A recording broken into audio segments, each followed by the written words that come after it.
factory marked EV in stock. Currently stuck in a loan or lease? We want to get you released. New 24 Kia Forte LXS. Just $111 per month lease. Why not get two for $222? It's gotta be a Matt Black Kia. With approved credit, take grand off customer cash and dealer discount. EV9, $38,900 per thousand through KMF. 24 months, $111 per month, 10,000 miles per year, $49.52. Not all will qualify. Offers can't be combined. Go to mattblackkianj.com for complete details or 888-505-6670. Price includes all costs to be paid by consumer, except for licensing, registration, and taxes through KMF. Rebates and incentives to dealer. Expires 9/30/24. Matt Black Kia, 6211 Black Horse Pike, Egg Harbor Township, and on Route 37 in Toms River. To get people excited about Boost Mobile's new nationwide 5G network, we're offering unlimited talk, text, and data for $25 a month. Forever. Even if you have a baby. Even if your baby has a baby. Even if you grow old and wrinkly and you start repeating yourself. Even if you start repeating yourself. Even if you're on your deathbed and you need to make one last call. Or text. Right, or text the long-lost son you abandoned at birth. You'll still get unlimited talk, text, and data for just $25 a month with Boost Mobile. Forever. After 30 gigabytes, customers may experience slower speeds. Customers will pay $25 a month as long as they remain active on the Boost Unlimited plan. Forever. It's hurricane season. Are you prepared? Don't get left in the dark. Calvi Electric, a certified Generac dealer, has you covered. From installation to maintenance, they're your go-to experts for Generac generators, ensuring your home stays powered through any storm. A Generac home standby generator will automatically restore power to your home during an outage, so your life goes on uninterrupted. Put your trust in Calvi Electric, the premier electrical contractor serving South Jersey for over 115 years. Visit calvielectric.com today or call 609-345-0151. Tommy! I can't wait for golf this weekend, huh, buddy? Time flies. Love you, man. Oh, don't forget your knee brace again. We aren't in college anymore. Moments together matter, so help protect yourself from RSV. If you're 75 or older or 60 plus with a chronic condition like asthma, COPD, heart disease, or severe diabetes, you're at higher risk of landing in the hospital from RSV, and there are no prescription RSV treatments. Check eligibility and schedule your RSV vaccine at vaxassist.com. Sponsored by Pfizer. Tune in to the Bet365 Play of the Day during the Sports Bash with me, Mike Gill, every weekday afternoon at 5:45 on 97.3 ESPN. Made possible by Bet365. Whatever the moment, it's never ordinary at Bet365. Home of the Philadelphia Eagles. They've got him! It's a sack! Sixers. Oh, baby! And Flyers. He scored! 97.3 ESPN. WENJ.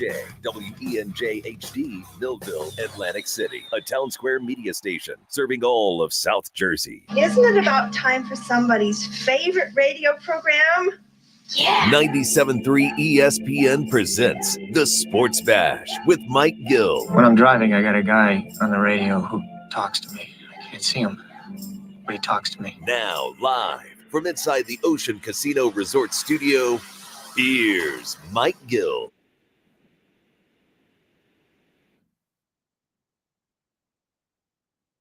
Well, that didn't go so well last night, but one positive from the Phillies game that I see is no more fifth starters the rest of the way. You can retire the fifth starter spot to the 2024 season.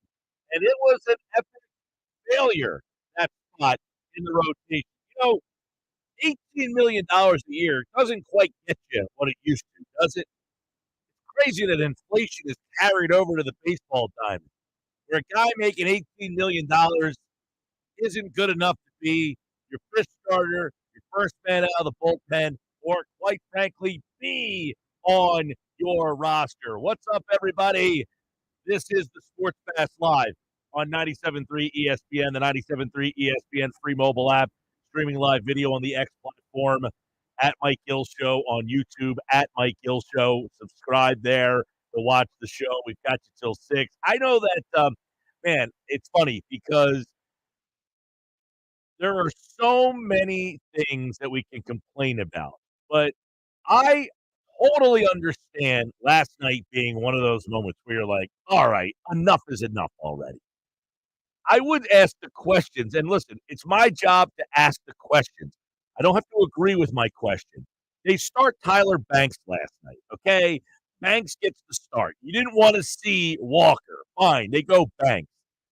At the moment that Banks is not competitive last night, the moment that Banks needs to come out of that game because, quite frankly, he was not very good, you knew where this game was going, did you not? You had a feeling. Now, the Phillies are up 1-0, right? They're up 1-0 in the game. So they get the early lead, and Banks gets through the first inning. Okay, here we go. Well, Banks, I don't know how many starts Banks has. Tanner Banks, Tyler Banks, whatever the heck his name is. Banks is basically a situational lefty. So I don't know how many times Banks has started in his career. But he goes out for the second inning of work, and it doesn't go all that well. Banks comes out for the second, and he can't get out of the second. And it was at that moment when they made the call to Taijuan Walker, and you're thinking, all right, man, what are we trying to prove here? Like, really, Walker? Now, the skeptic would ask that question. Why the hell are you going to Walker? It's the second inning of the game.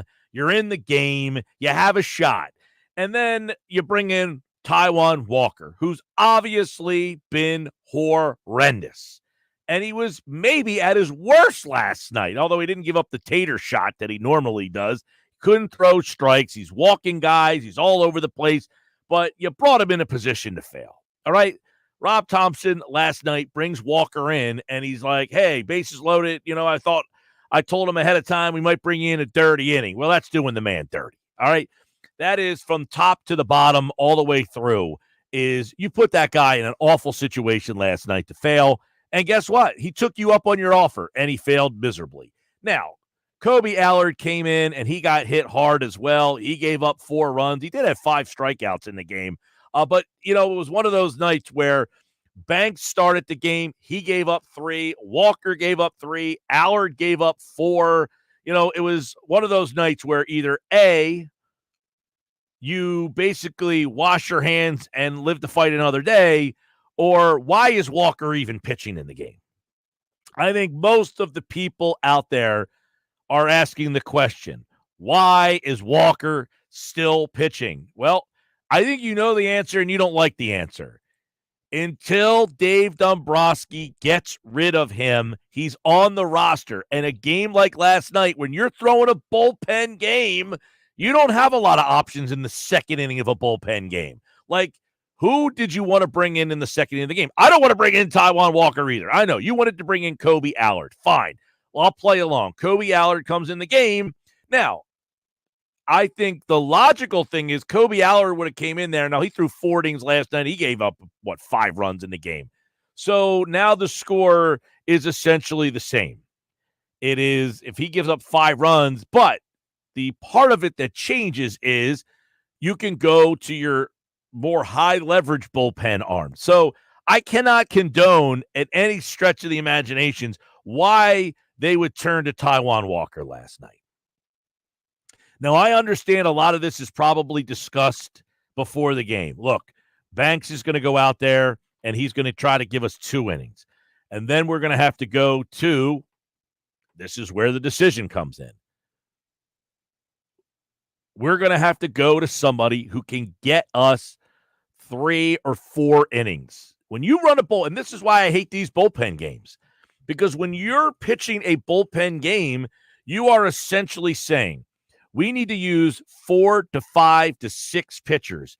And all 4, 5, 6 pitchers, they have to be on their best. Otherwise, like someone in the 4, 5, or 6 is probably not going to hold up their end of the bargain. And last night, you didn't only have one guy didn't hold up his end of the bargain. You had 3 guys not hold up their end of the bargain. So did the Phillies go into the game last night? Some people were kind of calling it the hangover game. Well, their lineup was not a hangover lineup. They played their guys last night. So did they go into the game last night thinking, look, we know we have the 5th starter situation. We can't throw Walker out there to start the game, so we'll go with somebody else. But to get us through this game, we're going to have to somehow figure out how to get to the 5th or 6th inning with the group of the lower leverage guys. And I think last night, it's one of those things. Look, we got 5 games left. We got to figure out a way to get through this day. And I know the fans, we want to win every single day. And I'm not saying that this is a tap on the back scheduled loss, but your starting pitcher last night did not get you through the game. Your second guy basically ended the game for you. So the first guy wasn't very good, and the second guy was worse. But why do they keep going to Walker? Like, I get it. Hey, listen, he's on the team. He's making $18 million. It's the second inning of a game. You got to try to get through it. But now it's getting to the point where he has no confidence. You heard him after the last game he pitched. He just has no confidence left. So at this stage of the game, you got to go to somebody else. You've got to give somebody else the opportunity before he gets the opportunity. Because I get it. Like, you're trying to show the other guys, hey, we're not going to quit on you. You know, we're going to keep going to you. Great. But at what point do these players then say, look, you've given this guy enough chances, and he's not getting the job done, and now we're in the middle of a race for the number one seed, and it's admirable that you turn to him in this situation, but listen, this guy's out of chances. This guy's out of chances at this point. Because Banks comes in, and he hits, what did he do? He struck out the first guy, so he actually, got off to a good start after getting through the first inning. I think he got through the first inning cleanly. In the second inning, he strikes out the first guy. Then he hits a guy, and I think Nico Horner, singled. They got first and second, and then they who was that laid the bunt down, and now you got bases loaded. So it's bases loaded with one out, and he goes to Walker in that spot. Like, I don't understand at all how anybody's mindset could be, I'm going to go to Walker here. You're trying to get a ground ball, right? You're trying to get a ground ball double play. Well, Walker has been giving up tater shots left and right. Not giving up ground balls. He's giving up bombs. So if anything in that spot, maybe I'm trying to go to Ruiz, but Walker, at nowhere on my lineup card is Walker's name coming in, bases loaded, one out. Never. And I don't care if, I don't care what you're trying to accomplish. Walker's not pitching in the playoffs. He won't be on the playoff roster. So there's no reason to bring him in that spot, no matter what the plan was. Nobody could have got together and said, listen, if it's the second inning and the bases are loaded, we're going to have to go to Taijuan Walker here. That should never have been on anybody's tongue at the tip of it. Nowhere. And Walker comes in and proceeds to walk a guy, walk another guy. He did get a ground ball somewhere in there. I think he got a ground ball to Dansby Swanson. And you're thinking, all right, it's 3-1. Maybe he can kind of settle in and get you out of this inning. Look, if it's 3-1, he comes in with inherits the bases loaded and gives up 2, you're still in the game at least. Well, no, that didn't happen either. He gives up another hit. Bellinger came up, and I think Bellinger ripped one, and he's up 6-1 now. So, look, last night's one of those games where the decision to put Walker in the game, it's unjustifiable. At this point, I get it. All the other times, he started some of these random games, and you're like, look, who else do we have? You made the decision to not start him in this game. Kudos to the organization for having enough of a clue to not start him last night. But how did you come up with the idea to put him in the game in the second inning? That one is unjustifiable. For whoever we want to blame. You want to blame Rob Thompson. You want to blame the organization for saying, look, listen, before the game, we're going to have a plan. It's going to be Banks is going to start because we can't start Walker. But let's bring Walker in the second inning. Nah, I can't get behind that one. I can't get behind that at all. 609-403-0973. 609-403-0973. Listen, the Phillies right now, they are battling for that number one seed. And last night was a game in which you're playing against the Cubs, who basically have nothing to play for. Not basically, they're eliminated already. And I know just because teams are eliminated doesn't mean that they're quitting. They're major league teams. But you had a chance last night because I think the Dodger game was late, but I think the Dodgers lost last night. But with the Dodgers losing last night,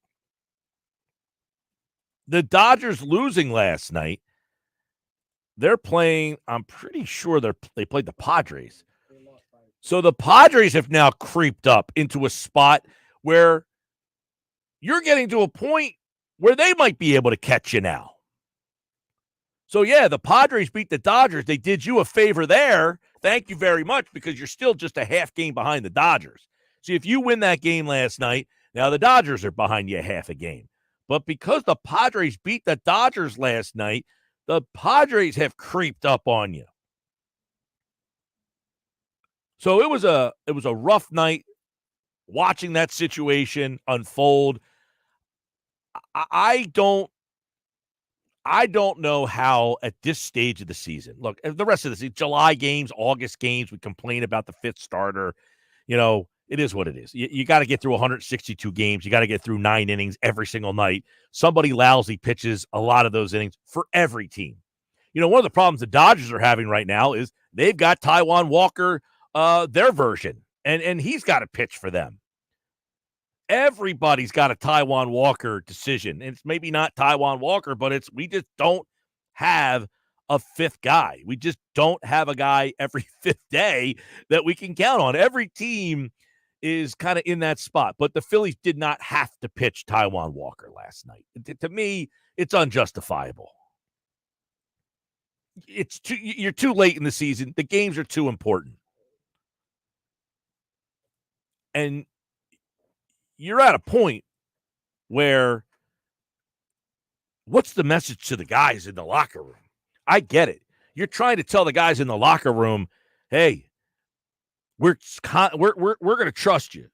We're going to keep sticking with you. Well, the last week of the season, you've got enough opportunities. So I can't justify it. Listen, August 14th, I need a fifth starter. I know Walker stinks, but what else am I doing? Fine. Okay. I got to pitch Walker. I get it. I have some common sense to understand they don't have anybody else. Kobe Allard winning the game last night. Somebody texted last night, hey, Kobe Allard, because he had 5 strikeouts. I think he got through a couple innings. But he ended up turning into Kobe Allard last night. I mean, he got hit hard. He gives up 5 runs. I mean, Allard came in, did an admirable job, but I even would advocate, listen, in that spot, instead of Walker, the aesthetics of Walker, go to Allard in that spot. Now, I guess they had a right-handed batter up. I mean, that's why I said maybe Ruiz would have been the guy to go to. You can't go to Walker in that spot. You just can't go to Walker in that spot. I can't justify it in any stretch, in any way. Whoever makes the decision, and I know Thompson gives the guys the manager, so he's the face of the decision. It's a terrible decision by the organization to come together and say, Walker is still a part of our bullpen plan for the last 5 games of this season. You can't do it. It's unjustifiable. Kobe Allard gave up 4 runs and 5 hits over 4 innings. He also had 5 strikeouts, as you mentioned, but he still gave up 4 runs. Yeah, he wasn't great. I said all 3 guys. The problem with the bullpen game is Banks gave up 3, Walker gave up 3, Allard gave up 4. Well, the 3 that Banks gave up were inherited. They were charged to Banks. Right, you mean Walker gave up. Walker inherited Banks's runs. Right. And they get charged to Banks. Yes, right. Banks came out of the game with the bases loaded. Walker came in, walked 2 guys. Right. So he walked in 2 of Banks's inherited runners. Conveniently. Yeah. So you've got, and by the way, Walker came in the 3rd and actually got out of the inning. He struck out the first guy, then he gave up a double, and then I think the next 2 guys he got out. So he doesn't give up a run then. He came in the 4th and didn't give up a run in the 4th either. Correct. Actually, I think they put Allard in for him in the 4th, but because he walked half and then scoreless 3rd. Yeah, he had a scoreless 3rd. Then he walked half, and then Swanson doubled off of him, and that's when they brought Allard in. But Allard came in and struck the first 2. I think maybe he struck out the first guy. Then the guy popped up. Bellinger popped up, and then he struck out the next guy.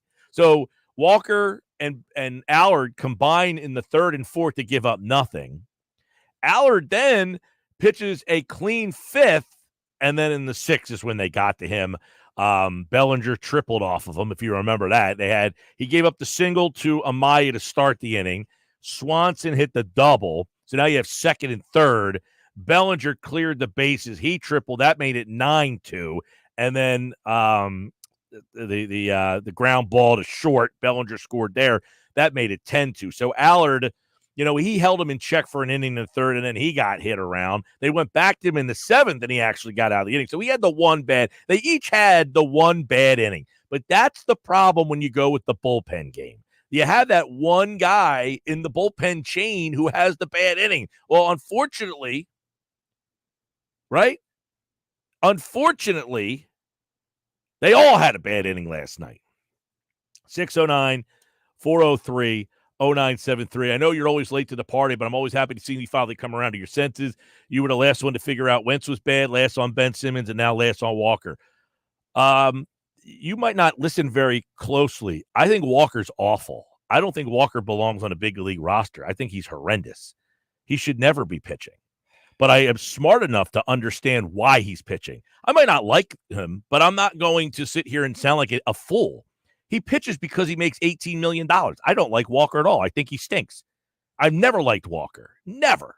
So Ben Simmons, you can make all the fun of the Ben Simmons you want. He will always have accolades that you will look at and say, if I took his name off the back of his jersey and gave you his accolades, you say this guy was a really good player. So you sound like an idiot. Carson Wentz just got injury problems. I mean, Wentz was very good. Then he got hurt. I mean, what are you going to do? He stinks now. Wentz has been awful because of the injuries. I think Wentz's injury. So not late to the party. I'm just the first one to be realistic. I don't like to be a complete blowbag and just say, I told you Wentz sucked and Simmons sucked. No, at one point, Wentz was good. At one point, Simmons was good. And now they're not. Walker, never good. He has not been good. He had one good month for the Phillies. He had one good month where he was 5-1 with a 190 ERA, and he carried that team. Walker won 15 games for this team last year somehow. He carried that team through the summer last year. He was the best pitcher they had. This year, he has been awful almost in every single start. So late to the party, I opened the door to the party on Walker. Here, come on in, everybody. He stinks. Pour it on him as much as you want. So I don't know what you're listening to, pal, but you are like many out there who have trouble selective hearing, and I'm used to it. Selective hearing is a very big thing with people who listen to the radio. But Taijuan Walker has no business ever pitching. But what I have said, is this is Dave Dombrowski's fault. Until he releases Walker and he is still on the big league roster, what are they supposed to do? Now, you could say Thompson doesn't have to put him in the game. I think he didn't have to put him in the game last night. When he was being told, hey, he's on the roster, you need to start him. It wasn't until Walker was so bad that Thompson said, now we need to have a talk about this. He said, now we need to have a talk about that, meaning now I got to go talk to my bosses and tell them I can't keep trotting this guy out there. And then they finally sat him. And then his replacements were so bad that they actually had to go back to him. Now, unjustifiable if you ask me. I wouldn't have gone that route. However, last night, no justification of putting him in that game. 0, none, nil, nada. 609-403-0973. 609-403-0973. Listen, I don't mind people disagreeing with me at all. I love it when you disagree with me. It makes it more fun. But at least get it right? At least get it right. You could disagree with me all the time, up, down, all around. In fact, I yearn for people to disagree with me. But don't disagree with me and then get it wrong. That's all. If you say, hey, you said this, and I'll say, yeah, you know what? I was wrong about that. Absolutely. But Taijuan Walker, never did I think that guy was any good. Not this year. You got to be objective. Guys aren't always bad. There are times when they're bad, and then there are times in their careers where, look, Taijuan Walker was pretty good. This year hasn't been good all year long. And it's admirable that the organization said, look, this is a good guy. He works hard. We're going to keep you. At some point, the chances run out. At some point, your hard work is not paying off. At some point, the performance just isn't there. And I have no problem in July and in August. Like, I'm not one of these guys that complains like you threw a game away in July because you threw Taijuan Walker. No, you didn't throw a game in July. You have to get through these innings. You can't just keep pushing the same guys all season long. Every team goes through trying to find people to fill the innings. So it is justifiable in July to say, listen, I'm throwing Taijuan Walker. I know he stinks, but I need someone to fill these 6 innings tonight. So I have no problem with that because I get it. Not everybody has 5, 6, 7, 8 pitchers in their organization that are capable to get you through the innings in the middle of the summer. And if I'm paying this guy $18 million, I understand I have to use him. Okay, my hands are tied. I might not want to use him. It might not be my first choice, but I get it. But now it's the last week of the year. Now I can't listen. Now I got to turn my back on you, right? Now I got to turn my back on you.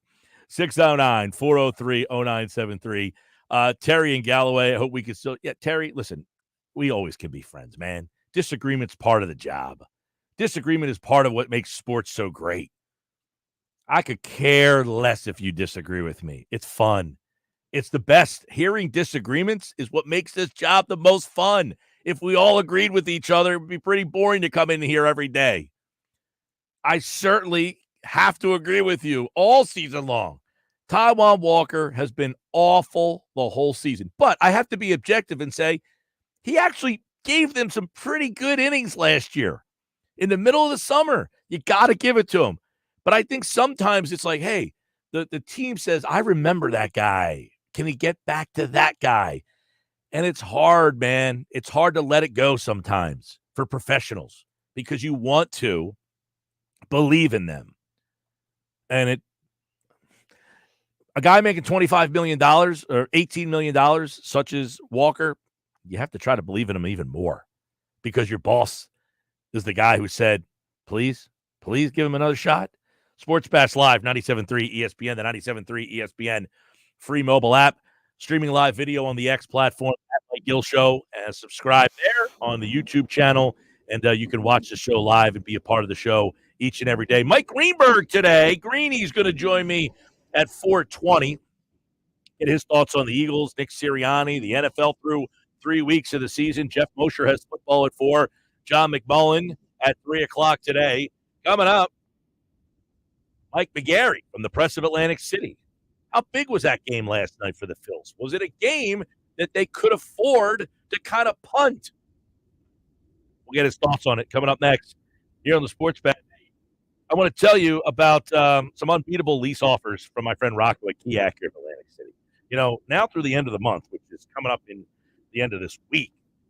So if you want to act on a new car, now's the time to do it. You could drive home a 2025 Integra for just $399 a month, $29.95 down. If you need more room, an RDX all-wheel drive, $393 a month, $49.95 down.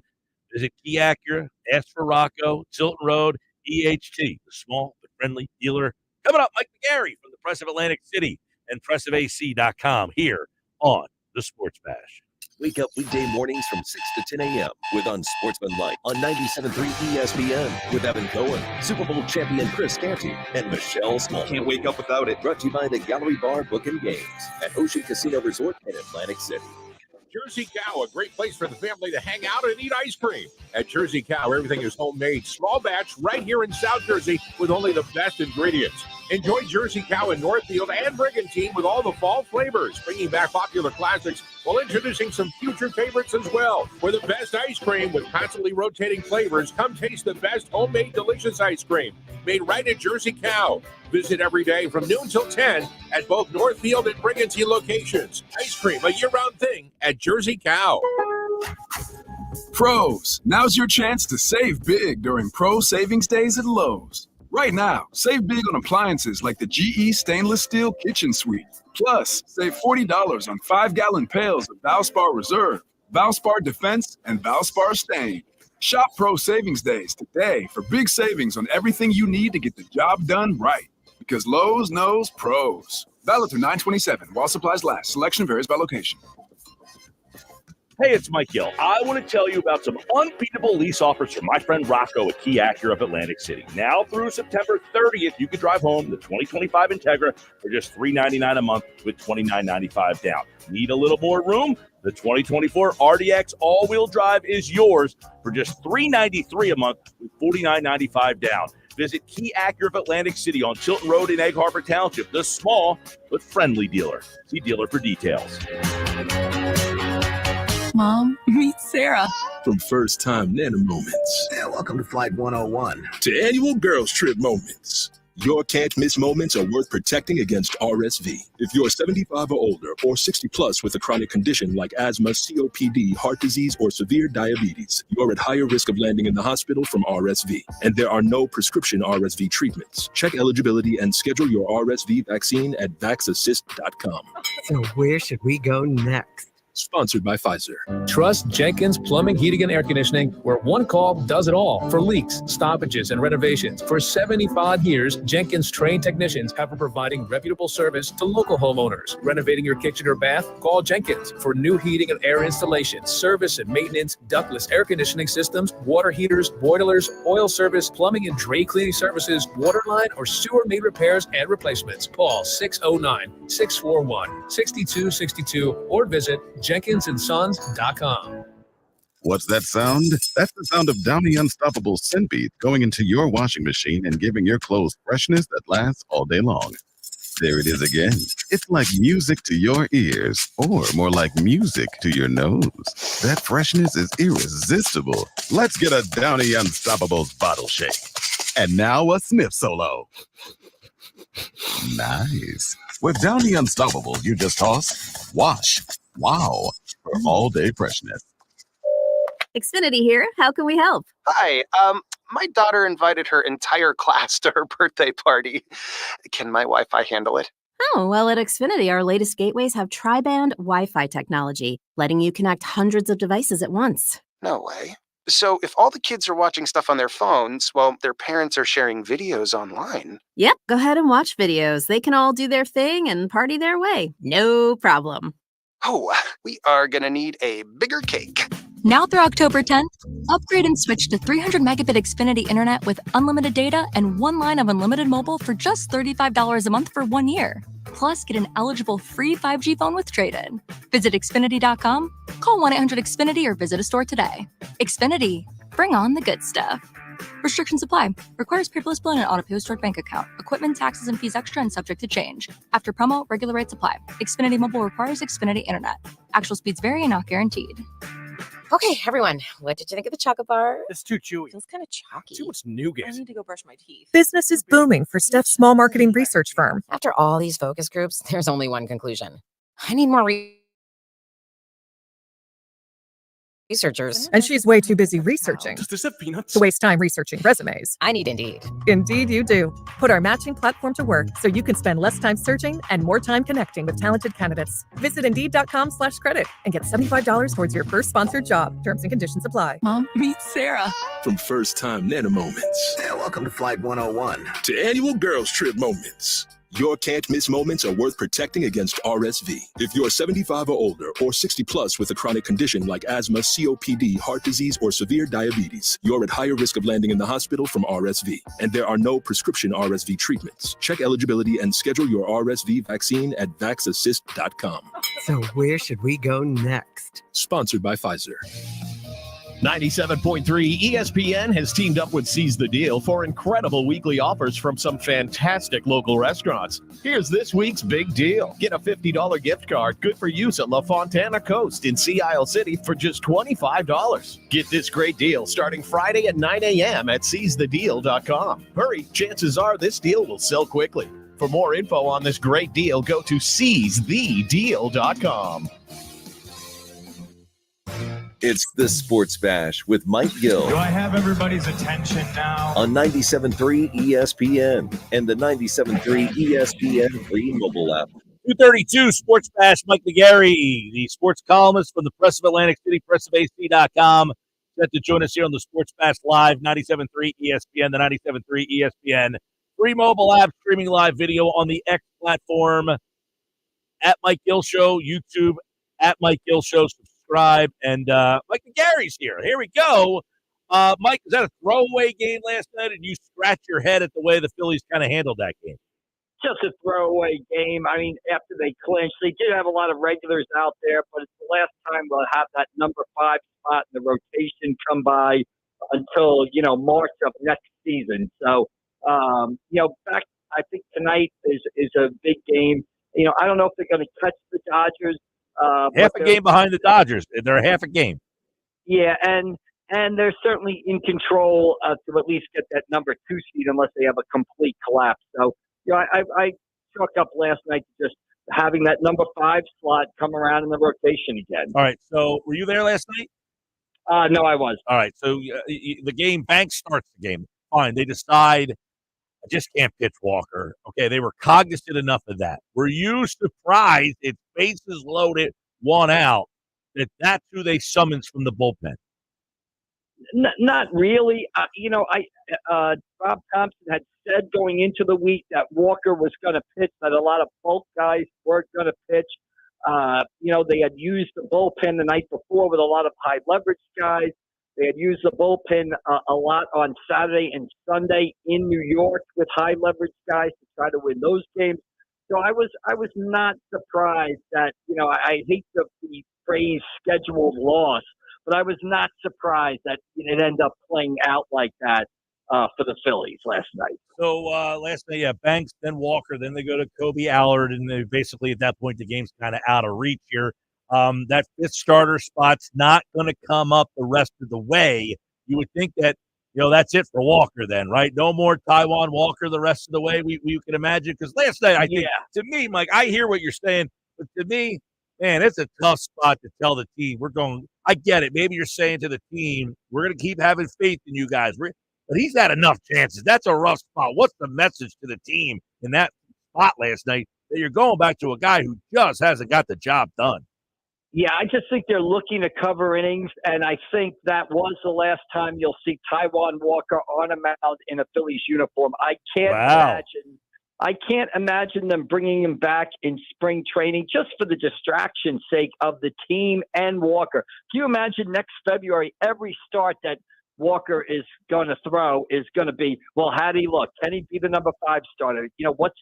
How is the split? How's he feeling? What's his velocity? It's just, I think it would just be too much for him and the team. I think it would benefit all parties concerned if they figured out a way to get him to another team. Now, obviously, no one's going to trade for him unless the Phillies pay nearly all of his salary. Can they release him? That's $36 million you kind of got to swallow there. But I just can't see, after as bad as his season has been, I can't see Taijuan Walker coming back here and pitching next year for the Phillies. You hope not. 2 more years, $18 million a year. Don't know how you're going to get rid of it, but that's not my job to figure out. What my job to figure out is to talk to Mike McGarry and ask these type of questions. Austin Hayes last night hitting the 6th spot in the order. So what is your take on Hayes' role moving forward? That little triangle in the outfield, him hitting in the 6th hole last night, Rojas in center. How do you think that shape plays out here come playoff time?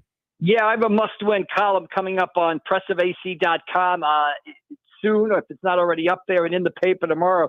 And basically what I say is I see Austin Hayes. I think the best Phillies lineup is Austin Hayes and Brandon Marsh platooning in left field. The numbers just make that an obvious decision. Obviously, Hayes would play against lefties, and Marsh would play against righties. And then I think you put Johan Rojas in center field, because I think his defense makes a difference, and I think it means even more in the postseason, where one run can determine a series, and he can track down a fly ball that can save that run from scoring or keep that run from scoring. I think the Phillies' best lineup is with Rojas, in center field. And Mike, I know he was 4 for 43 in the postseason last year. I know he didn't hit well this year. Just have him bunt every time he comes up, basically, and let him play center field and platoon Marsh and Walker. The numbers of Marsh's success against righties and Hayes' success against lefties, and their struggles vice versa against lefties and righties. You got to platoon those guys, and you got to put Rojas in center field. And if you're losing, then you've got Marsh or Hayes on the bench to pinch hit for Rojas later in the innings. To me, it's a no-brainer. I agree with you 100% on that aspect of it, because you take a look at Rojas playing center for a full game or 7-8 innings of a game, it gives you more bench moves with bats. I mean, Hayes can hit for Marsh. Then you can have somebody hit for Rojas, a Weston Wilson, or what's the configuration going to be? Is Cal Stevenson, is he back up here? Buddy Kennedy, is he a possibility? It sounds like they're going to go with 14 guys on that playoff roster. Yeah, and I don't know who the guy is, but I think it would be probably Cody Clemens would be the extra guy that they would look for. Maybe Stevenson. I only see Kennedy coming back up if there was an injury to one of the infielders and stuff like that. So I agree. More guys on the bench to give you more options. And to me, Rojas, Mike, his value was shown the other night in that 6-2 game. That game looks like it was an easy game, right? 6-2, Nola dominates. But if Rojas doesn't chase down that line drive to deep center field in the third or fourth innings, which, by the way, I don't think Brandon Marsh catches, who knows how that game turns out? He makes a catch or two a game that other guys can't do, and those catches are even more valuable in October than they are in May, and that's why I think he's got to be in there. Yep, I agree there. I wish he would bunt more. I mean, I think that's a weapon that they should pull out a little bit more. I mean, no, listen, they don't. This is a team that has struggled, Mike, to figure out ways to scratch runs out. This is where they've had their problems. So I asked the question yesterday. I'll ask you the question. Is this team different, better than the 2022-2023 team? Well, I think they're better, but they're not different. You know, I think their starting rotation, their depth of the starting rotation is better. I think their bullpen is much better than it was in 2022 and 2023. Although I will say this, Carlos Estevez worries me. I think you're going to be holding your breath in the ninth inning of a playoff game or two when he comes in to try to close it out. So I will say that. But they're the same in the fact that they have the same weakness, right? The strikeouts, the ability for everybody in the lineup to go cold, the ability for everybody in the lineup to chase pitches off the plate and put themselves in bad counts and bad positions. So are they better? Yes. But do they have the same sort of kryptonite that could take them down? Yes, also. Well, it's funny because you go around the diamond, it's about the same lineup just about everywhere. I mean, yeah, you have really, I mean, the offense is about the same exact as it was last year. The pitching rotation, you got Wheeler, you got Nola. I don't know. Do we have a lesser version of Suarez, but you got a better version of Sanchez, so it's kind of a wash maybe there. The only big difference is, as you mentioned, that bullpen. Where in 2022, they had Dominguez and Alvarado, and that was really the only two guys you could count on. You had Bilotti, Connor Brogdon. So their bullpen is much better than that team. Last year, Kimbrel at the back end. You had Hoffman, who wasn't as big of a role. Kirk Green was a younger guy who they didn't trust as much. So you got better versions of some of the same guys. The big question is Estevez over Kimbrel and others over Estevez, maybe if he kind of falters. There's where you might be a little different, is in that bullpen. Well, and watch for the postseason, right? The other night, Hoffman came in and he went through the heart of the Cubs lineup in the eighth inning. Maybe they mix and match a little bit where Hoffman, depending on when that pocket comes up, and if it comes up in the ninth inning, it'll be Hoffman. But if it comes up in the eighth inning, it's Hoffman. I think it's going to be Hoffman because of his ability to get swings and misses, taking down the heart of the opposing team's lineup. Let's face it, I don't know about you, Mike, but Shohei Ohtani, Mookie Betts, and Freddie Freeman are coming to the plate. Who do you want in the game, Estevez or Hoffman? I'll take Hoffman every day of the week and twice on Sunday. Basically. Yeah, I don't know that anybody has wishing to try to get through that part of the lineup, but it's something that's a real possibility. Half game out. Last night, by the way, I said, look, the Dodgers lost, which kept you a half a game behind them, but they lost to the Padres.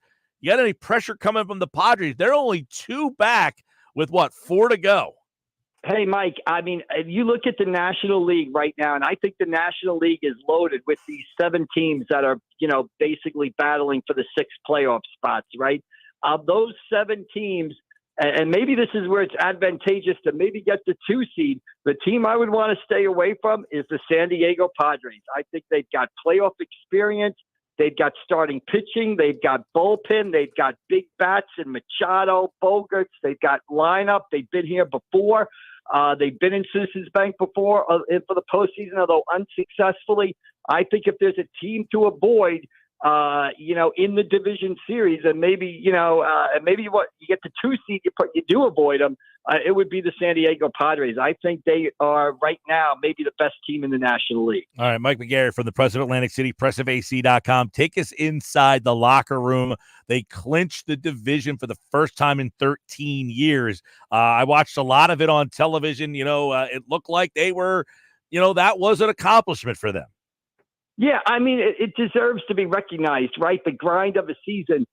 Division play began in 1969, which is 55 years ago, and that was just the Phillies' 12th division title, their first in 13 years. So it's definitely an achievement that deserves to be recognized. I thought the celebration, the ruckus at times, was a bit muted. Not what it was in 2022, not what it was in 2023, and I thought that was a good thing.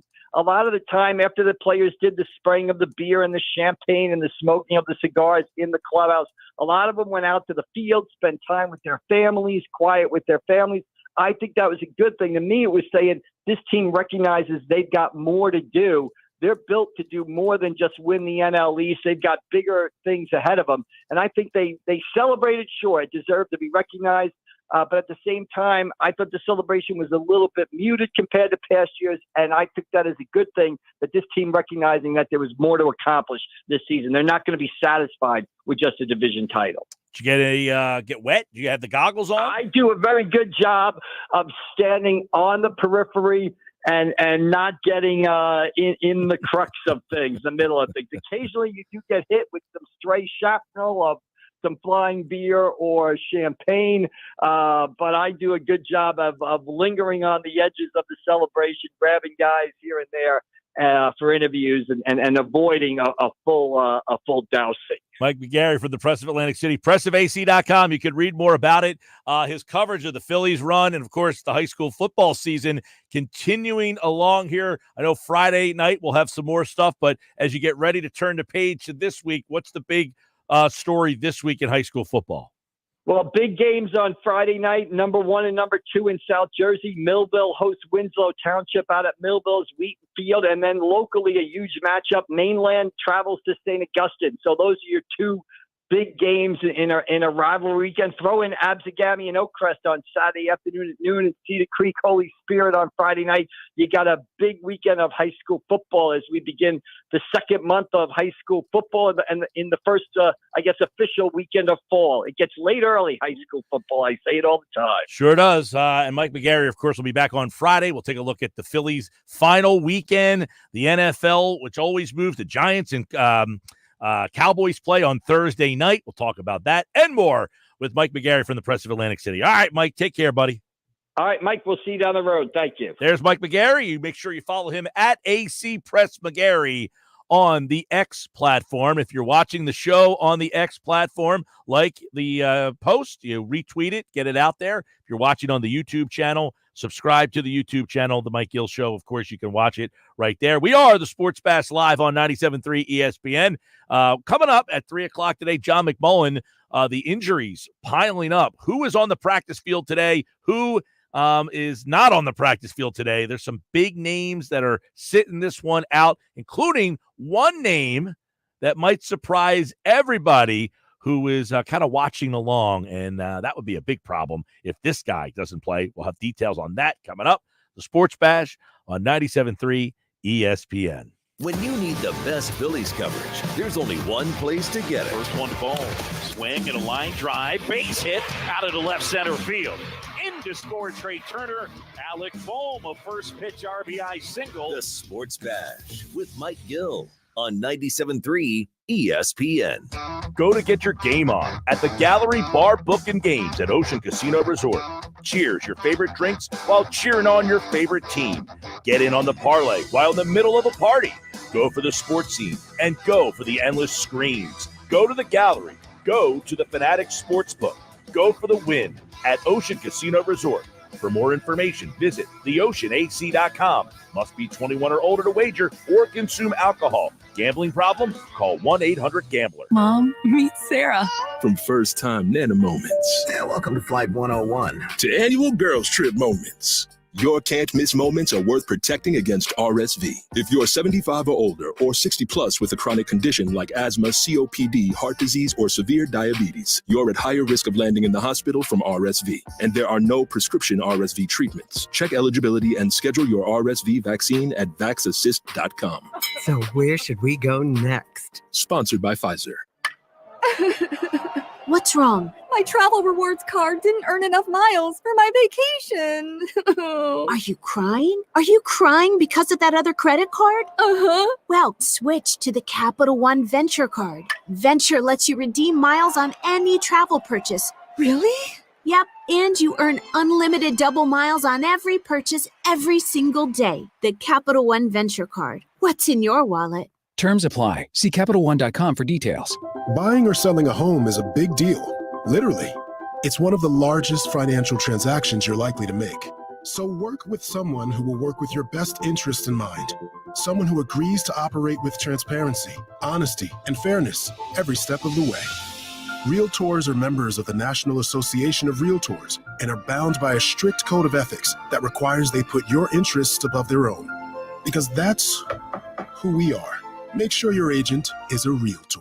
Here in New Jersey, it's one wow after another, after another, after another. I'm Chief Meteorologist Dan Zarrow. The charming historic village of Smithville in Atlantic County features over 60 unique shops and boutiques, plus plentiful dining options, the Colonial Inn Bed and Breakfast, fun family activities like a train and paddle boats, and tons of events and festivals. Coming up next month, Oktoberfest, Irish Festival, Monster Bash, and Witches Day Out. Find your wow at visitnj.org. New Jersey, little state, lot of wow. What's better than one win? 3 wins. With Straight Savings, you keep your own phone, get one line for only $25 a month with real unlimited data, and get rewarded with a $200 phone credit after 12 months. It's a win-win-win. Head to Walmart or visit straighttalk.com today. Switch to Straight Talk. Less dollars, more sense.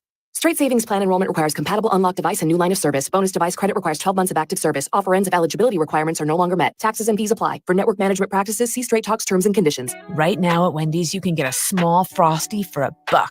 And literally everyone is going. The car behind you, going to get a $1 Frosty. The car ahead of you, already had one, going for a second. The person who cut you off earlier, you guessed it, $1 Frosty. Maybe it's all a sign for you to go get one. Just don't cut anyone off. No one likes that person. The iconic Frosty for $1, gotta be Wendy's. Limited time only at participating U.S. Wendy's. Not valid in a combo. Prices may be higher in Alaska, Hawaii, California, and via third-party delivery. Tommy! I can't wait for golf this weekend, huh, buddy? Time flies. Love you, man. Oh, don't forget your knee brace again. We aren't in college anymore. Moments together matter, so help protect yourself from RSV. If you're 75 or older or 60 plus with a chronic condition like asthma, COPD, heart disease, or severe diabetes, you're at higher risk of landing in the hospital from RSV, and there are no prescription RSV treatments. Check eligibility and schedule your RSV vaccine at vaxassist.com. Sponsored by Pfizer. With GMF financing to qualify buyers excludes Traverse and Corvette excludes prior sales. Stop! Yes, I said stop before you buy a car anywhere. Because right now at Bennett Chevy, you can save up to 20% off your new car. That's right. Bennett Chevy selling new Chevys at true GM supplier employee prices. Plus, and this is huge, you get to keep all the rebates. You can save up to 20%. And you'll save even more with financing as low as 0%. Yes, Z-E-R-O at Bennett on EVs. And there's available 1.9% on other models. Looking for used? Trade any old clunker for a minimum $10,000. We don't care how old or how many miles. Heck, we don't even care if it runs. Just get it here, and you'll get a minimum $10,000 towards any pre-owned in stock. And Bennett's exclusive non-commissioned sales team is paid on your satisfaction, not how much you spend, so you're never hassled to pay more. You're gonna love it here. Together, let's drive. Bennett Chevy, Egg Harbor Township, and BennettChevy.com. It's the Sports Bash with Mike Gill. And I am the voice of the voiceless. On 97.3 ESPN and the 97.3 ESPN free mobile app. 252 Sports Bash Live 97.3 ESPN. Don McMullen next hour, Fine Five, Ugly Five, Five Best, Five Worst Teams. Mike Greenberg today at 4:20. Talk about his thoughts on the first 3 weeks of the NFL season. You know, got some text messages here, 609-403-0973, 609-403-0973. Mike, I just don't get why they keep going to Walker. You know he's going to suck. Go to others and hope for the best. I mean, you got a complete game shutout from Phillips. Well, I can tell you why they keep going to Walker. They're paying him $18 million. There's your answer there. I mean, this isn't rocket science, people. The contract dictates. You get paid $18 million, and the general manager is not getting rid of him. Like, it's one thing if Dave Dombrowski said, listen, we're going to DFA this guy. Until he does that, that's your answer. And by the way, Phillips was so bad. He was so bad. Yes, he threw a complete game shutout one time, and he was so bad every other time. I mean, come on. You can't just keep saying the guy had, like, Taijuan Walker has pitched great games in his career. He's pitched really good games in his career. I said last year he was the best pitcher the Phillies had for the entire summer. June and July, he was awesome last year. So I could say, well, he could be that guy. You can't just say he pitched Tyler Phillips because he pitched good one game. Tyler Phillips' ERA is 6.87. 6.87. Now you would say, so Walker's is worse. Walker's getting paid $18 million, and Tyler Phillips isn't. I mean, the 4OUE just spew out nonsense. Think about it logically. Why is Walker pitching? He's getting paid $18 million. You don't like it, and I don't like it, but at least know the why. Why is he pitching? He's getting paid $18 million. The other guys stink. He stinks. We're going to take the guy we're paying $18 million. And until Dave Dombrowski gets rid of him, there's your answer. It's the same answer every time. Why is this guy playing? He makes the most money. When all options stink, the guy who makes the most money gets the opportunity. He's the veteran. He's the professional. He's the guy who's got the respect in the locker room. The other guys stink, and they don't have the respect in the locker room yet. So it's hard to say, hey, we're going to go to Tyler Phillips with a 6.87 ERA, and he's letting everybody down. I don't want Walker pitching either, but that's the answer as to why. Johnny Mack, next. The hunt for October continues on ESPN Radio. A 3-run homer for Pete Alonso. The last week of the regular season is here, and the race for the final 2 National League playoff spots is coming down to the wire. And 2 teams in the thick of it go head-to-head when the New York Mets face the Atlanta Braves. The Mets at the Braves. Listen to Major League Baseball all season on 97.3 ESPN. Tonight, coverage begins at 7 p.m. Go for the endless ocean views and the nonstop entertainment. Go for the lucky whirls and the late night twirls. Go for the gourmet eats and the next level sweets. Go to celebrate. Go to rejuvenate. Go for an escape that's anything but ordinary. Go for the win. Go to Ocean Casino Resort. Book your trip at theoceanac.com. Must be 21 or older. Gambling problem? Call 1-800-GAMBLER. Mom, meet Sarah. From first-time Nana moments. Yeah, welcome to Flight 101. To annual girls trip moments. Your can't-miss moments are worth protecting against RSV. If you're 75 or older or 60 plus with a chronic condition like asthma, COPD, heart disease, or severe diabetes, you're at higher risk of landing in the hospital from RSV. And there are no prescription RSV treatments. Check eligibility and schedule your RSV vaccine at vaxassist.com. So where should we go next? Sponsored by Pfizer. Wesley Financial Group is not a law firm. Are you a victim of the timeshare trap and think there's no way out? I'm Chuck McDowell, founder of Wesley Financial Group, the original timeshare cancellation expert. And I'm here to tell you that there is a way out. All you need to do is give my office a call. I will send you a timeshare exit information kit absolutely free, explaining how the timeshare industry works and your options for cancellation. Call Wesley now for your free info kit. 800-791-1313. That's 800-791-1313. Paid for by Wesley Financial Group. Take 10 grand off MSRP. 0% for 72 months. 0 payments for 90 days. Or 2 new Matt Blatt Kia's for $222. You don't need a sports betting app. Get to Matt Blatt Kia and be a winner. You heard right. 10 grand off MSRP and 0% for 72 months. 0 down or 0 payments for 90 days on every clearly marked EV in stock.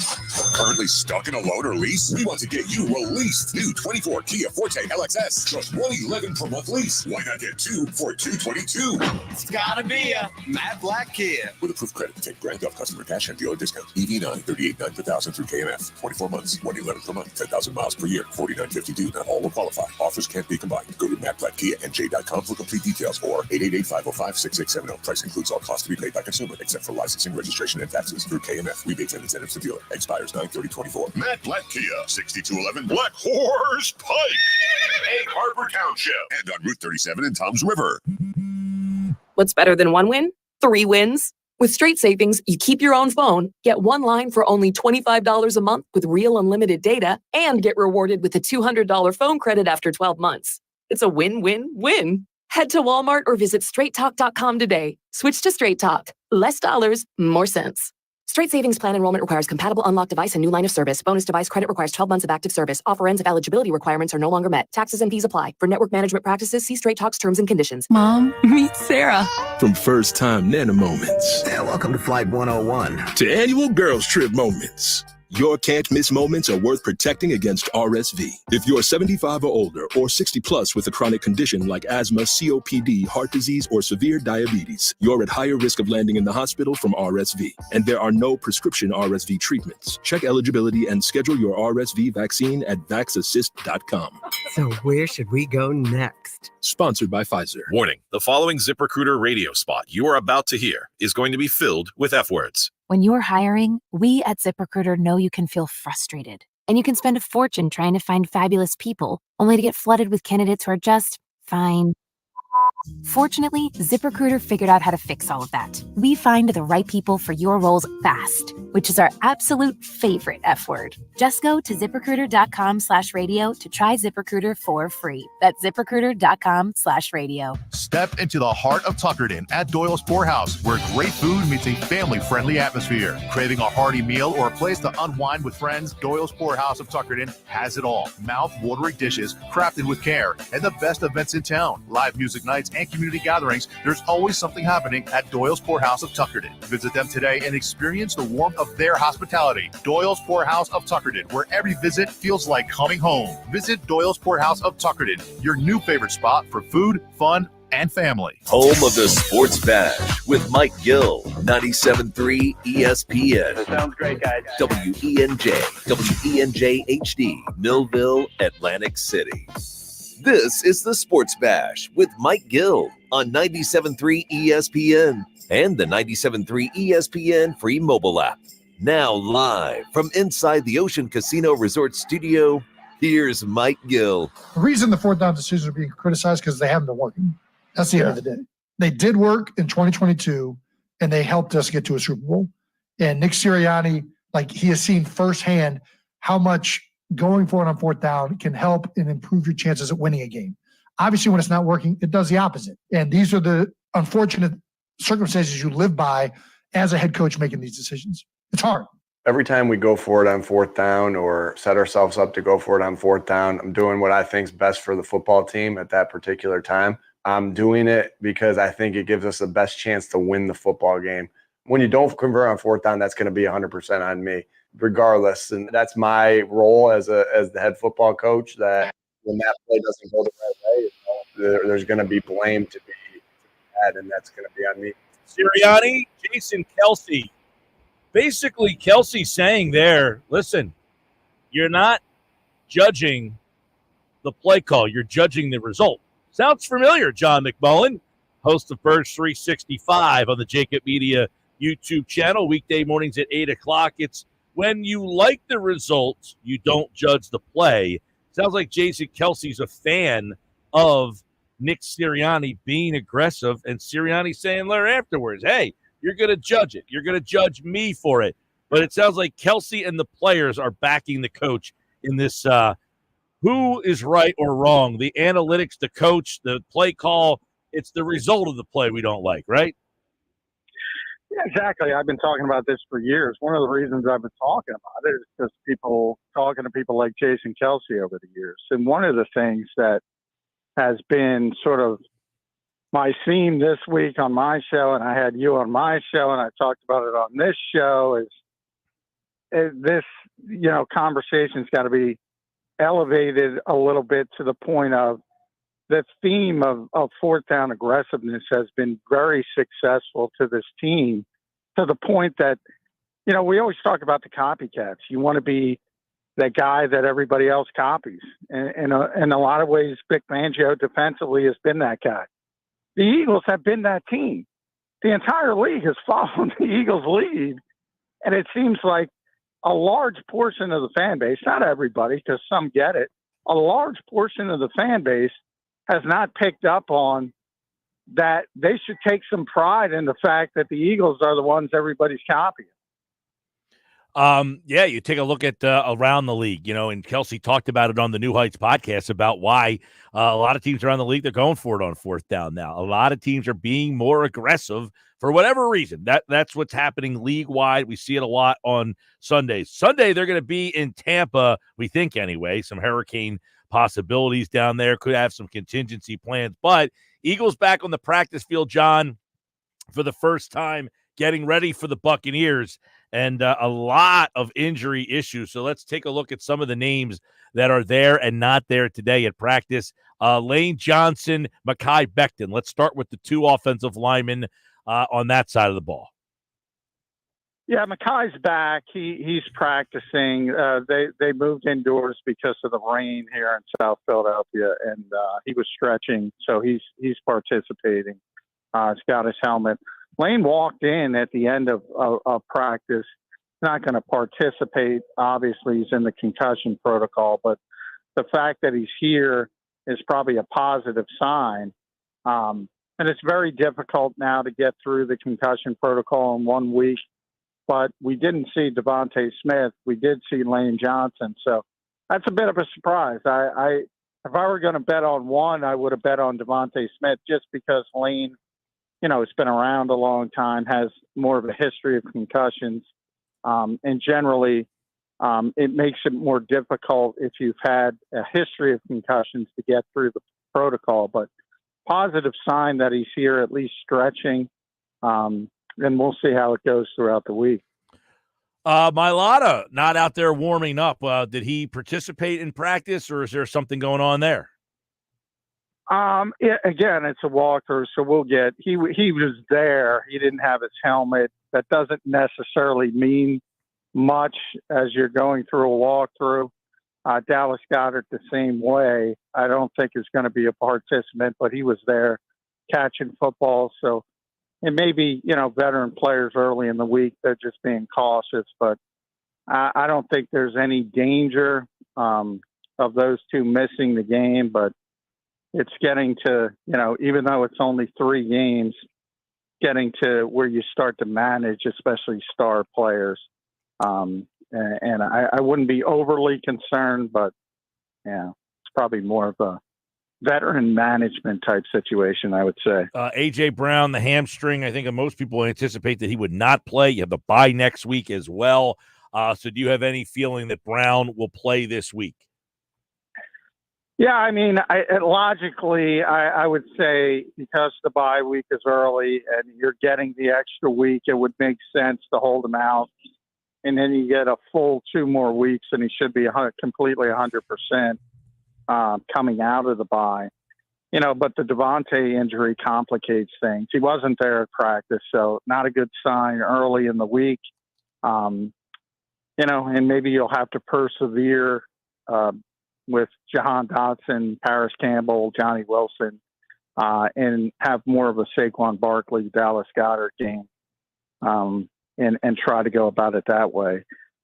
It's tough. There's only 17 of these things, so it's tough to play it cautious if somebody can help you. But boy, if you lose A.J. Brown, you see how difficult things are without him. I don't think the Eagles should risk trying to aggravate that thing by pushing it. Yeah, I mean, I guess the tough part of it is if you don't have Smith and Brown, what do you look like moving forward? What do what is, a couple of years ago, last year in the playoff game, they didn't have Brown. That didn't go well. A couple of years ago in Tampa, they didn't have Brown yet. He wasn't on the team. You had Smith as a rookie. That didn't go so well. What does your offense look like without those two? Well, you've already saw it without AJ. It's very clunky, even with Devontae. That's how I described it on the show this morning. It's clunky. It's just not the same, and it's disappointing to be honest about it because there's plenty of talent, and you can't replace a player like AJ Brown, but you can persevere a little bit better, I would think. And it's disappointing the way the Eagles have handled things when he's not out there. You add Devontae Smith on top of it. If that's the case, it's going to be more clunky. And it's going to be more of the way you've seen it. And it's just the way it's going to be. And you'll probably have to win the game a different way as they did against New Orleans. They were able to win the game a different way. Same thing would be the case here. We know that Bowles has had some success against, and Nick Sirianni talked about it today, and he went out of his way to say Jalen's been much better against the blitz. The numbers would bear that. Would you anticipate seeing a heavy dose of them coming after him, especially without those weapons? I mean, are you going to see a lot of pressure this week? Typically, I would say yes. And Todd has had success with it against Jalen Hurts in the past. I do think if you don't have A.J. Brown, Devontae Smith, that'll change his thinking a little bit. I don't think you'll need as much aggression. But it remains to be seen how he handles it. I am surprised as a whole, though, that Jalen hasn't faced as much blitzing as I thought he would early in the season.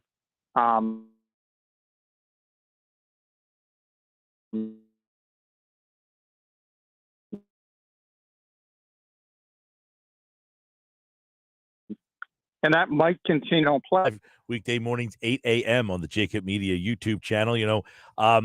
Saquon Barkley, obviously, we talked about him yesterday. I want to kind of see, is there anything more you think they can do with him? Is there more to this? Because it's early. Like, they're still trying to feel him out. Is there more to him in this offense?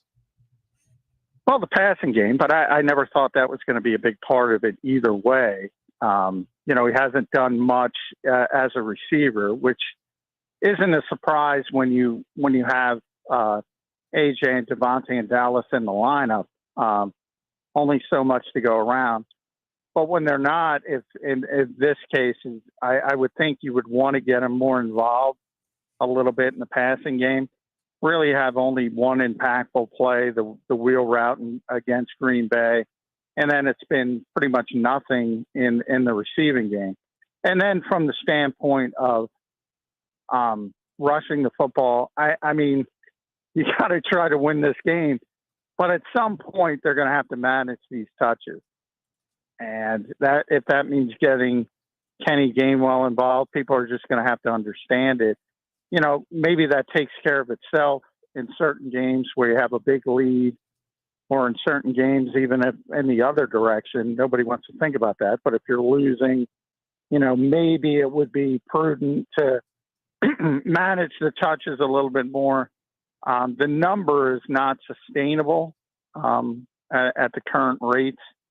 And they're certainly most likely going to have to do it at least one more week. Yep.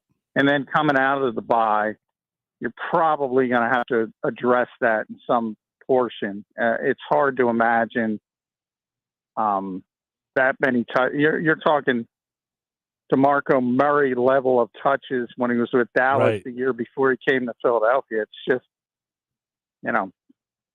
maybe they can get through it and then they don't get much out of them next year. But I would really think they need to manage those touches a little bit better. Yeah, that would be something, that would be interesting to see how much they keep riding, because really Gainwell and Shipley are, guys who are more suited for catching the ball out of the backfield, that kind of stuff. They're not guys you really want to lean on in the run game all that much. No, but you have to. I mean, if you look across the league, everybody's sort of got that rotation. And that doesn't mean it's a strict rotation, but you maybe play 3 series with your lead back, and then you go to your secondary back for a series, and you do it that way. And that's probably going to be Kenny Gainwell, or maybe Will Shipley can push for that. But just from the workload standpoint, you have to understand you have to do that at some point. And if people don't like it, they got to live with it. All right, John McMullen, Birds 365, weekday mornings, 8 a.m. By the way, we talked about Hurts' struggle.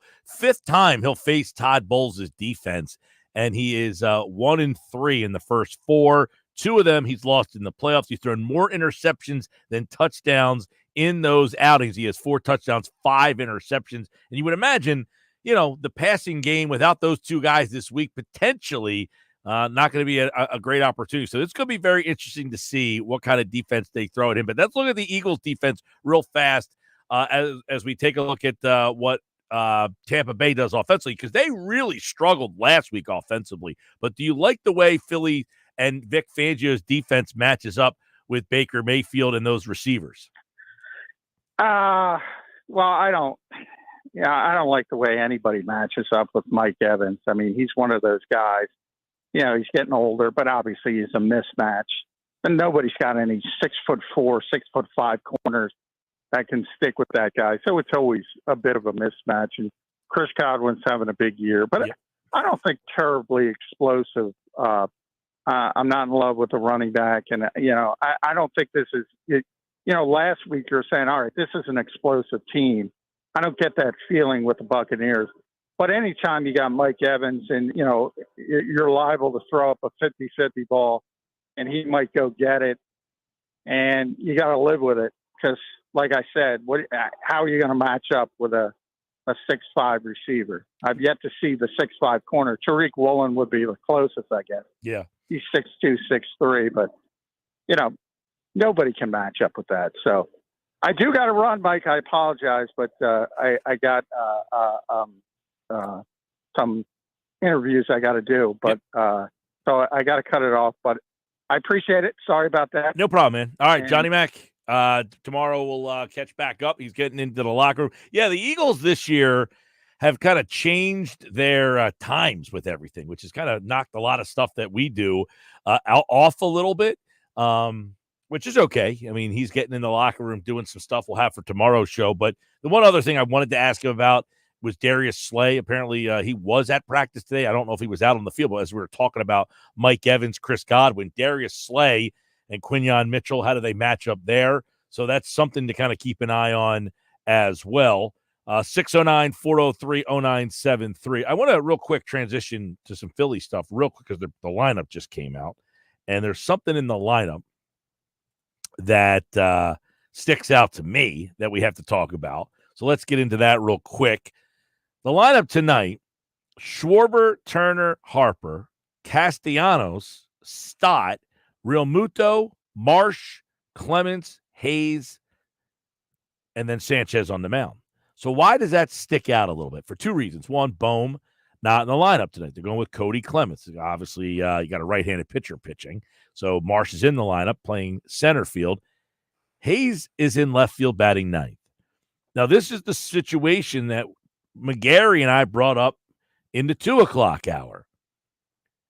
I hope that this is not a preview of what the Phillies intend to do. Now, I know Clements isn't going to play third base in a playoff game, but you got Hayes in the 9 hole playing left field. And as McGarry and I talked about in the first hour, he said it's not even a decision in his mind. I agree. Austin Hayes has given you nothing against right-handed pitching. So offensively, it's not that you're getting to step up offensively. And now you've lessened yourself defensively. This move to me, I hope, is not a preview of what the Phillies plan on doing in the playoffs. Austin Hayes playing left field and Marsh playing center field. You're weaker defensively in both spots now. You're weaker in center field. And I think Marsh is a better left fielder than Hayes is a left fielder. So now you've weakened your defense in 2 spots. And look, Austin Hayes in the 9 hole, I wish that he came over here and did what we thought he was going to do. But unfortunately, Austin Hayes has really been a nothing burger against right-handed pitching. So you've now weakened your defense. And in the 9 hole, you have essentially a similar hitter. I mean, Austin Hayes offers minimal power from the right hand, as a right-handed hitter against right-handed pitching. So he doesn't offer you like a big power bat in the lineup, and doesn't have the same speed, obviously. So even like the few times that they might get on base, okay? I know Hayes does not get on base. His on-base percentage with the Phillies is .274, which is really bad. And so he's on base infrequently as a right-handed hitter against right-handed pitching, okay? We're only talking about a right-handed hitter against right-handed pitching. Johan Rojas' splits, he's actually better against right-handed pitching, which is, an oddity because he is a right-handed hitter, but he has been better against righties. With Rojas as the 9-hole hitter, you at least say, okay, I got a guy to lay down a bunt. I have a guy that when he gets on base, he can steal a bag. He's got 25 stolen bases this season, and Austin Hayes, 2 stolen bases this season. So there's a big difference there. 120 games for Rojas this season. Austin Hayes with the Phillies on base is .274. Rojas is .279. So again, you got two guys who are pretty similar in the 9-hole. Give me the guy that plays better defense. If all else is the same, I'll take the guy that plays better defense and offers me multiple intangibles. He can bunt. He can steal. He plays better defense. I hope that the Phillies are just trying to get Hayes some more playing time just to kind of get him back into the rhythm here. I don't know if that's the case. We'll see. We'll see if they plan on kind of what they plan on doing moving forward with that whole situation.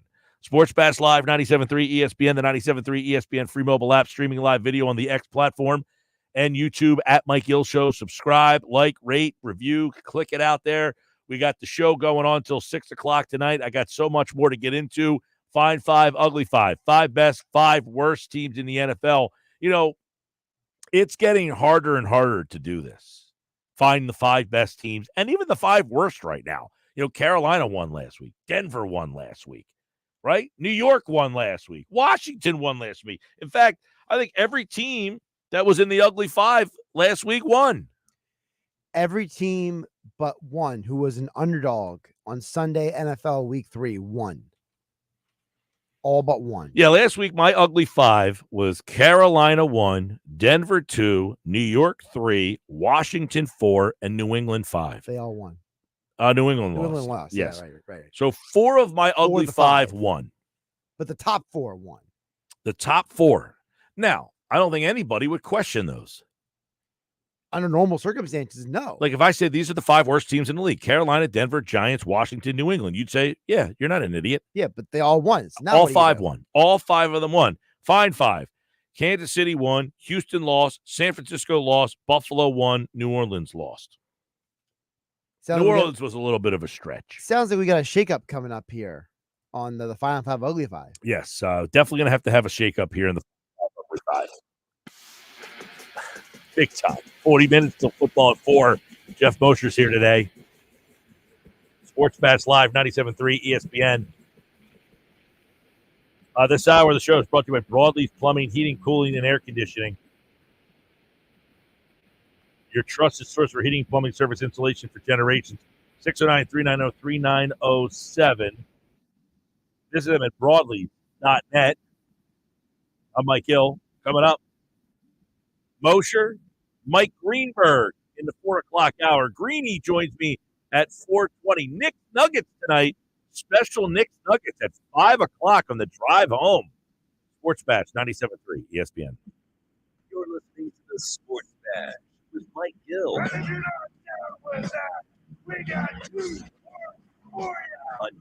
97.3 ESPN and the 97.3 ESPN free mobile app. Oh, yeah, it's on at Matt Blatt Nissan. New 2020 2024 Nissan Rogue S, 0 down and 2.9% financing for 60 months. But when they're gone, they're gone. Have a trade? Bring it to AJ the Trade Man. He's paying cash, lots of cash, up to 120% more cash than KBB fair market value. Then drive home in your new 2025 Matte Black Nissan Kicks. Just $299 per month lease with 0 security deposits. And every new Matte Black Nissan comes with our 4-day love it or leave it return policy. Have a job clearing $450 per week at Matte Black Nissan? You're virtually approved today with 0 down and low 2.9% financing. MattBlackNissan.com. Approved Tier 1 credit for Matt. Negative equity will be refinanced with the new vehicle plus tax tag of $589 not paid. Offers can't be combined. Call 877-289-6870 or go to MattBlackNissan.com for complete details. 24 months, 10,000 miles, $27.99 due through NEMAC. VIN RC 738396. MSRP 31,115. Offer ends 9/30/2024. It's on at Matt Black Nissan on the Black Horse Pike, Egg Harbor Township. Mom, meet Sarah. From first time Nana moments. Yeah, welcome to Flight 101. To annual girls trip moments. Your can't miss moments are worth protecting against RSV. If you're 75 or older or 60 plus with a chronic condition like asthma, COPD, heart disease, or severe diabetes, you're at higher risk of landing in the hospital from RSV. And there are no prescription RSV treatments. Check eligibility and schedule your RSV vaccine at vaxassist.com. So where should we go next? Sponsored by Pfizer. We're going abroad for the first time in years to Spain. So we started using Babbel. And started learning Spanish fast. With Babbel, you can start having conversations in another language in just 3 weeks. ¿Cómo te llamas? ¿Cómo te llamas? When you learn a language, you want to actually use it. Babbel is designed with that goal in mind. In just 3 weeks, we're starting to have conversations in Spanish. Gracias, Babbel. Babbel, language for life. Now try Babbel for free at Babbel.com. That's Babbel.com. What's that sound? That's the sound of Downy Unstoppable Scent Beads going into your washing machine and giving your clothes freshness that lasts all day long. There it is again. It's like music to your ears, or more like music to your nose. That freshness is irresistible. Let's get a Downy Unstoppables bottle shake. And now a sniff solo. Nice. With Downy Unstoppable, you just toss, wash, wow, for all-day freshness. Lenny Kravitz presents the Blue Electric Light Sword 2024. Live in Atlantic City. Ovation Hall and Ocean Casino Resort, Friday, November 1st. Get tickets now at theoceanac.com. Lenny Kravitz, the brand new album, Blue Electric Light, is available everywhere now. For more, visit lennyKravitz.com. You might wonder, John Legend, how do you keep your voice sounding so legendary? Honey.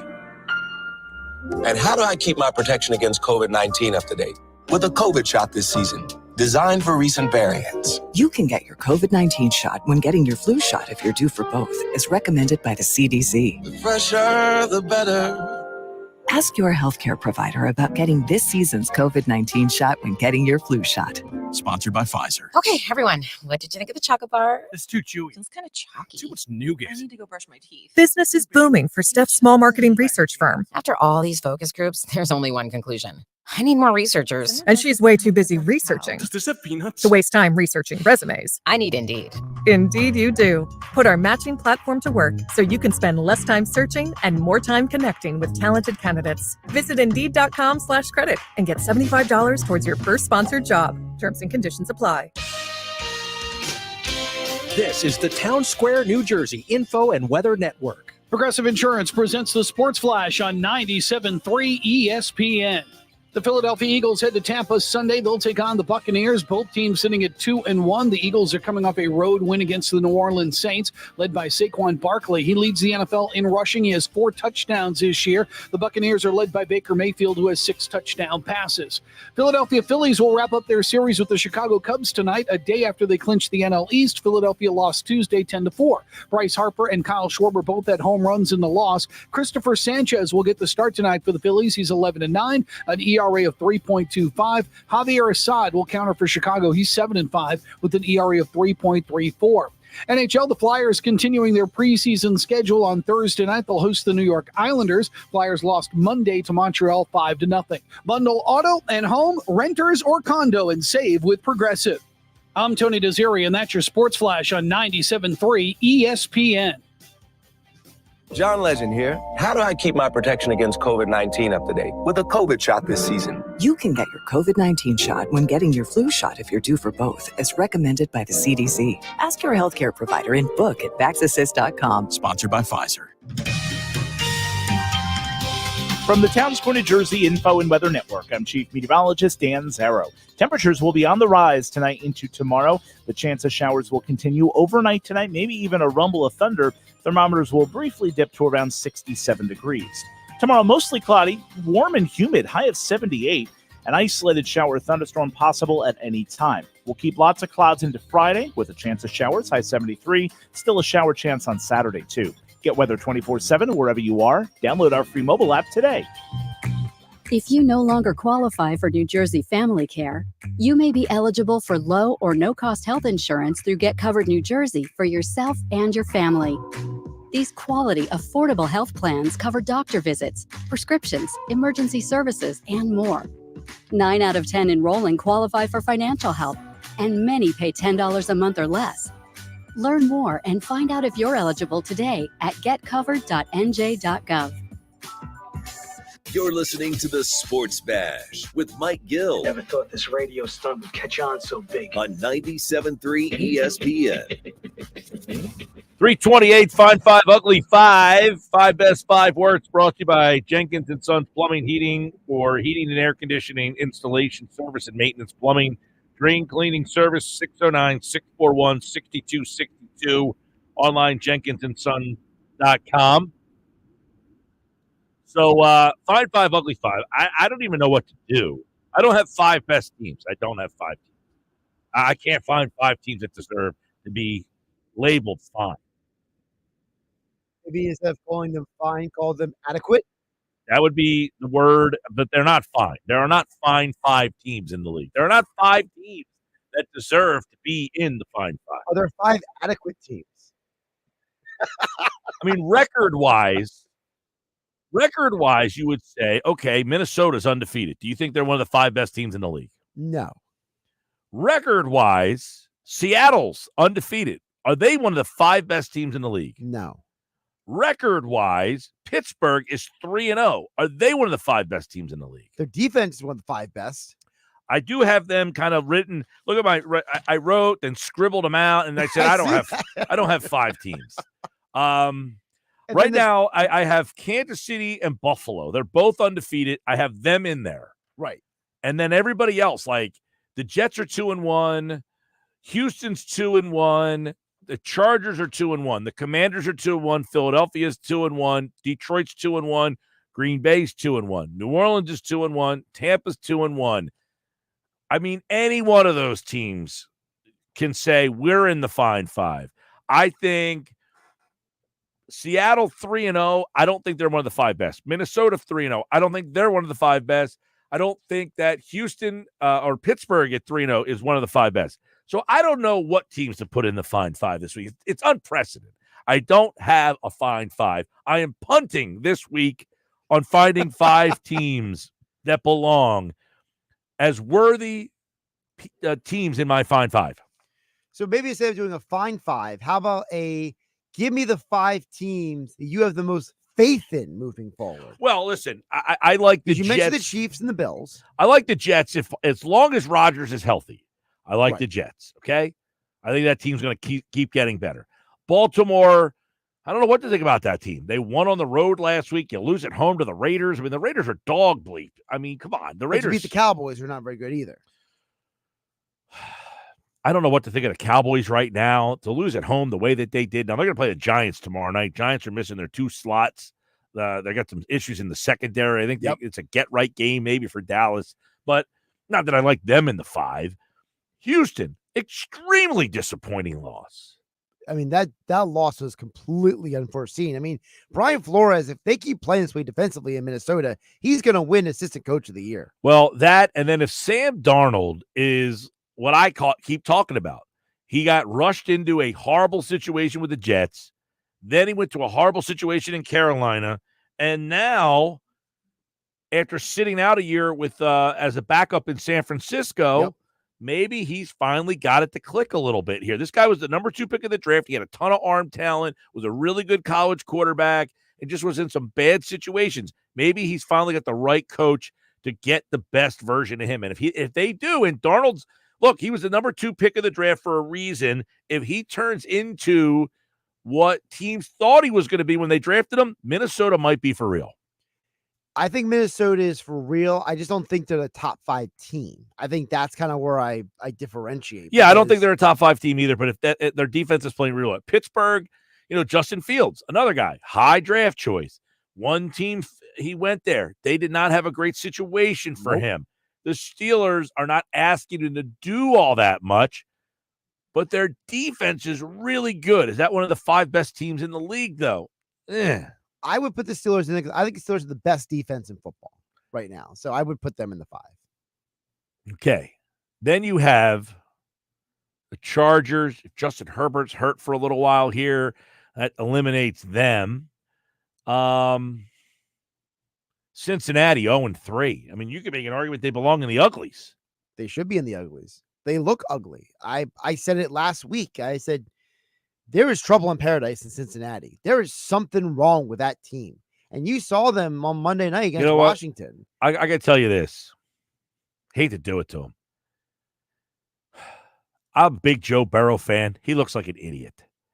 You think it's the hair? The hair, the outfit. It's to a point where now I have so much money that I look like an idiot.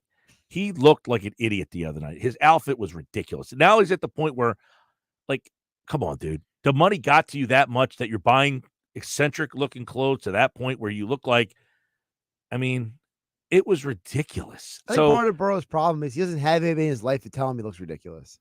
Well, evidently not, because he looked ridiculous. I forget the hair. His hair is Slim Shady. Yeah, it's sophomoric. But the outfit he had on was so bad. It was one of those things where I just have a stupid amount of money, so I'm going to buy stupid stuff. And when you get to that level, I start to question your commitment. Yeah, like, what are you in this for? Just to spend stupid money to look like I have so much money, I'll do whatever the heck I want with it? That is a sign to me. I know it might sound preposterous. No, it's not preposterous, because the person who thinks what you're saying is preposterous doesn't understand that in any walk of life, how you act is a reflection of where your mindset is. Well, it's just anything. It's like, I have so much money and I am so bored with it that I'm going to go out and just spend money on stupid. Like, he probably paid an astronomical amount of money for these threads just to look stupid. Like, and remember, he was at Fashion Week earlier this year. He's been hanging around those people. There's some crossover in Burrow's commitment that has me worried about that whole team situation, because I loved Burrow.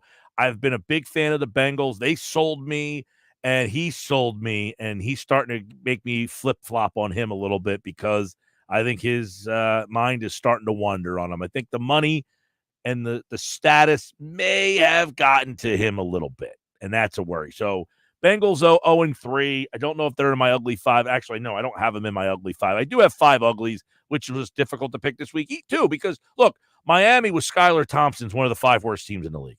Right, with Skylar Thompson. Or Tim Boyle. Or Tim Boyle. Both fair comments. I mean, poor Skylar got smashed out of the game on Sunday. So Miami would be one of the worst 5 teams in the league currently without Tua. They are one of the worst 5 teams in the league. New England, they have been somewhat competitive for 2 weeks. Last week, they got blown out and looked non-competitive. To me, New England has a bottom 5 roster. They're an ugly 5 competitor. Cleveland has been an ugly 5 competitor. I mean, they have been one of the 5 worst teams that I've seen play this year. They have been terrible. Is horrendous. The quarterback is done. He's a shot fighter. He was once a very good player, and the commitment to the game is now out the window. So they got to move on from him. You got to eat it. You got to move on and start over if you're Cleveland. I feel bad for you. I don't feel bad for you. You paid an idiot, and now you got to pay the idiot, and you either keep playing him or just move on from it. I'm the kind of guy that I've made the mistake, move on from it, not just keep making the mistake. Now, I know it's not my money, but if you got to write the check, write it and get it over with, or you're going to have this. This is what you get. That's your result. Bring back Joe Flacco. Jacksonville's number 5 in my ugly. I got Jacksonville higher on my uglies. That team, and it's another example, okay, of what I talk about with the quarterback. Trevor Lawrence was the number 1 prospect. He was unbelievable. Yep. Can't miss, blah, blah, blah. Drafted number 1. By the way, had some microcosm of success, won a playoff game, got paid $275 million, and that guy ain't winning a Super Bowl. So all these teams that sell their soul to draft quarterbacks, this guy, there is no quarterback coming out of college in the last X amount of years that has been higher thought of than this kid. He was the highest regarded quarterback since Andrew Luck. And he's 0-3 and looks like dog do. He's regressed. So again, stop overdrafting these quarterbacks and stop playing them right away. Look, he played right away, and he's not better. He's worse. He's worse. Jacksonville's in my ugly 5. Their defense is horrible. Horrible. Tennessee is number 4 in my ugly 5 because I think Levis is actually the worst quarterback. No, I take that back. 3 of the worst quarterbacks, 2 of the worst quarterbacks. Lawrence isn't one of the 3 worst. He's just not playing well. Levis and Anthony Richardson are the 2 worst. If I was doing Fine 5, Ugly 5 quarterbacks, Levis and Richardson are definitely in the 5. That might be a more fun list at this point. It's an easier list to come up with. There's 5 quarterbacks who really stink. Levis is one. Richardson's another one. Those 2 guys. And Indianapolis, Watson? by the way, you can put them in the ugly 5. Of course you can. But they're not in my ugly 5. Tennessee is in there. Their defense has been awful, and Levis is horrendous.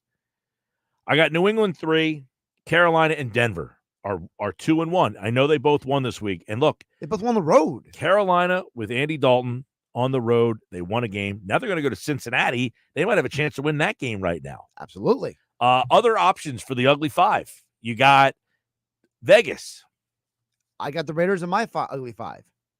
I think you should take the Panthers out and put the Raiders in. Giants. I think the Giants get a week of reprieve because they beat up on the Browns. Chicago, I have in my ugly 5 because I think that as of right now, I think they're an uglier team than most of these teams. I think the Rams, Arizona, and San Francisco, who are all 1-2, they all are saved from my ugly list. Rams and Arizona are still competitive football teams. Yeah, the Rams just beat the 49ers, and the 49ers are injured. I mean, the big picture of the NFL. Yeah, I mean, I know that San Francisco's got injury issues, and that's why they're here. That's why I saved Miami. But how long's Tua out for? He might be out for the year. He's going to miss at least 4 weeks. So if he's out for the year, Miami's definitely in the ugly 5 moving forward. I'm holding them off for one more week, and it's a tough time for the Fine 5, Ugly 5 segment, people. We here at the Sports Bash are trying to evaluate this Fine 5, Ugly 5, and I can't find 10 teams that are worthy. The NFL, it's a very early sample size, but I think we're starting to learn very quickly, Mike, that 2 things matter in this league more than anything else: coaching and health. Well, there's no doubt that the health of these teams is creeping in. You got so many injuries right now, and there is a fine line between the 2 teams when you're at full health. The best team and the worst team, there's a fine line. Then a middle-of-the-road team loses a guy or 2, and then it just spirals and you're out of control. Cole from LBI, the NFC is a mess with injuries and bad football. Do we really trust Darnold and Geno Smith? Same in the AFC, but I think the Bills are legit. Kansas City is Kansas City, and the Jets are right behind them. Yeah, right now, there's so many question marks. You know, you have Sam Darnold and Geno Smith both undefeated. These are guys that Darnold was the number 2 pick in the draft. Geno Smith was at one point thought to be the number 1 pick in the draft. Now he fell to the second round, played on a lot of bad situations before he finally got to a team that has some weapons for him, and he's turned into a pretty good quarterback. So, listen, I think it puts in perspective where Philadelphia kind of is, what we're talking about. They're 1 dropped pass away from being 3-0. They're 1 dropped pass away from being 3-0 in a league right now where people can't find ways to win games. And they should have found a way to win that Atlanta game. I'm not taking that off the plate. You got to catch the damn ball. But they're 1 catch away from being 3-0 in this league, in a league that is filled with teams that we just can't figure out right now. And again, it goes back to the coaching point. I think that you are seeing in places like Chicago, places like Cincinnati, we are starting in Jacksonville too. You are starting to have questions about the coaching staffs in those cities. Mike, you can say Burrow dresses like a clown, but you can't say he's playing bad. I didn't say he's playing bad. I'm just wondering if his commitment to his roster and his team, I don't think he played bad against Washington. There's something vibe-wise about that team that doesn't seem to be clicking. It feels like there's a lot more worrying about, what did Antonio Pierce say? Business decisions? Business decisions. Yeah, it feels like Cincinnati's making more business decisions. I'm not questioning his play. I think Burrow's still one of the better players, but I just don't know that there's a little more individuality than you want to see. Right. I don't know that 53 are lock, step, and barrel. No, they're not. I mean, there was a situation. I mean, this is 2 straight weeks now that Burrow has like chucked his helmet on the sideline after, and like, now is he chucking his helmet because he played bad, because the guy ran the wrong route? Like, we don't know all the details, but there's obviously physical frustration being showcased by Joe Burrow, Jamar Chase, T. Higgins, the head coach, Zach Taylor. There's something going on there. 609-403-0973, 609-403-0973. As ugly as Joey Boy's Slim Shady look was, reactions like yours, Mike, makes me like it. David in Vineland. Hey, David, you are entitled to look to like any outfit or style that you deem worthy. It's certainly not a look that I'm going for. And listen, and it's not even a bad look. You might say it's a really, really good look. I'm just saying it's one of those things where it appears that he went out of his way to spend a ridiculous amount of money on something that he wasn't doing a year or two ago. That's all. It's just a drastic change. And to me, the drastic change is more a sign. So whether you like the style of it or not, that's on you, Dave. To me, it's the drasticness of the change of look is kind of saying, you get a kid, he was a normal little guy, then all of a sudden out of right field, he decides he's a goth. That's such a drastic change. Yeah. And you're like, what happened to you, dude? Not that, if you want to be goth, go for it. I'm all for you, buddy. Have your look. But if you weren't always that look, correct, why did you make that change? Right. Why did you make a drastic change in your aesthetic? Right. Exactly. Are you that bored with your life? Do you have so much money you're bored with it? Yeah, that's all. So, Dave, if you like that look, good for you. Can you buy that outfit anywhere around here? I'm sure someone could figure out how to get their hands on it. Matt in Sicklerville, any way we could swindle a decent draft pick from Miami for Pickett? It's a fair question, Matt. What's a decent draft choice? 3rd, 4th? 2nd? I don't know about that. For Pickett, you gave up a 3rd to get him. He was a 1st-round pick, though. He was, undeservingly. Do you call Miami at like 11:30 at night, try to get them while they're maybe a little wasted, and say, hey, can we manipulate you into something? That's your chance. Is you're hoping that you catch them on a night at the hotel. You don't play the Dolphins this year, though. So when are you getting at the bar with them? I'm just saying, get a phone call. FaceTime. Yeah, I think it's a possibility. I think that as Miami evaluates their quarterback, now you almost have to cheer for Miami a little bit to stay involved and have their offense struggle and have them realize, look, there are options, though. They got Russell Wilson is going to be a name that I think you're going to hear on the trade. Ryan Tannehill still he's a free agent, so if you don't want to give up anything of value, you just sign a guy like Tannehill. Joe Flacco's a backup in Indy. Flacco's a backup. Andy Dalton is a backup. Maybe Andy Dalton's not a backup. He's a starter right now, but if somebody offered Carolina, I think Carolina might be dumb enough to say, even though this guy's starting for us right now, we'll give up on him just because we don't really, you could call for Bryce Young if anybody else thinks that he can play. Like if Mike McDaniels thinks, hey, if I get my hands on this guy, I could do something with him.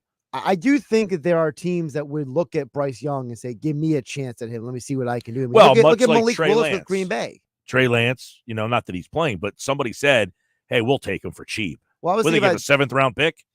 Yeah, they gave a 7th-round pick. I'm thinking about Malik Willis, though. Look what happened. I mean, he looked like he was DOA, and in Tennessee, he goes to Green Bay. It looks like a competent quarterback. Well, to be fair, they didn't let him throw all that much. But what he is throwing, he's not throwing interceptions. He's not throwing, balls in the dirt. Yeah, the first week, I mean, I don't even think he threw 20 passes in the game. No, I have to look it up again. But I thought he threw like 16. Right. So it's yes, I don't think Malik Willis, but listen, he fell to the third. There were some people who thought he should have been a first-round pick. Correct. And he got to the third round. And for Tampa, that's the whole thing is you go to certain situations, and those situations are just not great. Malik Willis last week threw 19 passes. So again, on the flip side, Will Levis threw 34 passes. Not conducive for victory, asking Will Levis to throw 34 times. Green Bay, smart enough to say, Malik Willis, not great. 19 passes that really make sense. And he has, done a good job of, and by the way, Green Bay, 2-1. They won both games without Love. How about that? That should put them in the fine five because they're going to get Love back, and that should keep them in the mix. More Sports Bash coming up. When you need the best Phillies coverage, there's only one place to get it. A 3-1. This one hammered left field and deep. Watching it go is Kelnick, home run. JT Real Muto. The Sports Bash with Mike Gill on 97.3 ESPN. Go to get your game on at the Gallery Bar Book and Games at Ocean Casino Resort.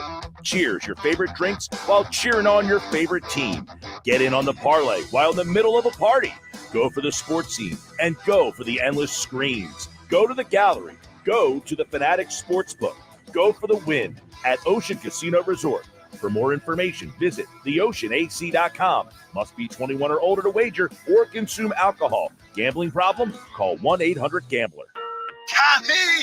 I can't wait for golf this weekend, huh, buddy? Time flies. Love you, man. Oh, don't forget your knee brace again. We aren't in college anymore. Moments together matter, so help protect yourself from RSV. If you're 75 or older or 60 plus with a chronic condition like asthma, COPD, heart disease, or severe diabetes, you're at higher risk of landing in the hospital from RSV, and there are no prescription RSV treatments. Check eligibility and schedule your RSV vaccine at vaxassist.com. Sponsored by Pfizer. Trust Jenkins Plumbing, Heating, and Air Conditioning, where one call does it all. For leaks, stoppages, and renovations. For 75 years, Jenkins trained technicians have been providing reputable service to local homeowners. Renovating your kitchen or bath? Call Jenkins. For new heating and air installation, service and maintenance, ductless air conditioning systems, water heaters, boilers, oil service, plumbing and drain cleaning services, water line or sewer main repairs and replacements. Call 609-641-6262 or visit jenkinsandsons.com. Wake up. Breakfast. And Nature Made vitamins. Whatever your morning sounds like, Nature Made fits right in. Whether you're looking for vitamin C or a multivitamin to get key nutrients, we've got you covered. Now that's a good morning. We take care of you so you can take on your day. Start your day with Nature Made, the #1 pharmacist recommended vitamin and supplement brand. Based on a survey of pharmacists who recommend branded vitamins and supplements. When you want experience, go for the best. Pick up the phone and call Dennisville Fence. Hey, South Jersey homeowners, autumn is here and fall season means fence season. Are you dreaming of a new fence or railing, but you don't want to break the bank? Our pro tip of the day, install in the fall for big savings. As your exclusive Active Yards dealer, you can choose from our inventory of privacy, decorative, security, and pull fence solutions by Active Yards. No matter what your needs are, we have a high-quality, maintenance-free Active Yard solution that is right for you. Don't miss our Install in the Fall savings coupled with our no-money-down, interest-free financing so together we can make your dream a reality. So give us a call today or go online to DennisvilleFence.com to request a free estimate and be sure to mention that you want to install in the fall. Go with experience, go for the best. Pick up the phone and call Dennisville Fence. 1-800-499-FENCE. Visit DennisvilleFence.com. Getting quality employees to fill positions in your company is essential, but finding those people can be a major hassle unless you use ZipRecruiter. ZipRecruiter makes finding quality people a breeze. ZipRecruiter's advanced technology identifies candidates with the right skills, sends you great matches, then you can easily invite them to apply. 4 out of 5 employers who post on ZipRecruiter get a quality candidate within the first day. See for yourself. Go to ZipRecruiter.com/radio to try ZipRecruiter for free. That's ZipRecruiter.com/radio. Tommy! I can't wait for golf this weekend, huh, buddy? Time flies. Love you, man. Oh, don't forget your knee brace again. We aren't in college anymore. Moments together matter, so help protect yourself from RSV. If you're 75 or older or 60 plus with a chronic condition like asthma, COPD, heart disease, or severe diabetes, you're at higher risk of landing in the hospital from RSV, and there are no prescription RSV treatments. Check eligibility and schedule your RSV vaccine at vaxassist.com. Sponsored by Pfizer. With GMF financing to qualify buyers excludes Traverse and Corvette excludes prior sales. Stop! Yes, I said stop before you buy a car anywhere. Because right now at Bennett Chevy, you can save up to 20% off your new car. That's right. Bennett Chevy selling new Chevys at true GM supplier employee prices. Plus, and this is huge, you get to keep all the rebates. You can and you'll save even more with financing as low as 0%. Yes, ZERO at Bennett on EVs. And there's available 1.9% on other models. Looking for used? Trade any old clunker for a minimum $10,000. We don't care how old or how many miles. Heck, we don't even care if it runs. Just get it here and you'll get a minimum $10,000 towards any pre-owned in stock. And Bennett's exclusive non-commissioned sales team is paid on your satisfaction, not how much you spend. So you're never hassled to pay more. You're gonna love it here. Together, let's drive. Bennett Chevy, Egg Harbor Township, and BennettChevy.com. You're listening to The Sports Bash with Mike Gill on 97.3 ESPN and the free mobile app. 350 brought to you by Broadley's Plumbing, Heating, Air Conditioning, your trusted source for heating, plumbing, service, installation for generations. Call 609-390-3907, online broadleys.net. I like this text message. Kind of sums it up, right? He says, where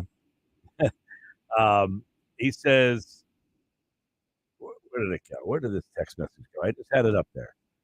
What happened to this one? Oh, here we go. Sam Darnold leads the NFL in touchdown passes. Fields and the Steelers are 3-0. Caleb Williams had the most passing yards, and Dalton had 3 touchdowns and over 300 yards. The 2024 season is already officially drunk. It's something. Yeah, I can't explain.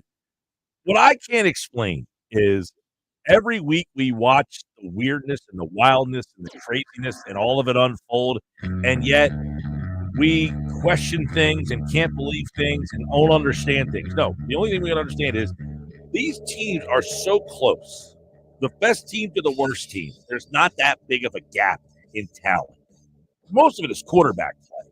One team's better than the others because their quarterback is just like the Chiefs roster isn't so significantly better than everybody else. Their quarterback is so significantly better than everybody else. Sure. And everybody else's quarterback, you might have a couple guys who are better, but man, the league is just so filled with parity. But we all think that there's like 10 really good teams and 20 really bad teams. Really, you just got a bunch of teams that are all just in the middle there. And that's the 2024 season. That's football as we know it in today's NFL. Football at 4. Come up. This is South Jersey's official home for Philadelphia Eagles football. The Eagles continue the 2024 season this Sunday in Tampa against the Buccaneers. Mayfield back. He looks. He fires. And it's intercepted. It is intercepted. Coming up under his Reed Blankenship. Listen to all the action with Merrill Reese and Mike Quick with pregame coverage starting at noon and kickoff at 1 p.m. This is the play-by-play home of the Philadelphia Eagles. 97.3 ESPN, South Jersey's Eagles station. Mom, meet Sarah. From first-time Nana moments. Yeah, welcome to Flight 101. To annual girls trip moments. Your can't-miss moments are worth protecting against RSV. If you're 75 or older or 60 plus with a chronic condition like asthma, COPD, heart disease, or severe diabetes, you're at higher risk of landing in the hospital from RSV. And there are no prescription RSV treatments. Check eligibility and schedule your RSV vaccine at vaxassist.com. So where should we go next? Sponsored by Pfizer.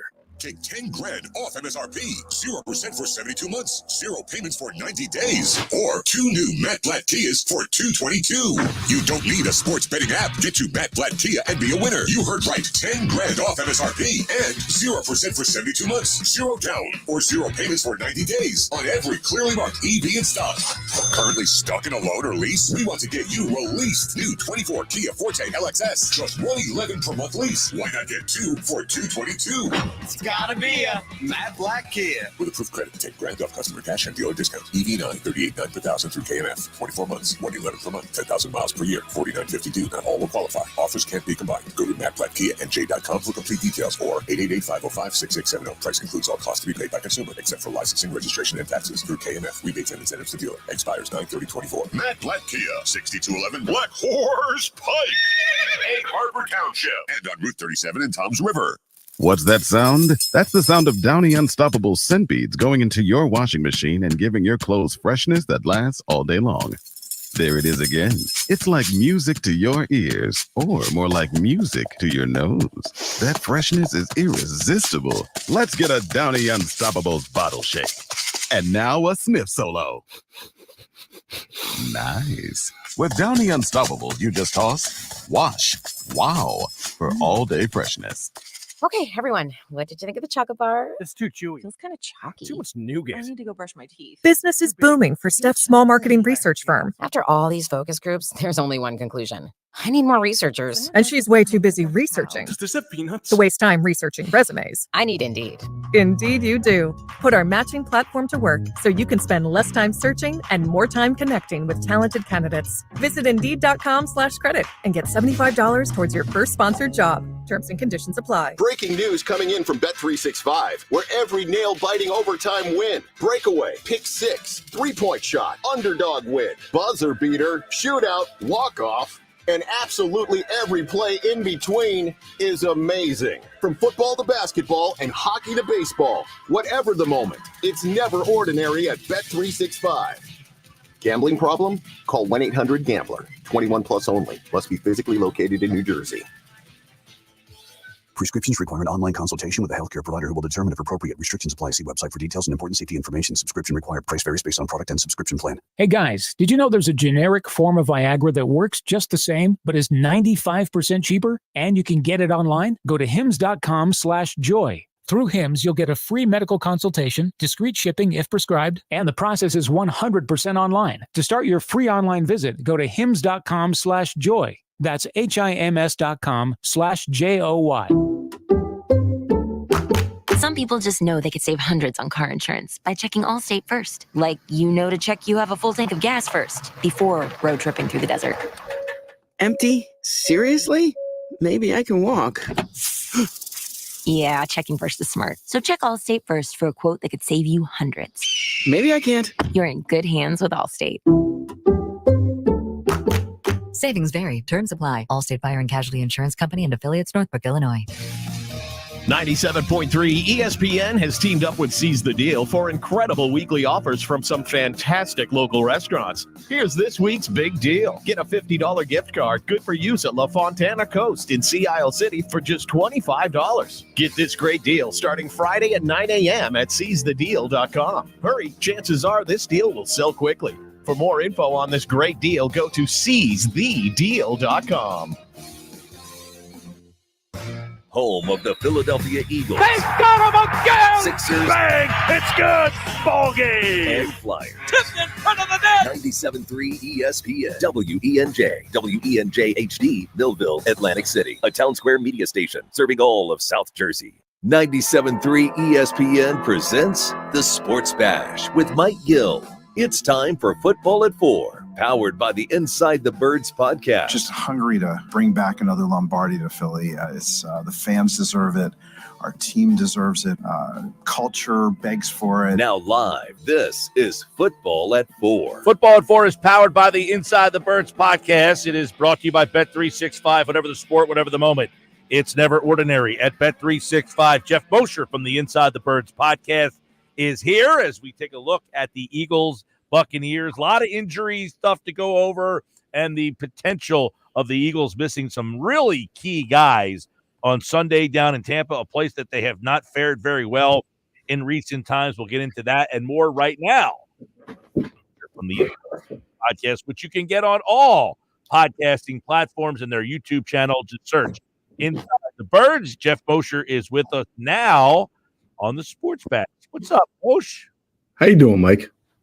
I'm doing A-OK, man. You got the Eagles 2-1, and we were just talking about before you came on. The league. I can't find the 5 best teams in this league. I can't come up with 5. The 5 best teams in this league. Well, certainly the 3-0 teams, right, are not ones that you thought would be among the top 5, like the Steelers and the Vikings, and there's another 3-0 team that's probably Seattle, right? Yeah, who saw that coming, right? And then you've got the 49ers, the Lions, that a lot of people like, and they're reeling a little bit. Obviously, the Chiefs, they're smooth sailing. It's the Chiefs and everybody else, Mike. That's how it's been. Do we even think the Chiefs are that far and away above everyone other than the fact that they have Patrick Mahomes? Because the way they're winning games, we're watching them and saying, are they overly impressive? No, yeah, that's a great point. I mean, their passing game is still not as prolific as you thought it would be. Travis Kelce is starting to disappear in the offense. They had a couple of left tackle issues. So you're right. But that's, they're the Chiefs and they figure out a way and they get a very beneficial call against the Falcons and wind up winning the game. But yeah, I kind of like the fact that right now the whole NFL is sort of in you're in a wait and see. And some of the traditional powers like the Ravens, right, are not, and the Niners are looking a little shaky at the moment. Yeah, I mean, the Niners are injury related. They've got so many problems there. The Ravens is a little bit of a surprising one. How about the Bengals, too? I think a lot of people thought this would be the Bengals back this year, with Burrow. Yeah. Bengals, I definitely put them in that category of disappointing. There's so many teams that you're just like, I can't figure them out. But what have we figured out in your mind about Philadelphia? Is this a hard team to try to figure out with all these injuries? Yeah. They were a tough team to figure out before the injuries. The injuries just made it even tougher for them. Adam and I were not joking, but we were talking about this upcoming matchup against the Bucs, who have a lot of injuries right now on defense. Vita Vea hurt, Antoine Winfield hurt, somebody else who I'm not thinking of hurt on their defense. And yet the Eagles, all their injuries are on offense. So it's not like you can kind of attack their injury-related weaknesses because the Eagles right now don't know who's going to be available to them offensively to be able to attack those weaknesses. Yeah, let's look at some of the injuries and kind of get your thoughts, Moshe, on how important they are and how much they can overcome them. Obviously, Lane Johnson, and he did not practice today. You've also got Mekhi Becton, who was back at practice today. Mailata sat out practice today. We don't know what his the injury report should be coming out any minute here. But those guys, Lane Johnson, we would think most likely not going to play this week. You never rule anything out, but Lane has a history with concussions. He was throwing up. It is tougher now than ever before for players to get in because of the protocol changes to get back into a game. It was rare to begin with that a player who suffered a concussion in a Sunday game was going to be able to make it back for the following Sunday's game. It had happened a couple of times, but it was rare by percentages, but now it's even tougher. So I have a hard time, never rule anything out, but I have a hard time thinking that Lane's going to be available in that game. Yeah, and that would be what Fred Johnson, I guess, would be the replacement. I guess what happens if Mailata and Lane Johnson were out? So if Mailata and Lane Johnson are out, so you mean in the middle of a game? Because if both are out, they do have Darian Kennard, who hasn't been active. But if both those guys got hurt in practice, they would activate Kennard, and Fred would probably play left tackle, and Kennard would probably play right tackle. They wouldn't use Becton or Steen even at one of those tackle spots? Steen maybe in an emergency. I don't know about Becton because if he's healthy, you want him at right guard where he's been playing it. They don't like to move a guy who's healthy to another spot and then change 2 different positions if they can avoid it. Jeff, the potential of them having to play a game without AJ and Devontae, that is becoming more realistic. So in your mind, what does an offense without those two guys look like? Well, it's an offense that's going to have to lean once again heavily on Dallas Goedert, but now you don't have Devontae Smiths that sort of also make the defense wonder where you're going. So it's an offense that A, would have to lean heavily on Dallas Goedert. B, because of this depth issues in general at receiver, you're probably going to have to play a lot more 12 personnel. So not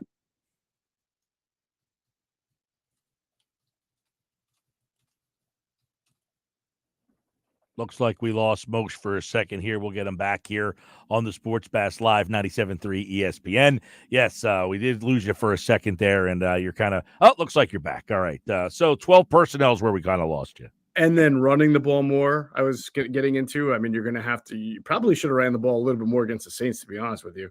You worried about Barkley's workload at all? Of course.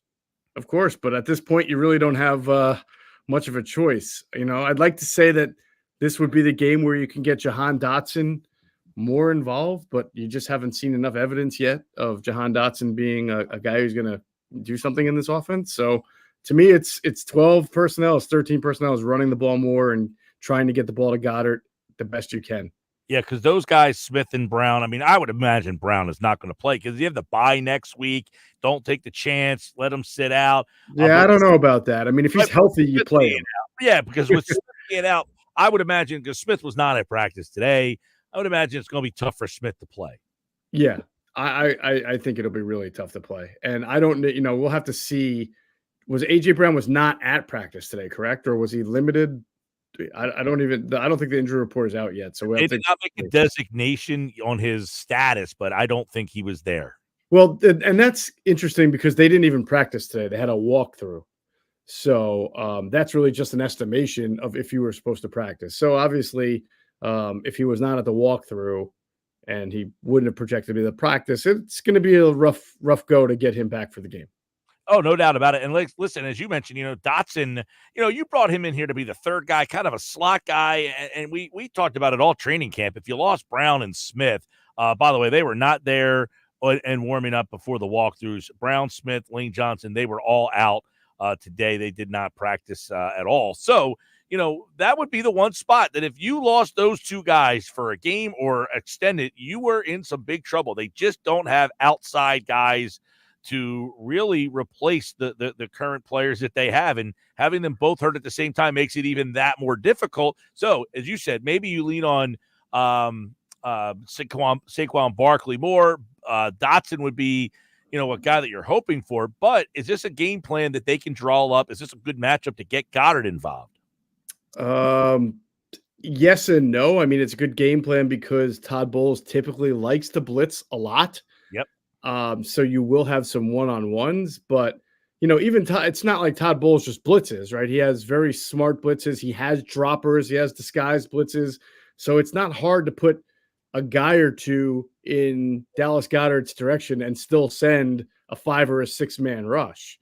That's why I say it can't just be all Dallas Goedert all the time. If that were the case, then, I'm trying to give any team that just has a good tight end and no weapons would be better, but it's hard. It's hard to do that when you've got a really good pass catching tight end and no real other threats in your receiving core. Yeah. They've had some problems with the blitz against Todd Bowles teams. When you look at this offense with the lack of weapons, is this one of those weeks where it's even a worse matchup with Bowles in the blitz?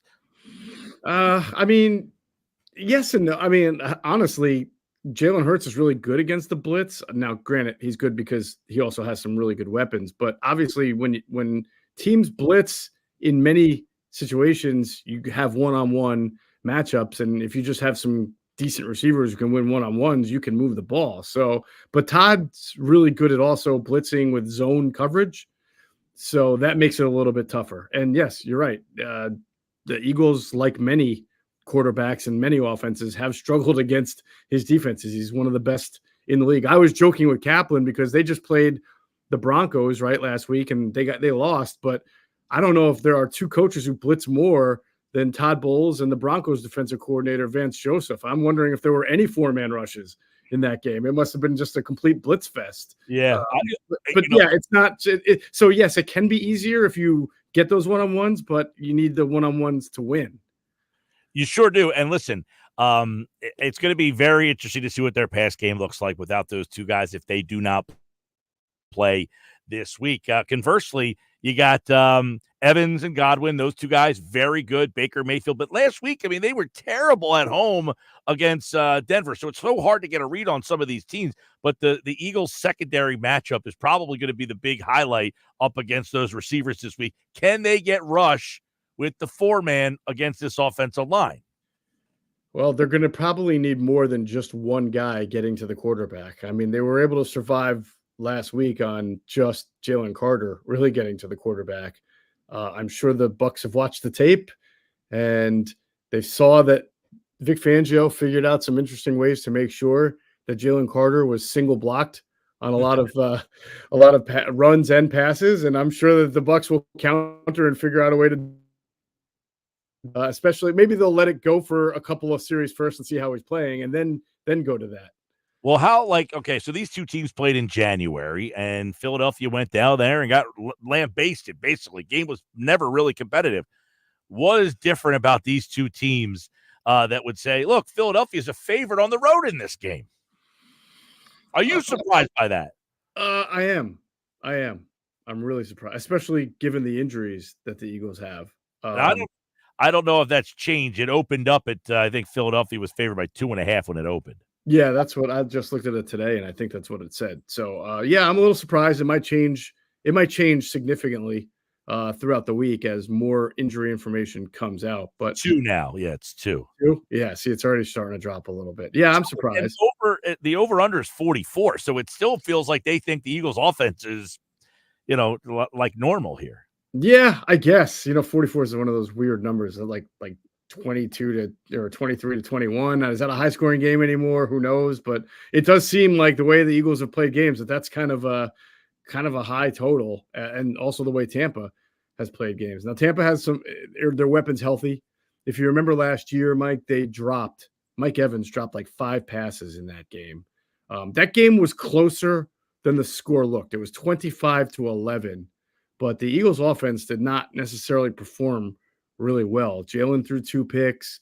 DeAndre Swift ran the ball really well, but they got a safety. They only scored 23 total points. And again, the Bucs dropped a lot of passes in that game. It was a very odd game. That game opened, by the way, at 47. It's now dropped down to 44. So I guess you are starting to see the remnants, if you will, of no Smith and possibly no A.J. Brown. We'll see what Smith's availability. I don't have a lot of hope for him. Brown, maybe with the hamstring, maybe as a decoy or tries to give it a go. We'll see. Could see Dotson. Who's the next guy? Campbell? Paris Campbell. He would be the next guy. That's right. Johnny Wilson. John Ross got elevated to the practice squad too, right? Well, he got signed to the practice squad, yes, brought back to it. But, I don't think that you'll be seeing John Ross in this weekend's game or elevated for this game. Jeff Mosher from the Inside the Birds podcast. Check out the Inside the Birds podcast on all podcasting platforms and check out their YouTube channel. Subscribe to that for more Inside the Birds content. They're getting you ready for the Eagles and the Buccaneers as we are this week on Football at 4. Thanks, Moshe. All right. Have a great one, Mike. And Football at 4 is brought to you by Bet365. Whatever the sport, whatever the moment, it's never ordinary at Bet365. Coming up, we'll talk to Greeny. We'll get Mike Greenberg's take on where this Eagles team is through 3 weeks of the season. We'll get his thoughts on the NFL in general.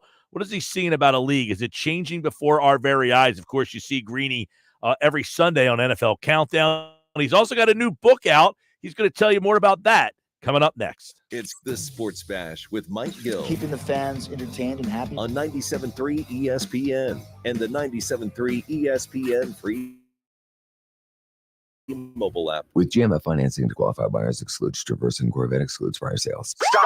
Yes, I said stop before you buy a car anywhere. Because right now at Bennett Chevy, you can save up to 20% off your new car. That's right. Bennett Chevy selling new Chevys at true GM supplier employee prices. Plus, and this is huge, you get to keep all the rebates. You can save up to 20%. And you'll save even more with financing as low as 0%. Yes, Z-E-R-O at Bennett on EVs. And there's available 1.9% on other models. Looking for used? Trade any old clunker for a minimum $10,000. We don't care how old or how many miles. Heck, we don't even care if it runs. Just get it here, and you'll get a minimum $10,000 towards any pre-owned in stock. And Bennett's exclusive non-commissioned sales team is paid on your satisfaction, not how much you spend, so you're never hassled to pay more. You're gonna love it here. Together, let's drive. Bennett Chevy, Egg Harbor Township, and BennettChevy.com. You might wonder, John Legend, how do you keep your voice sounding so honey?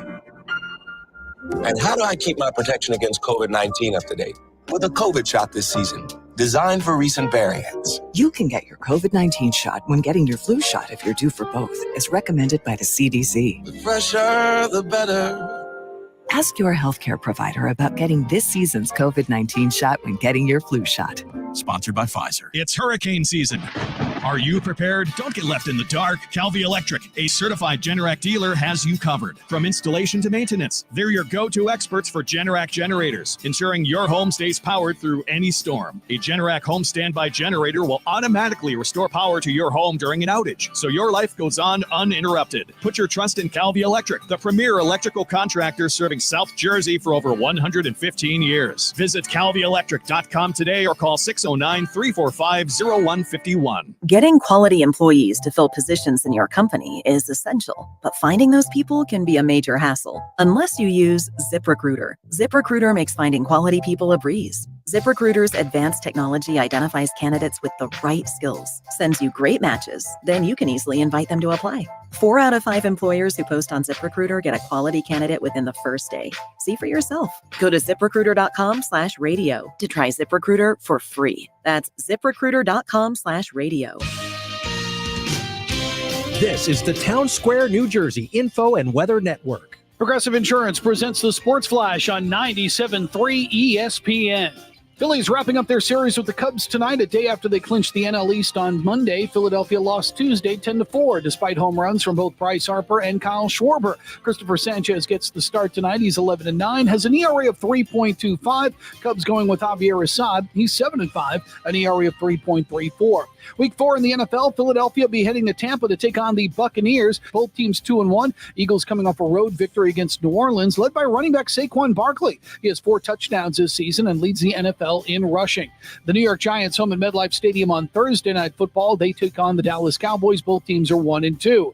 The Philadelphia Flyers will continue their preseason schedule Thursday, hosting the New York Islanders. Flyers open the regular season October 11th at Vancouver. Bundle auto and home, renters or condo, and save with Progressive.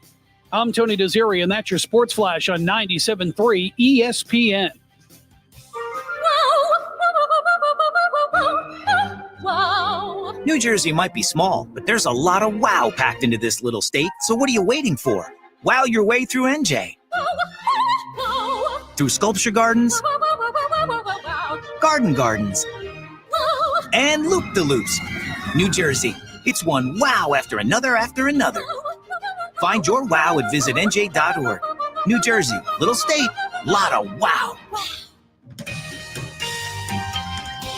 From the Town Square, New Jersey Info and Weather Network, I'm Chief Meteorologist Dan Zarrow. Temperatures will be on the rise tonight into tomorrow. The chance of showers will continue overnight tonight, maybe even a rumble of thunder. Thermometers will briefly dip to around 67 degrees.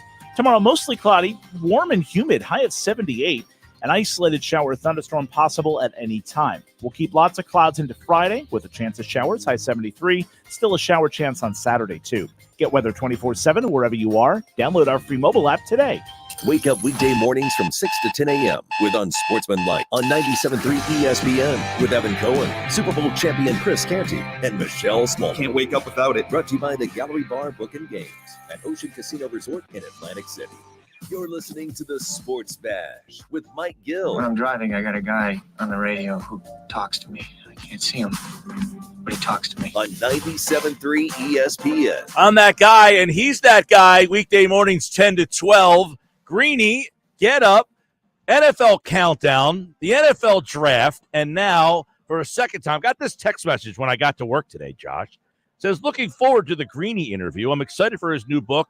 On the way to me right now. Got Your Number was such a great book. My grandfather and I like to pick a random number and learn something new each time. It's great being able to hear stories about some of the athletes. Please send Greeny a thanks from me, a fan, David in Vineland. Well, David in Vineland, I'm telling Greeny now that you appreciate that book and his new book, Got Your Answers. The 100 Greatest Sports Arguments Are Settled. It came out yesterday. It's on Amazon. And, man, Greeny, sports arguments in Philly. You could write a book about sports arguments in the city of Philadelphia and make them in.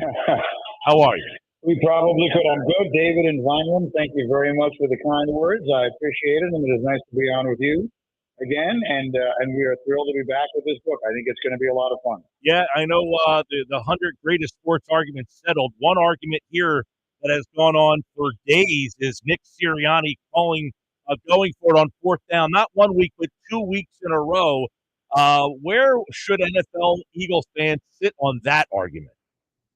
He's ice cold, right? I mean, there's no other way to put it. Sometimes coaches get hot, and in this case, he is the opposite of hot. He is as ice cold as a coach could possibly be on those decisions. That said, here was my take on this earlier this week on TV. Nick Sirianni does not do himself any favors when he talks to the media because he's not good at it. He's not a very good communicator, or at least not in that way. As I sometimes say, he can say words very well. However, I think this past week was a monster win and performance and almost vote of confidence for Nick Sirianni, whatever the in-game stuff was or wasn't. And I thought he got the end of the Atlanta game completely wrong, and obviously the end of the first half of this game wrong, and whatever else. This was a team that I think, at least from the national perspective, after the way they just completely came unraveled last year, I think after the way they lost that game to Atlanta, there were a lot of people, myself included, watching to see if they would come together and rise up and play tough. And that was a bad matchup for the defense, or at least it looked like it would be. They were getting no pressure on the quarterback, and Derek Carr leading into that game had been the least pressured quarterback in the league. And that team didn't allow a touchdown until the fourth quarter. The defense played great. I thought that was a real, let's put it this way, if they'd gotten obliterated in that game, we would have said this team has quit on Sirianni. So for them to fight the way they very obviously thought and to find a way at the end the way they did, I think it would be unfair not to say the opposite, not to say that at least for this day it seemed like they came together and rallied around their embattled coach.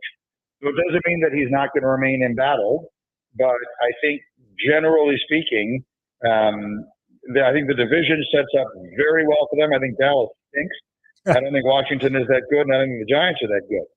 So I think that the Eagles have a little bit of a cushion to work with, and I think that all things considered, we'd have to say last week was a very good week for Coach Sirianni. So Get Up, NFL Countdown, Greeny on the radio, and obviously many other things you have had in your time. Where do you think, you got coaches, former players. We've had former players, we asked them, they love when the coach is aggressive. Then you got former coaches. You can't do that.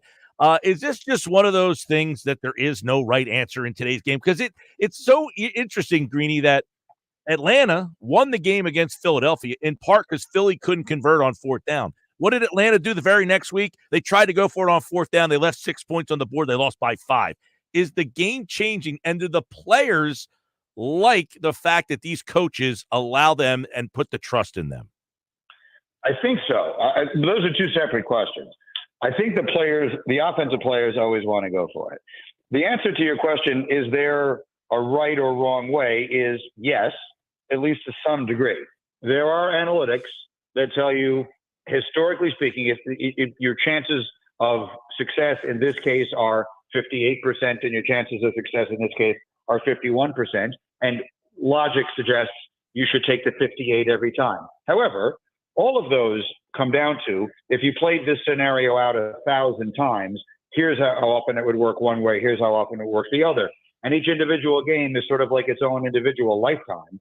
So a good coach, I think, has to have a feel for how the game is going, how the unit, whether it's his offense or defense or his quarterback or whatever the case is functioning. There are a lot of factors that I think skew the analytics. But when in doubt, and one of the reasons I think coaches are prone to use analytics is because if something goes wrong, they always have that to fall back on. They can always say the numbers. Hey, if you get second guessed, you make a decision that the analytics defend and it doesn't work, and if you get second guessed in a press conference, you can always say, "Excuse me, you idiot, but the numbers tell me that the way I did it gave me a 61% chance of winning, and the other way would have been 41%." And I think a lot of coaches do that for that reason, because I think a lot of coaches they coach with at least one eye on not getting fired. And so it isn't as simple as you just do what the analytics dictate. But there are, of course, and I'm not telling you anything you don't know, there are analytics that do give you at least an indication of which way one should lean. And if you were to do it 1,000 times, you should do it that way. I always use the blackjack analogy. You know, if you have 18 and the dealer has 6, you can hit. And every once in a while you'll win. But that doesn't mean you did the right thing. Right. So, and this is probably a particularly good analogy in Atlantic City. Right. So that's what I would say. I think more often than not, coaches do and should fall back on the analytics because more often than not, they're going to be right. Well, and they're aided by the fact that Monday Night Football is also putting the analytics big green go on the screen on fourth downs. You know, hey, they're telling you to go for it now. That's helping some of these coaches out. Hasn't out Sirianni out, but the team is still 2-1. But Greeny, the league seems drunk. It seems like it's crazy. You got 3-0 teams that no one believes in. You got 0-3 teams that people want to believe in. You've got 1-2 teams that are in the mix. You got 2-1 teams that no one knows anything about. This is football in 2024.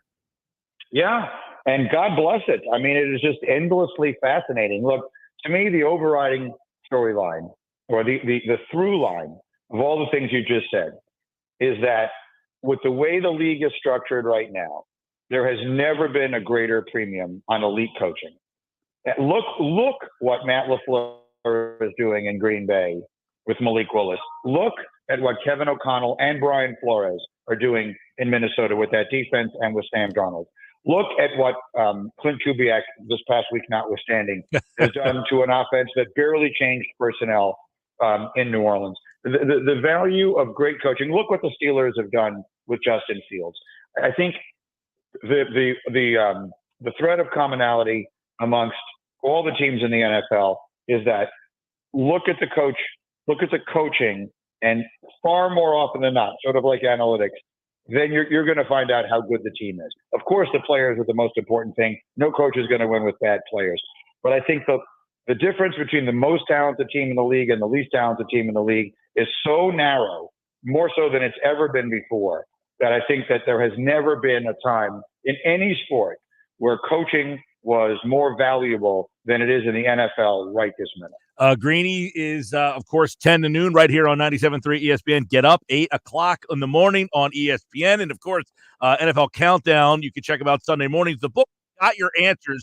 The 100 great sports argument settled. By the way, Cole and LBI is a big Jets fan. He says, Greeny is on. Forget the Eagles talk. Let's go, Jets. We do have a couple Jets people at the top half of our signal up there in Long Beach Island area. But, Greeny, your favorite argument that you and Hembo had to settle? Well, there are so many. So what the book is basically is we identified what we think are the top 100 sports debates, the top things that people love, sports fans on shows like this one love to debate. And then we used Hembo's extraordinary research to settle them once and for all. So you can open to any page, which I just did. I just opened to this page. Who were the top 10 number one overall picks in the common draft era? We took all the sports and put them together. So it is not the number one basketball or football or baseball or hockey, but all of the sports combined.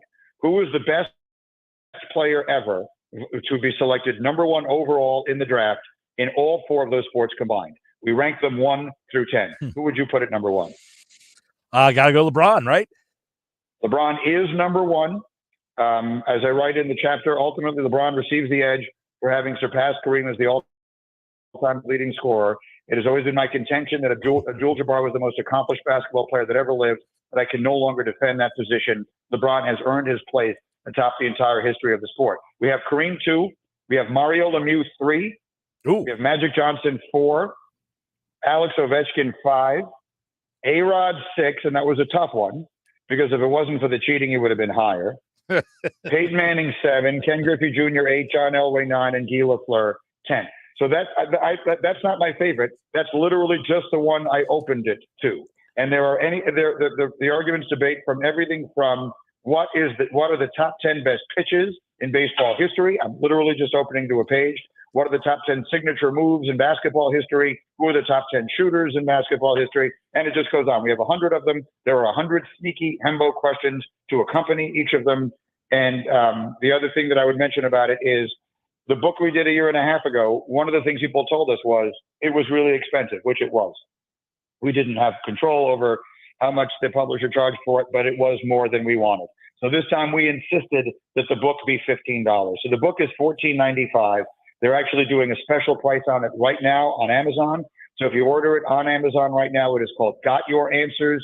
You will get 10% off the already low price, which we asked for, of $14.95. So I couldn't be more thrilled with some of the reaction that I'm starting to see already. The book just came out yesterday. And if you have any thoughts on it, if you have any debate you want to engage in over some of the topics, please tweet at me using the hashtag Got Your Answers. Ask a question, make a declarative statement, and Hembo and I will be writing back to as many as we can. Well, we appreciate it. Got your answers. Yes, I'm on the Amazon. It's $13.49 for the hardcover, $9.99 on the Kindle. People are asking on the text board, is there an audio version? Do you know that yet? There is not yet. No, there probably will be, but there is not yet. All right. By the way, an audio version of Got Your Number from last year, which we read. We have not done an audio version for this one yet. We do have we appreciate it. I know you got to run. We got a ton of people texting in, really enjoying the conversation. Go check out the book. Bring it to the beach. It's a great time to sit on the beach, September, October at the Jersey Shore.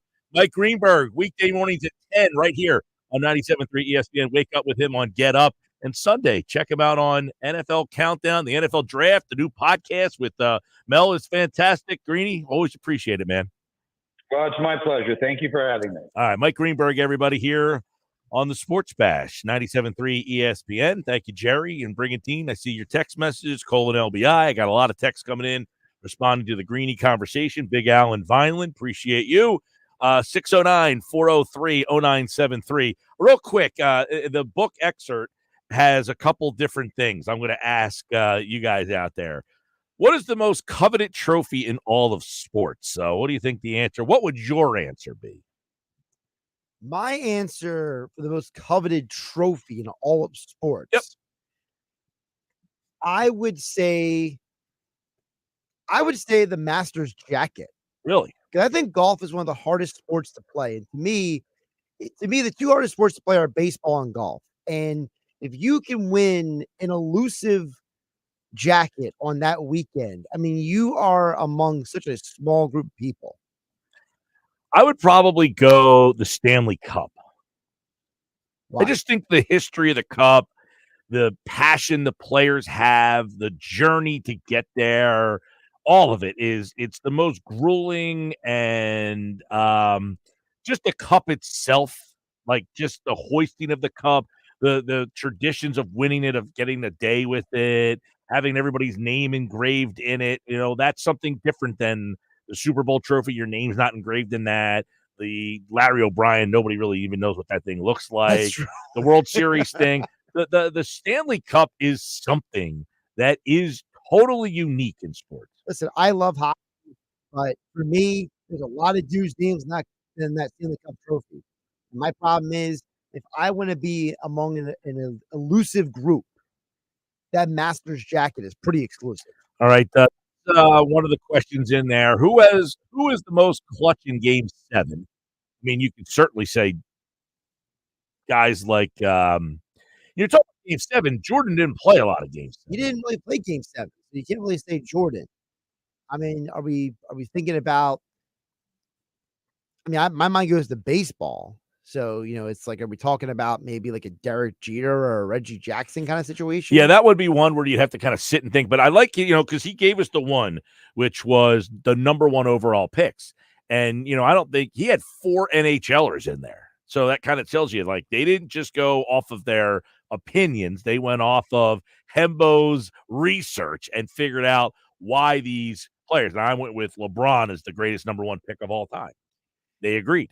Now, for you, Mike, was LeBron number 1 because you were thinking about like the business and the sports side? No, I mean, listen, you could be the biggest LeBron hater in the world. He's the highest, the greatest scorer in the history in terms of points. He's won some championships, not as many as people had hoped for when he got drafted. Now, Jordan wasn't drafted number 1 overall, so he's not in this conversation. So with the 3 championships, the scoring, and for me, LeBron, he lived up to it. He had more hype than anyone could ever possibly imagine. Right. And for the most part, outside of not winning the championship as much as you may have hoped for, he was the greatest player of our era, of the era that we're watching. And so he lived up to the tremendous amount of hype that was bestowed upon him. There are a lot of guys who just can't handle it. He has handled it, surpassed it, dunked on it, and is still going.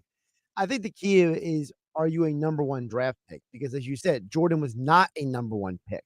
And there's a lot of great players. This is number 1 overall, by the way. Right, number 1 overall. So, like, if you go through the list of the greatest players of all time, there's a huge chunk of them who are not number 1 overall picks. So that's a very important delineation. 609-403-0973. 609-403-0973. Some of the other ones that are mentioned in the description is why Rocky, without a doubt, is the best sports movie of all time. Would you agree? Oh, I know it's sacrilegious, but I can't agree. Yeah, I mean, you don't have to say it's the best sports movie. You could say it's top 5 or not even. I mean, I'm willing to give it top 5. But the problem with the Rocky movie is that when you're talking about greatest sports movies, I mean, you're leaving out so many. I mean, first of all, you could argue baseball has the greatest library of sports movies of all the sports. Well, that's a different question. And so you're basically saying the Rocky is better than fill in the blank great baseball movie. That's hard for me to wrap my head around. Yeah, I mean, are you a Field of Dreams? Are you an 8-Man Out? Are you Bull Durham? I mean, yeah, For the love of the game. Well, that's why there's Major League, the 100 Sandlot. greatest sports arguments settled. He says why Rocky is without a doubt the best sports movie of all time. I don't know the answer. You're gonna have to read the book to get the answer. Sounds like Hembo might have an influence that answer a little bit. One of the topics is which ballpark has the most bizarre concessions. Now, how do you come up with that nuanced research? Unless you went to every ballpark. Unless you looked at each ballpark's menu. That's possible too. You could have gone through the menus and be like, what's the most ridiculous thing on here? Top 10 individual Super Bowl performances. I mean, I'm assuming Jerry Rice is that one game that he has got to be on that list. You think that Jerry Rice is on that list, number 2, by the way. I do have the 10 in front of me. Oh, wow. Yeah. All right, let's see how much I can either get this. I got a couple excerpts from the book. Nice. That I got my hands on. Well, Jerry Rice Super Bowl has to be on the list. It's number 2. How about the Steve Young Super Bowl? Yeah, what's 5, 6 touchdowns? Steve Young, 6 touchdown passes is number 6. Number 6. Wow, lower than I thought. Let's see here.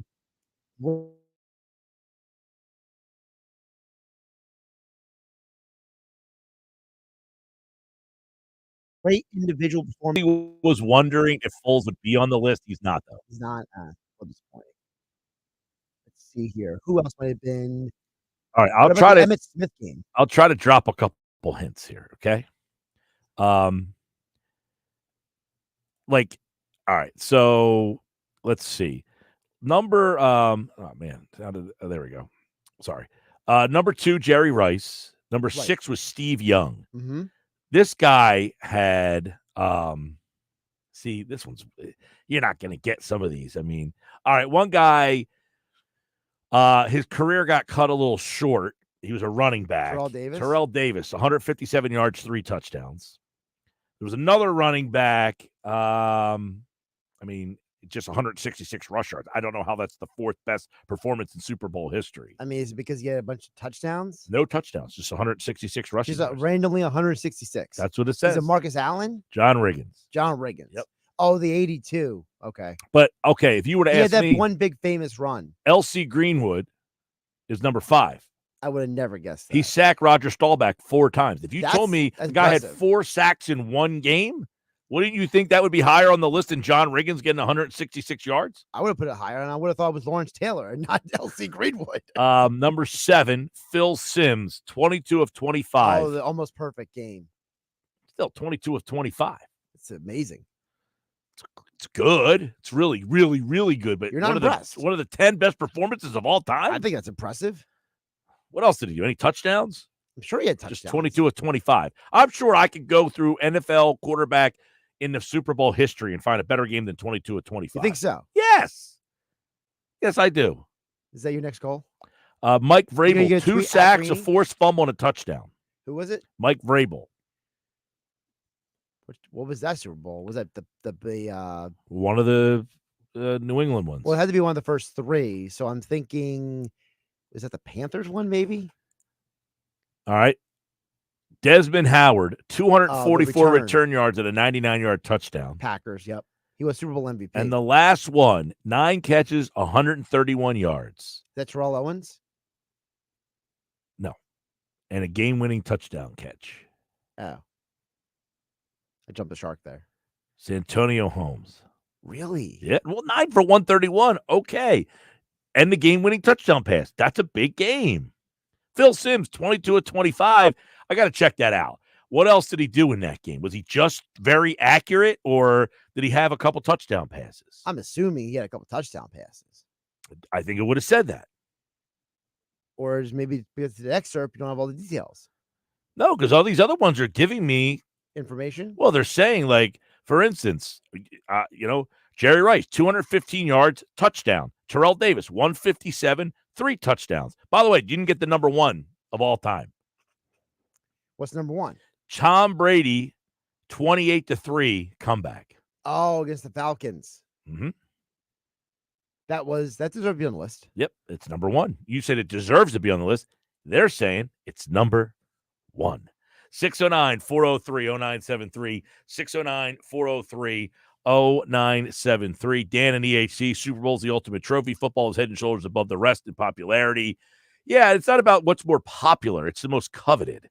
The Super Bowl trophy is, it's like, it's got its thing. You know what it looks like. But the Stanley Cup trophy is the most recognizable, unique one in all the stars. Phil Simms had 3 touchdown passes in that game. Okay, now that changes the dynamics. I don't know why they wouldn't have said that. I don't know why either. Because that's pretty key to the conversation. I feel like Hembo dropped the ball there. Well, the book just didn't list it in there.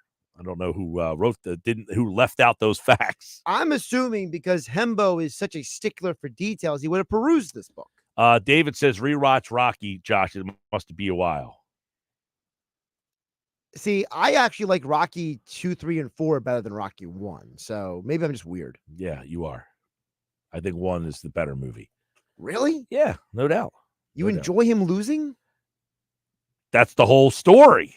That's what makes the Rocky movies what they are, is he loses, but he gains so much respect for his loss, and he doesn't even care that he loses, that he loses. That's the whole story of Rocky. See, I love seeing him triumph. He got knocked down and he got back up. That's what created Rocky, is the fact that he got knocked down and came back and fought. And in Rocky 2, he ends up winning. But the story starts with him not giving up. That's the whole premise of the character, Rocky. I understand what the premise of the character is. I'm just saying I like his triumph more than his letdown. Yeah, but it's not even a letdown. It's that he fought his heart out. He gave it his best, and even though he didn't win, he gained the respect. And that is the story. Is you don't have to win to gain respect all the time. You can. That's you true. can. You know what I'm saying? So I'll give you that. That's the story. I just like 2, 3, and 4 better. Yeah, 3 definitely no good. You're not a Clubber Lang guy. Nah, that one was Bush weak. 4, it was all right. Come on. How can you be an American and not love number 4? It was just so far-fetched. I mean, That was far-fetched? Yeah, you got far-fetched, a guy dying in the ring. I'm sorry, that's a little far-fetched. That's I mean, not far-fetched. I know it's happened before, but in the way that it happened, at least that was just a little, with the exhibition nature of it and all that stuff. I mean, having what's his name, singing up on with the top hat on, James Brown. Yeah, a little bit of it, You feel that was too embellished? Yeah, I just never was a big four guy. So I don't like 5. 5's the one that I don't like the most. I kind of like 5. I know it's what's his name, Tommy Gunn. Yeah. What else we got here? Yeah, Rocky 4 is my favorite, but 1 is the best. Okay, yeah, everybody's got their favorite there, but Greeny says Rocky is the number 1. You check out the book. It's called Got Your Answers: The 100 Greatest Sports Arguments Settled.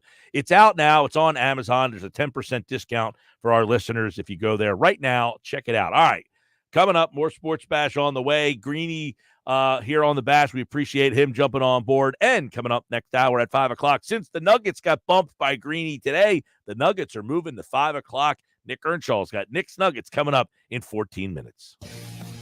97.3 ESPN has teamed up with Seize the Deal for incredible weekly offers from some fantastic local restaurants. Here's this week's big deal. Get a $50 gift card good for use at La Fontana Coast in Sea Isle City for just $25. Get this great deal starting Friday at 9 a.m. at seizethedeal.com. Hurry, chances are this deal will sell quickly. For more info on this great deal, go to seizethedeal.com.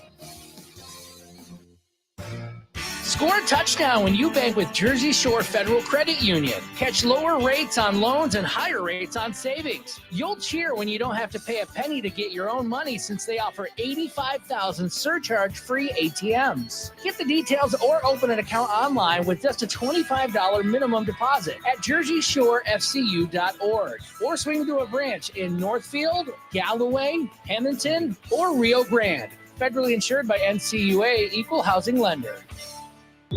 You might wonder, John Legend, how do you keep your voice sounding so legendary? Honey. And how do I keep my protection against COVID-19 up to date? With a COVID shot this season, designed for recent variants. You can get your COVID-19 shot when getting your flu shot if you're due for both, as recommended by the CDC. The fresher, the better. Ask your healthcare provider about getting this season's COVID-19 shot when getting your flu shot. Sponsored by Pfizer. Presenting a Gain Flings love story. Dear love of my life, we were on the 12B bus this morning when I caught a whiff. A scent so fresh, so life-changing, I had to find its source. Alas, I didn't know if you were the woman in the pink freshly washed cardigan or the retired mailman next to me, but I knew one of you was my soulmate. Ah, the scent of Gain Flings. Try Gain Flings with OxyBoost and Febreze. I feel like I'm constantly cleaning hair off my bathroom floor. At least my Swiffer sweeper makes it easy. Sweeper heavy-duty dry cloths have ultra-thick pads to trap and lock hairs, like a hair magnet. And when I'm finished cleaning up my hair, Sweeper takes care of his too. Now the hair's gone, all thanks to Swiffer. Try Swiffer Sweeper heavy-duty dry cloths. I promise you'll love them or your money back. And also try Swiffer Sweeper Wet to make quick work of tough, sticky messes. Step into the heart of Tuckerton at Doyle's Poorhouse, where great food meets a family-friendly atmosphere. Craving a hearty meal or a place to unwind with friends? Doyle's Poorhouse of Tuckerton has it all. Mouth-watering dishes crafted with care and the best events in town. Live music nights and community gatherings. There's always something happening at Doyle's Poorhouse of Tuckerton. Visit them today and experience the warmth of their hospitality. Doyle's Poorhouse of Tuckerton, where every visit feels like coming home. Visit Doyle's Poorhouse of Tuckerton, your new favorite spot for food, fun, and family. Getting quality employees to fill positions in your company is essential, but finding those people can be a major hassle unless you use ZipRecruiter. ZipRecruiter makes finding quality people a breeze. ZipRecruiter's advanced technology identifies candidates with the right skills, sends you great matches, then you can easily invite them to apply.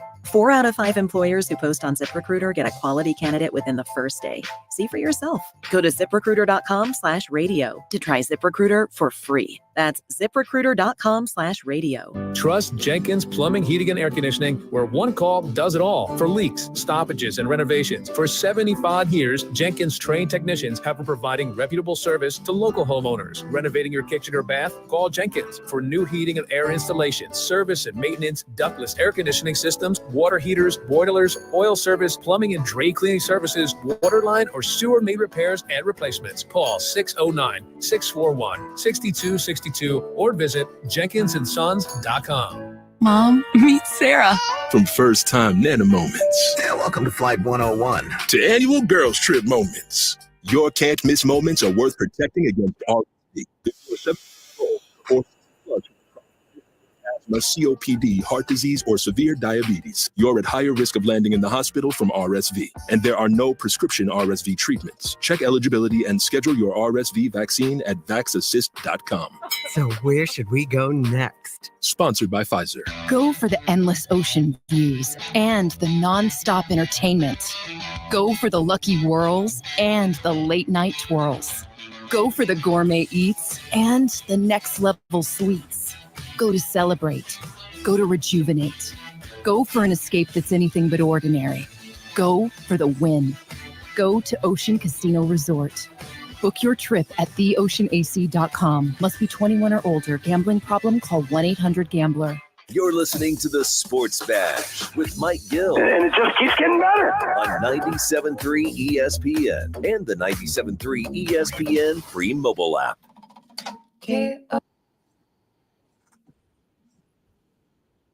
451 Sports Bash.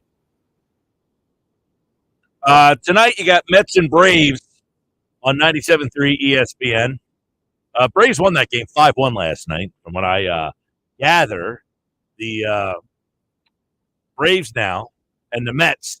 This is a huge game tonight. You know, you look at what this game means for the wild card standings. It is getting really interesting. It's going to come down. I think it's going to literally come down. It's wild where this thing is. Let's take a look at the wild card standings, if you will, and figure out where the final weekend will be. You've got the Mets have the tougher road here, so they really, really, really have to try to get this game tonight against the Braves. You can listen to it on 97.3 ESPN. But the wild card standings in the National League, San Diego's up 4.5 games. They've already clinched. The Mets are a half game up on Arizona, and Atlanta's a half game behind them. If Atlanta wins tonight, both teams will be 87 and 71 with the weekend to go. Arizona is 87 and 71. So this is going to be an epic finish between three teams for two spots in the National League. On the American League side, Kansas City, Detroit are tied for the last wild card spot with Minnesota and Seattle 2 games back. It's going to be a great finish this weekend. The baseball playoffs are all right here on 97.3 ESPN. Red October is back. Phillies playoff baseball. You can listen to it on 97.3 ESPN.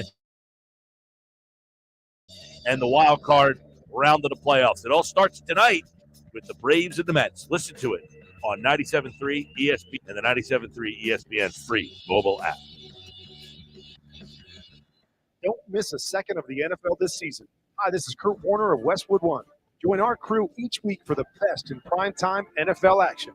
Monday night, Sunday night, and Thursday night football, plus marquee games on Thanksgiving, Black Friday, Christmas, and more. Westwood One is the exclusive radio home for every primetime and postseason game. It's right here. Brought to you by Jersey Cow. Visit Jersey Cow every day from 12 p.m. to 10 p.m. at their Northfield and Brigantine locations. Ice cream is a year-round thing at Jersey Cow. Hey, it's Mike Gill. I want to tell you about some unbeatable lease offers from my friend Rocco at Key Acura of Atlantic City. Now through September 30th, you can drive home the 2025 Integra for just $399 a month with $29.95 down. Need a little more room? The 2024 RDX all-wheel drive is yours for just $393 a month with $49.95 down. Visit Key Acura of Atlantic City on Chilton Road in Egg Harbor Township, the small but friendly dealer. See dealer for details. I got my together. I got my together. I got my together. Just say it. You can get your shots together too. Your COVID-19 shot and your flu shot at the same visit as recommended by the CDC. I got my shots together. Ask your healthcare provider about getting this season's COVID-19 shot when getting your flu shot if you're due for both. Are you getting your together? Sponsored by Pfizer. What's better than one win? 3 wins. With Straight Savings, you keep your own phone, get one line for only $25 a month with real unlimited data, and get rewarded with a $200 phone credit after 12 months. It's a win-win-win. Head to Walmart or visit straighttalk.com today. Switch to Straight Talk. Less dollars, more sense. Straight Savings Plan enrollment requires compatible unlocked device and new line of service. Bonus device credit requires 12 months of active service. Offer ends if eligibility requirements are no longer met. Taxes and fees apply. For network management practices, see Straight Talk's terms and conditions. What's that sound? That's the sound of Downy Unstoppable scent beads going into your washing machine and giving your clothes freshness that lasts all day long. There it is again. It's like music to your ears, or more like music to your nose. That freshness is irresistible. Let's get a Downy Unstoppables bottle shake. And now a sniff solo. Nice. With Downy Unstoppables, you just toss, wash, wow, for all-day freshness. Shop Macy's VIP sales starting Thursday. Use your coupon or Macy's card and take an extra 30% off the latest fall trends from designers that rarely go on sale. And save 15% off skincare, makeup, fragrances, and more. Plus, shop fall specials for even more great deals on top brands at Macy's. Savings off regular and already reduced prices. Exclusions apply. To make switching to the new Boost Mobile risk-free, we're offering a 30-day money-back guarantee. So why wouldn't you switch from Verizon or T-Mobile? Because you have nothing to lose. Boost Mobile is offering a 30-day money-back guarantee. No, I asked why wouldn't you switch from Verizon or T-Mobile? Oh. Wouldn't. Because you love wasting money as a way to punish yourself because your mother never showed you enough love as a child? Whoa. Easy there. Yeah. Applies to online activations. Requires port in and auto pay. Customers activating in stores may be charged non-refundable activation fees. It's hurricane season. Are you prepared? Don't get left in the dark. Calvi Electric, a certified Generac dealer, has you covered. From installation to maintenance, they're your go-to experts for Generac generators, ensuring your home stays powered through any storm. A Generac home standby generator will automatically restore power to your home during an outage, so your life goes on uninterrupted. Put your trust in Calvi Electric, the premier electrical contractor serving South Jersey for over 115 years. Visit calvielectric.com today or call 609-345-0151. Every business faces challenges, but complicated, expensive, and uncertain shipping shouldn't be one of them. With USPS Ground Advantage from the United States Postal Service, you can avoid all the noise. No more unexpected surcharges, hidden fees, or complex rate structures. It's just easy, cost-effective, and dependable shipping. Tune your business's frequency to success and turn shipping to your advantage. Learn how at USPS.com/advantage. USPS Ground Advantage. Simple, affordable, reliable. You might wonder, John Legend, how do you keep your voice sounding so legendary? Honey. And how do I keep my protection against COVID-19 up to date? With a COVID shot this season, designed for recent variants. You can get your COVID-19 shot when getting your flu shot if you're due for both, as recommended by the CDC. The fresher, the better. Ask your healthcare provider about getting this season's COVID-19 shot when getting your flu shot. Sponsored by Pfizer. Warning, the following ZipRecruiter radio spot you are about to hear is going to be filled with F words. When you're hiring, we at ZipRecruiter know you can feel frustrated. And you can spend a fortune trying to find fabulous people, only to get flooded with candidates who are just fine. Fortunately, ZipRecruiter figured out how to fix all of that. We find the right people for your roles fast, which is our absolute favorite F word. Just go to ZipRecruiter.com/radio to try ZipRecruiter for free. That's ZipRecruiter.com/radio. When it comes to wings in the Delaware Valley, nobody beats the Piccalilli Inn. Whether it's South Jersey's best wings, tails, or ears, let them know you're sauce champion. All 10 delectable flavors are going head-to-head to battle for number one. When it's game day, you just gotta head to the Pick. Visit them on Facebook or at piccalilli.com for their Pick game specials. And be sure to pre-order to guarantee your spot in Sunday's lineup. Nobody beats the Piccalilli Inn. Visit the one, the only, the Inn, Route 206 in Chemung. South Jersey's official play-by-play home of the Eagles, Sixers, and Flyers. At 0 point would I ever consider not being a fan of the team. 97.3 ESPN, WENJ, WENJ HD, Millville, Atlantic City. A Town Square media station serving all of South Jersey. This is the Sports Bash with Mike Gill on 97.3 ESPN and the 97.3 ESPN free mobile app. Now live from inside the Ocean Casino Resort Studio, here's Mike Gill. 5 o'clock, Sports Bash, 97.3 ESPN, the 97.3 ESPN free mobile app. Driving you home, if you're watching the show on the X platform and YouTube at Mike Gill Show, use the hashtag SB Live. Nick Earnshaw is the host of Nick's Nuggets. Normally you hear him at 4:30, but Greeny bumped him today, so he is bumped to 5 o'clock with another edition of Nick's Nuggets. You can check out his podcast. It's called The Shift. The final week of the baseball season, probably a lot of good stuff there. But he joins us now on the Sports Bash Live on 97.3 ESPN, a 5 o'clock drive home edition of Nick's Nuggets here on this Wednesday edition. What's going on, Nick? What's going on, Mike? You know, I don't mind getting bumped by Greeny. That's fine. That's good. I'm honored to get bumped by Greeny today. That's pretty cool. You got to have him on today, talk about his new book. I can't wait to read that new book, by the way. There's a lot of cool stuff in there. Yep, the best arguments, 100. Always love a sports debate, sports argument, and then that's what usually the Nuggets bring here. A lot of arguments. Oh, yeah, that's what the Nuggets are for, right? And, we got to start with Nugget number one, and we got to go to Jeff Passan, okay? He was on Pat McAfee today talking about the Phillies. He thinks the Phillies are the favorite to win the World Series, Mike. He's on board with Nuggets over here because they have stars. And, I know last year we've talked about it ad nauseum that they fell apart in the NLCS, could not get it rolling offensively. But I'm with Passan on here. A lot of people are liking the Phillies to go deep in the playoff run. They have the 2 years of experience. They've been there, done that. They won the division this year. Hopefully they could stay out of that wild card round and it could go into the World Series, right? Like you're starting a series later now. Maybe not worrying about the wild card. Hopefully it stays that way. But he has them as the favorite.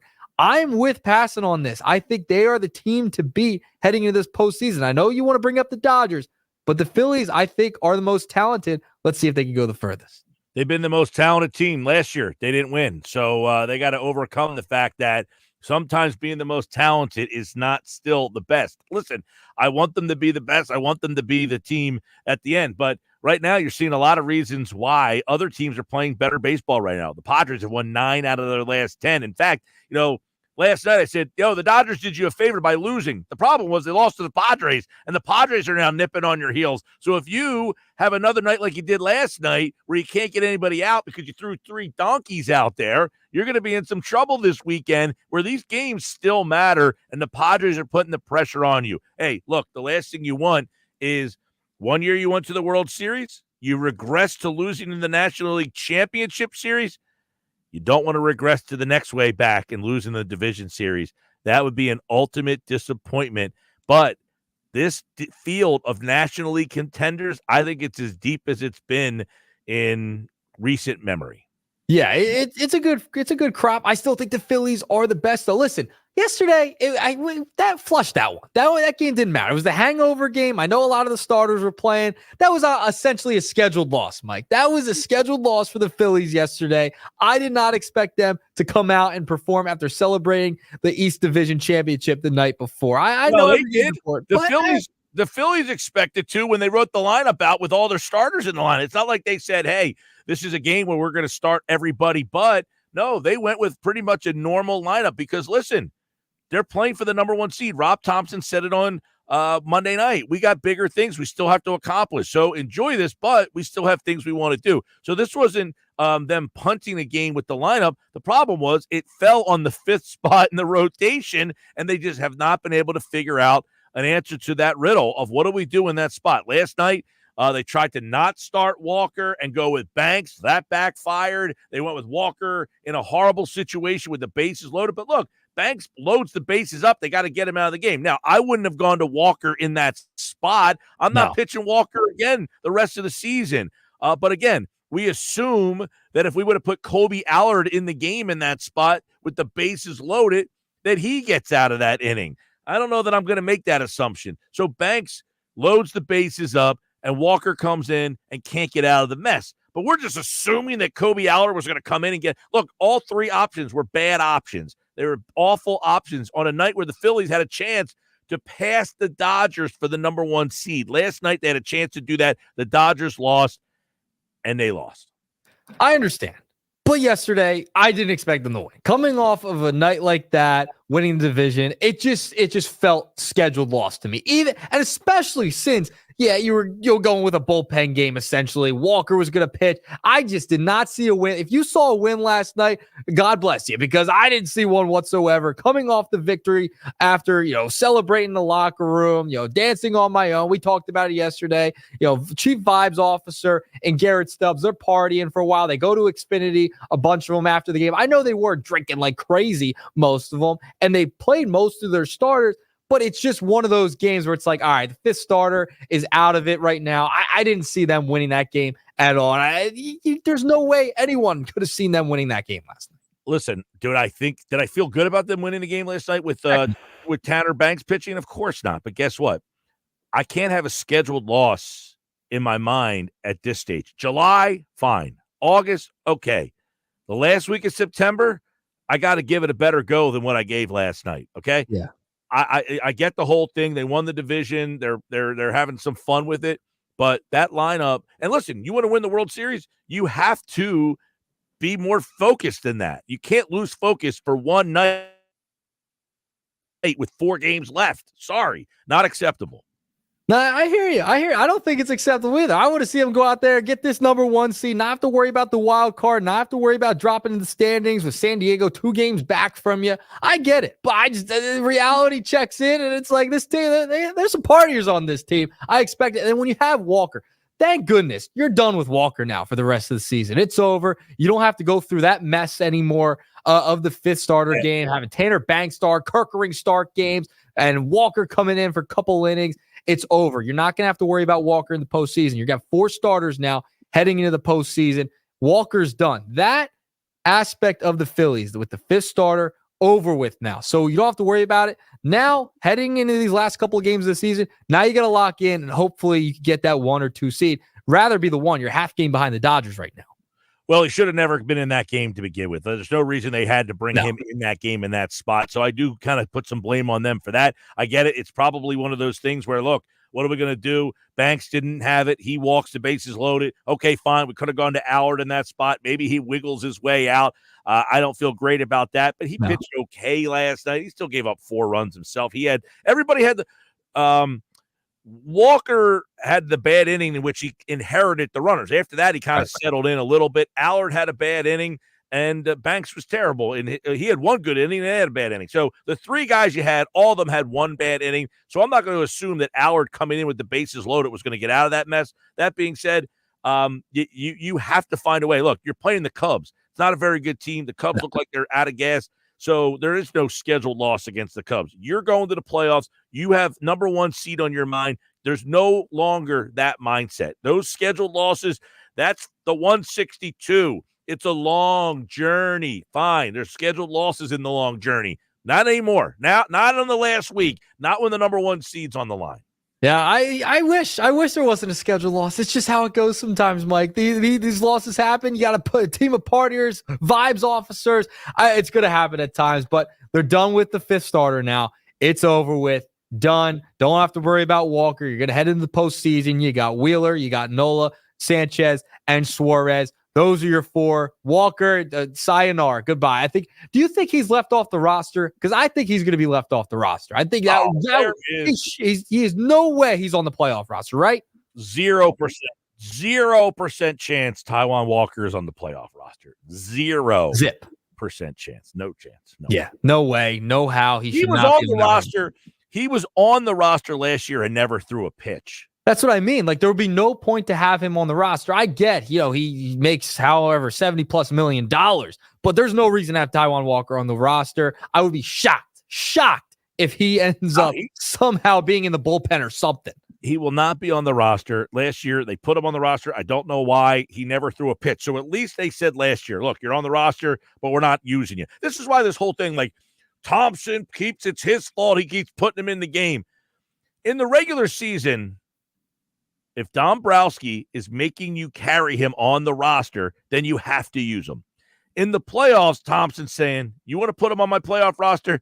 I don't have to use him now. All right? I don't have to use him every fifth day. I'm not going to. So he won't be on the roster this time around. You're going to get your 4 starters will be Wheeler, Nola, Sanchez, Suarez, and then your bullpen arms. You're going to have Kerkering, Banks, Alvarado, Hoffman, Esteves, Strom, that's 10. Ruiz would be 11, and probably one more guy. Who am I forgetting? Maybe Spencer Turnbull is the guy. Turnbull could come back. They're thinking he could come back. That'd be a nice guy to have maybe in a spot to get him in, get some work. He was good in the beginning of the season. Maybe as a long reliever, you could have Turnbull come back. That would be interesting. My guy. He would be an option. Yep. I'm trying to think. Lazar, I guess he's a possible option.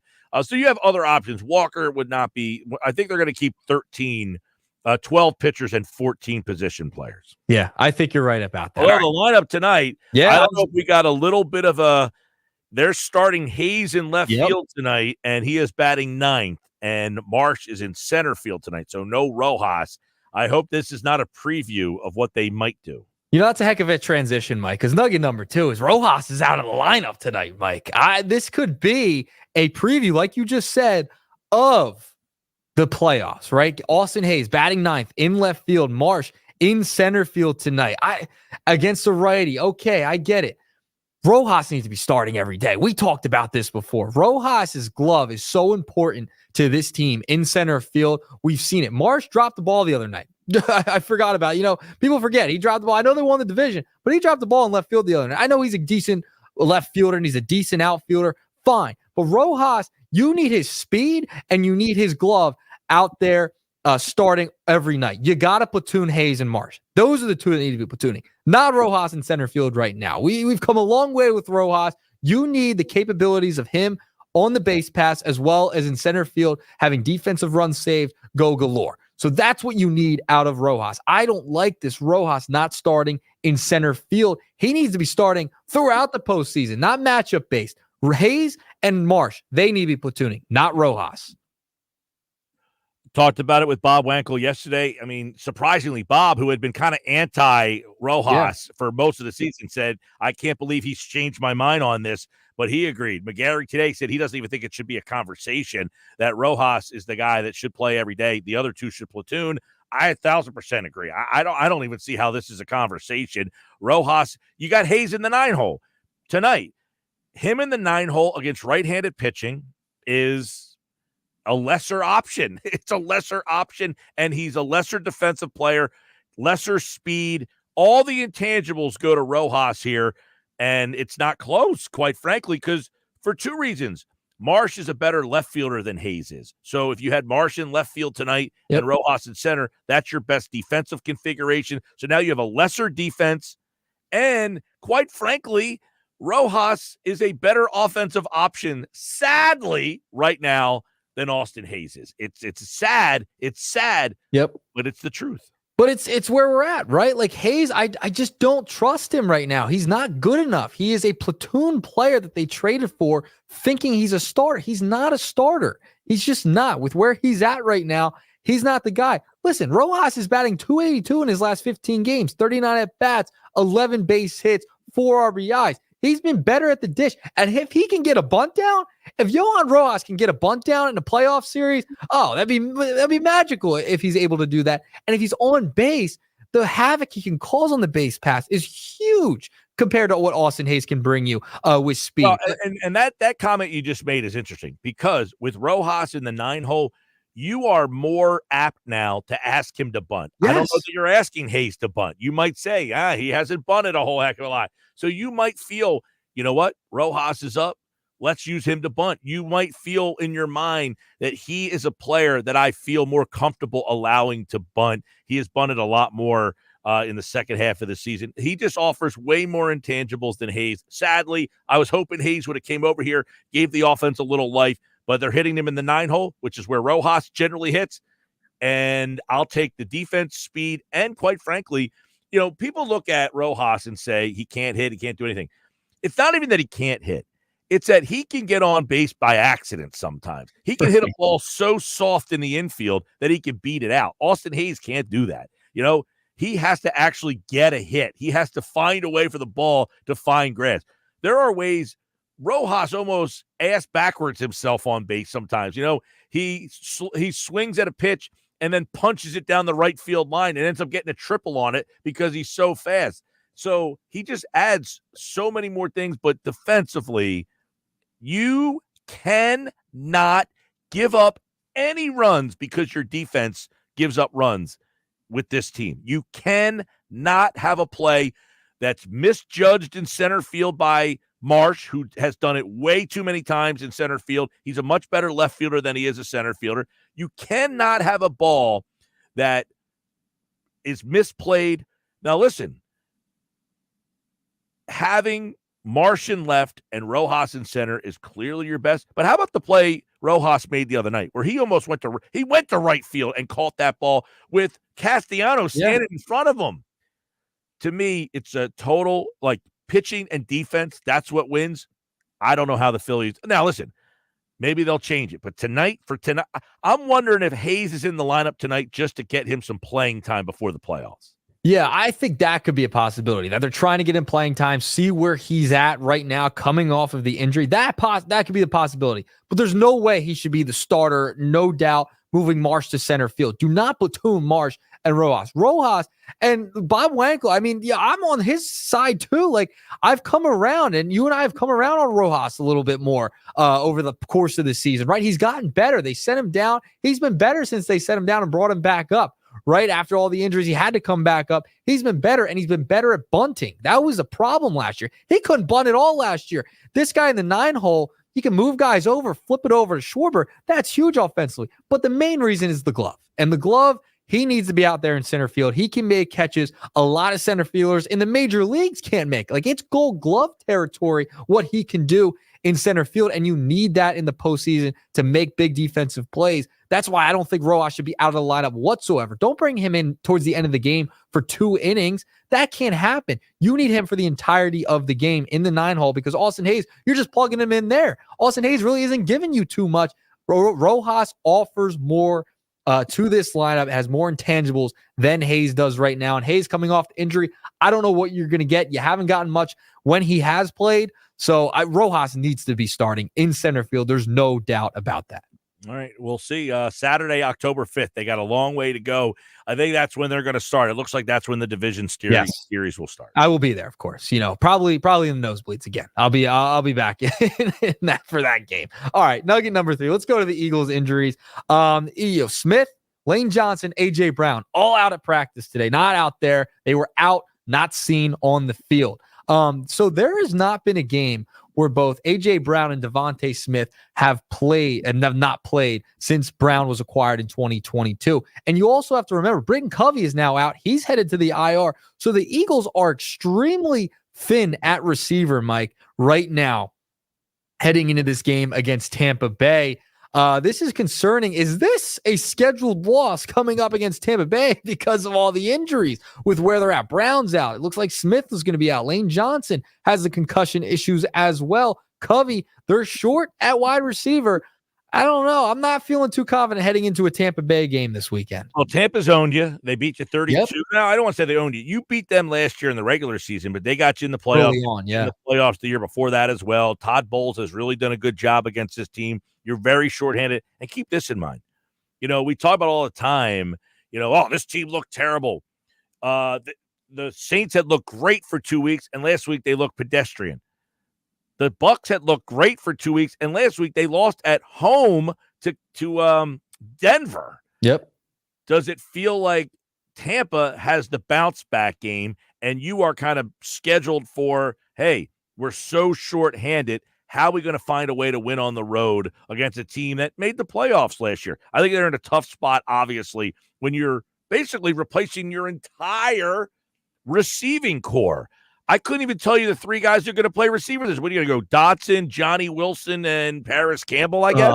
That's brutal. I mean, yeah, that's essentially with what you're going with this week because, like I mentioned, they have never played a game without at least one of Devontae Smith or A.J. Brown in 2 years. So this could be the first time in years Jalen Hurts hasn't had one of those guys on the field. What does that look like? How much are you going to get Dallas Goedert involved? That's what they did towards the end of the game against the Saints. They only scored 15 points. So you might see a little bit of a different Nick Sirianni taking some field goals, not taking as many risks. That could be a factor heading into this week, not being as aggressive because you don't have those playmakers. You still have Barkley, you still have Goddard, but you're missing your 2 guys on the outside. They could take away a Dallas Goedert easily if you're going to Dotson and going to these other guys and not having those superstars. And Britton Covey, another guy who's out. We're going to see Cooper DeJean out there having punts, a lot of injuries. And we also have to remember, they're way under 500 without Lane Johnson in the starting lineup. So that's another concern you have to be mindful of. And Tampa Bay has had your number lately.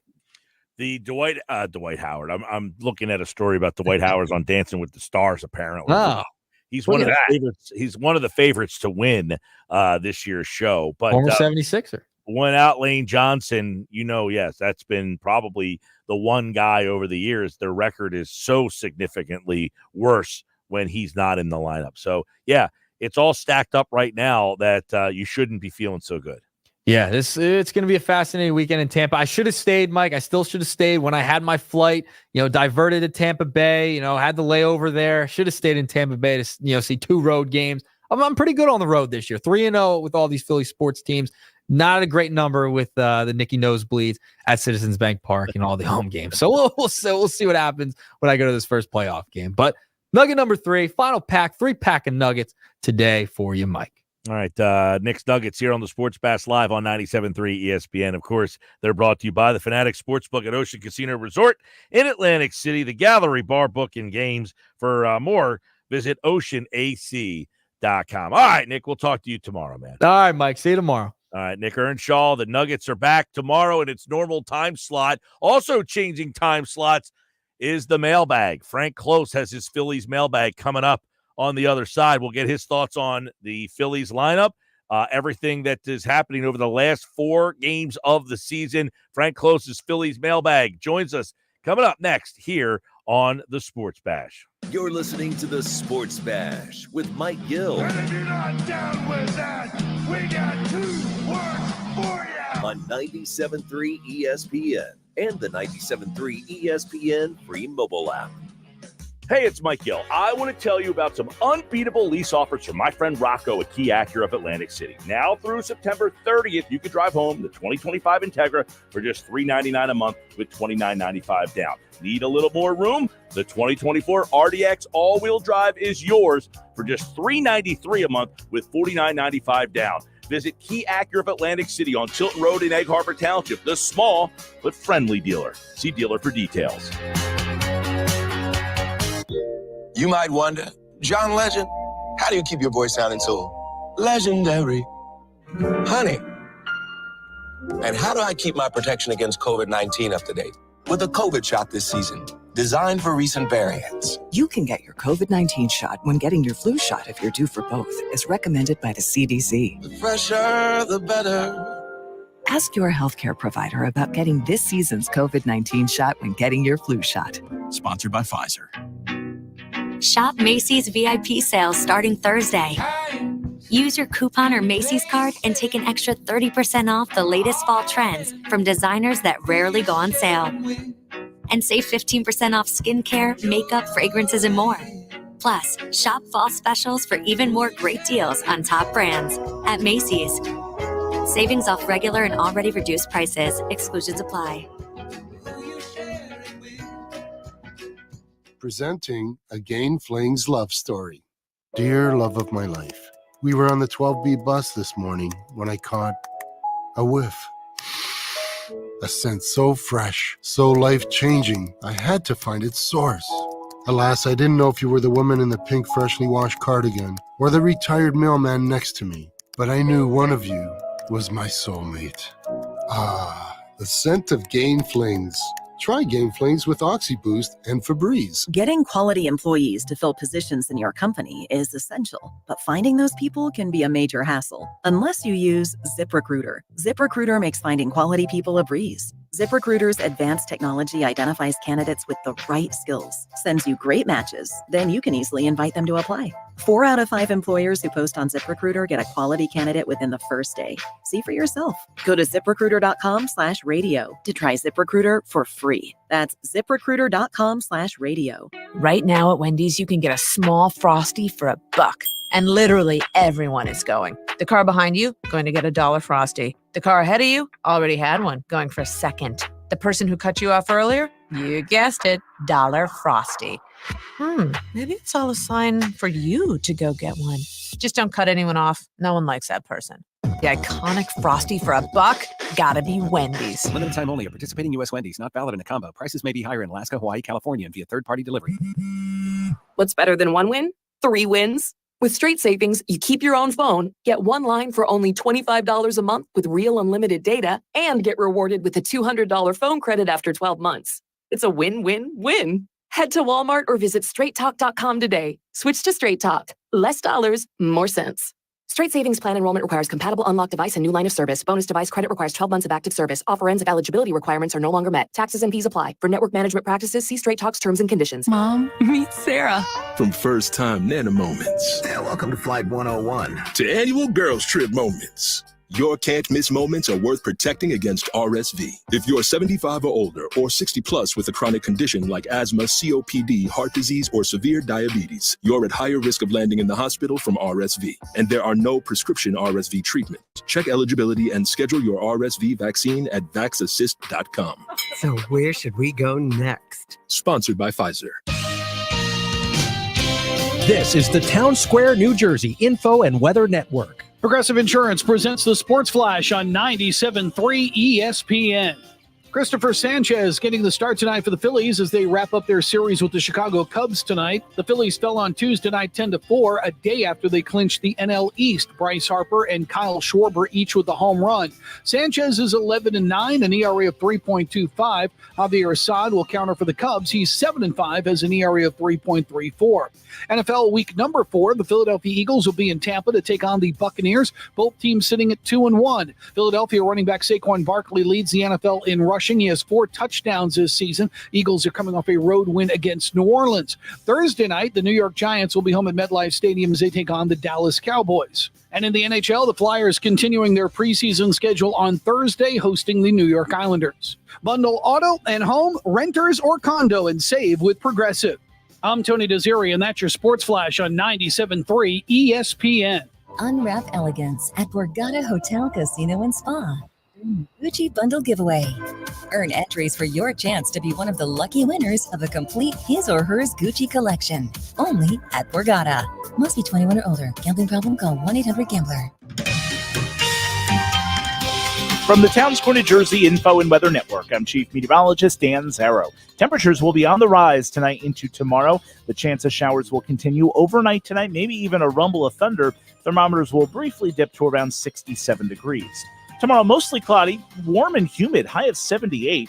An isolated shower thunderstorm possible at any time. We'll keep lots of clouds into Friday with a chance of showers, high 73. Still a shower chance on Saturday, too. Get weather 24/7 wherever you are. Download our free mobile app today. 97.3 ESPN has teamed up with Seize the Deal for incredible weekly offers from some fantastic local restaurants. Here's this week's big deal. Get a $50 gift card, good for use at La Fontana Coast in Sea Isle City for just $25. Get this great deal starting Friday at 9 a.m. at seizethedeal.com. Hurry, chances are this deal will sell quickly. For more info on this great deal, go to seizethedeal.com. We have the perfect solution for sitting in traffic. You come with me. The Sports Bash with Mike Gill on 97.3 ESPN and the 97.3 ESPN free mobile app. 529 Sports Bash, 97.3 ESPN, the 97.3 ESPN free mobile app. Frank Close Phillies mailbag this hour is brought to you by Kia Acura of Atlantic City for a great car buying experience. Check out Kia Acura of Atlantic City, Tilton Road, Egg Harbor Township, your small but friendly dealer. Online at of AtlanticCity.com. Phillies tonight, interesting lineup. We'll get into it with Frank Close. What does it mean? We'll get his thoughts now. Our Phillies mailbag is here with Frank Close from 97.3 ESPN.com. I know you got a lot of mailbag questions this week. We'll get to those, but Hayes in left, batting ninth. Marsh in center. Is that a clue of what the Phillies might be doing come playoff time?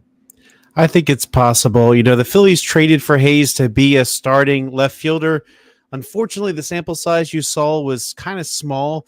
We haven't really seen him do much against right-handed pitching just yet, but he's going to have that opportunity these final few games. And if you look at his numbers against lefties, he performed really, really well in those opportunities. So you definitely want Hayes there against lefties, and you might even want to put Marsh there against lefties, because they're really not getting much else from the center field position. I mean, Rojas' batting average is a little bit higher than Marsh's, but there's not a lot of production out of that batting average. So I think that you're probably going to see that be your starting duo most games, even as you head into the playoffs. Interesting. So do you like Hayes in the nine?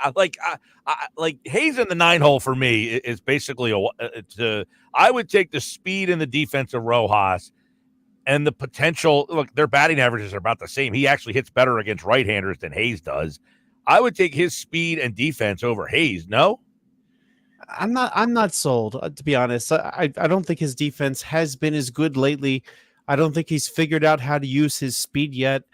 I think Johan Rojas has a lot more development to go to really hone those skills. Just in general, he almost made that catch of the year, which unfortunately ended up being a home run a couple weeks ago. But I think he's got some room for improvement. So I still tend to think that he should not be starting. Now, when you get to the seventh inning, if the Phillies have a lead of a couple of runs, I might be putting him in there for defense at that point.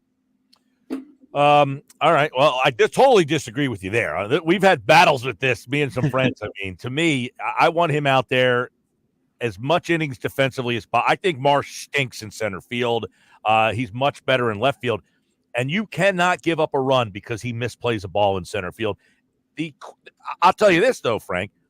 It would be different if Hayes had been somewhat productive against righties. He has been not productive at all. So you're basically putting him in the 9-hole, which is a wash with Rojas. I mean, I think Hayes is a better hitter than Rojas. Don't get me wrong.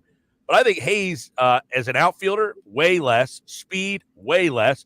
Not doing much against right-handed pitcher. I'll take the chance with Rojas playing and helping me out defensively and then finding different ways to get on. And if I have to, I'll bunt him. I don't think you're going to bunt Hayes and use him in that manner either. So I just think the intangibles Rojas brings is much better than Hayes. Now, the Marsh thing, he'll play most of the time because you're mostly going to see right-handed pitching. But last year, the Phillies played Pache in the 2 wild-card games.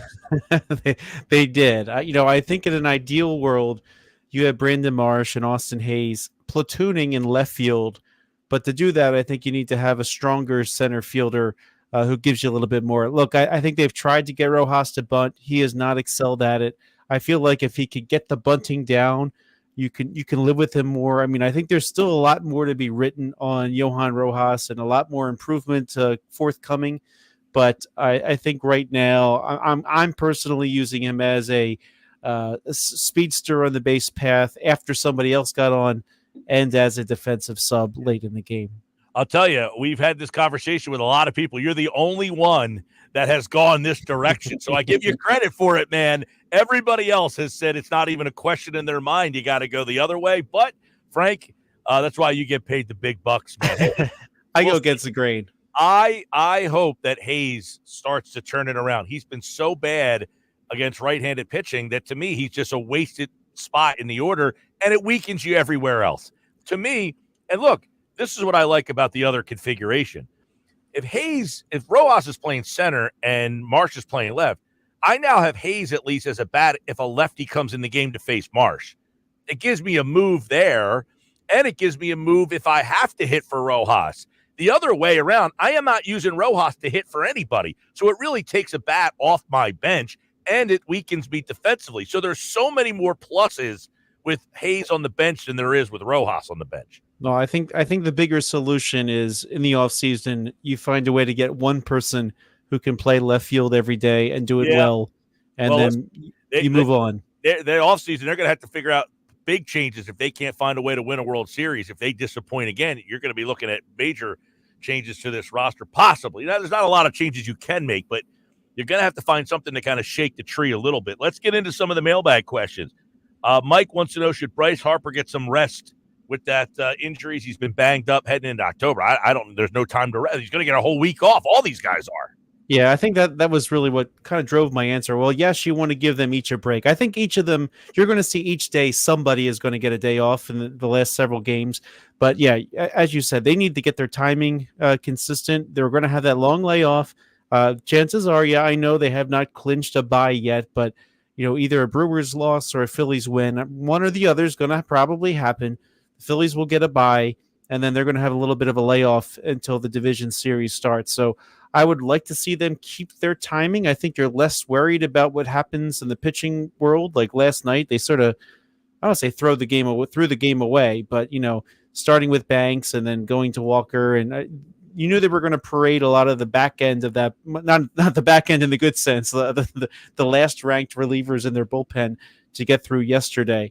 But I think you're going to see them each get a little bit of a break. I think if, I think Harper's going to get a day. I think Kyle Schwarber's going to get a day. And then on the Schwarber day, then you can put Harper in the designated hitter role for the night to give him a little bit more rest. But yeah, I think they want to keep their timing going. And then during the days off, I'm sure they'll play some simulated games at Citizens Bank Park to keep themselves fresh. But a couple people have complained. Let's be honest. The Braves, out in the Braves world, you heard a couple times. That layoff hurt them the last couple postseasons. Well, it's going to be the Phillies' turn to have that layoff. So you want to keep that timing going as much as you possibly can. John wants to know, who would you rather play in this division series, assuming you even get that bye? I'll tell you what, there's not a great option. Padres playing great. Diamondbacks don't love that matchup. Mets, bad matchup there. Not a great option here. Milwaukee, by the way, would be a potential other one. Mike, it's the playoffs, right? You want to win, right? So if you're going to win the playoffs, you need to be a good team and you need to beat the good teams, right? So whether you face a team that you're scared of early or late, or you're hoping that someone else knocks them off. Well, put it this way, Frank. I'll interject with this. There's no Miami this year in this field. This field has is what, 7 teams? They're all loaded. I mean, they're all capable of winning the World Series. Miami last year, not so much. Yeah, the teams that they're going to face this postseason are good. And you know what? I will say there were a lot of teams in the National League around the midpoint kind of teetering around the 500 mark. Well, a lot of them, thanks to some acquisitions at the trade deadline and players rising to the major leagues, they've gotten pretty good. I will say this. I would not personally pick a team and say, well, I hope I play them first or blah, blah, blah, blah, blah. I would say, though, generally, the San Diego Padres are probably entering the playoffs, the hottest team at this point. They went on a run where they were 41-16. That's a pretty fascinating stretch from the Padres. They went from being about a 500 team, about 100 wins in, 100 games in, and they're exceed 90 wins and into the playoffs. So the Padres, I think they're perhaps the one. If you think way back to the 2007 season when the Phillies caught those hot Rockies going into the playoffs, the Padres will be that really hot team going into the playoffs. So I'm not going to say that I want to see the Phillies dance around them or one way or the other. You're going to have to beat the teams like that if you're going to make it to the World Series, right? So my perspective is just win, but separately, I'm going to say those Padres look like a pretty scary team right now. All right, I would ask you this question. I hope I know the answer to the question, but Taijuan Walker will not be on the playoff roster, correct? And what is his future? I think he's not on the playoff roster. I feel like that's pretty set. But the only reason that I think that you're going to see him in spring training is that if they release him in the offseason, he's going to sign as a minor league free agent with somebody else and have spring training to show that he belongs in the major leagues. Now, we know his velocity is down. That's affecting a lot of his pitches. If he's going to show up to somebody's spring training and show that he is going to be a valuable piece for somebody, it might as well be the Phillies who are already paying him. So I think, Andrew Painter is a possibility for next year's rotation at some point. You need a little bit more depth. I would just hate to see the Phillies release him and then he shows up in spring training for somebody else and actually has the tools again. So if he's going to have the tools next year, it might as well be for the Phillies. All right, Frank Close, 97.3 ESPN.com. I don't know that they eat the money with 2 years left. They might bring him back next year, see if he has anything, and then make the decision. I don't know that they make the decision ahead of seeing him first. So I might agree with you on that. But, man, I just think he looks cooked. He just looks like he's – it doesn't appear that he's hurt, right? I don't think he's hurt. I think his velocity is a little bit down, and he hasn't really figured out how to pitch yet. I think because Larry Anderson said, like, he's got 6 pitches. Find a way to throw a strike with one of them. I think right now his velocity's down. I think he's a little thrown off.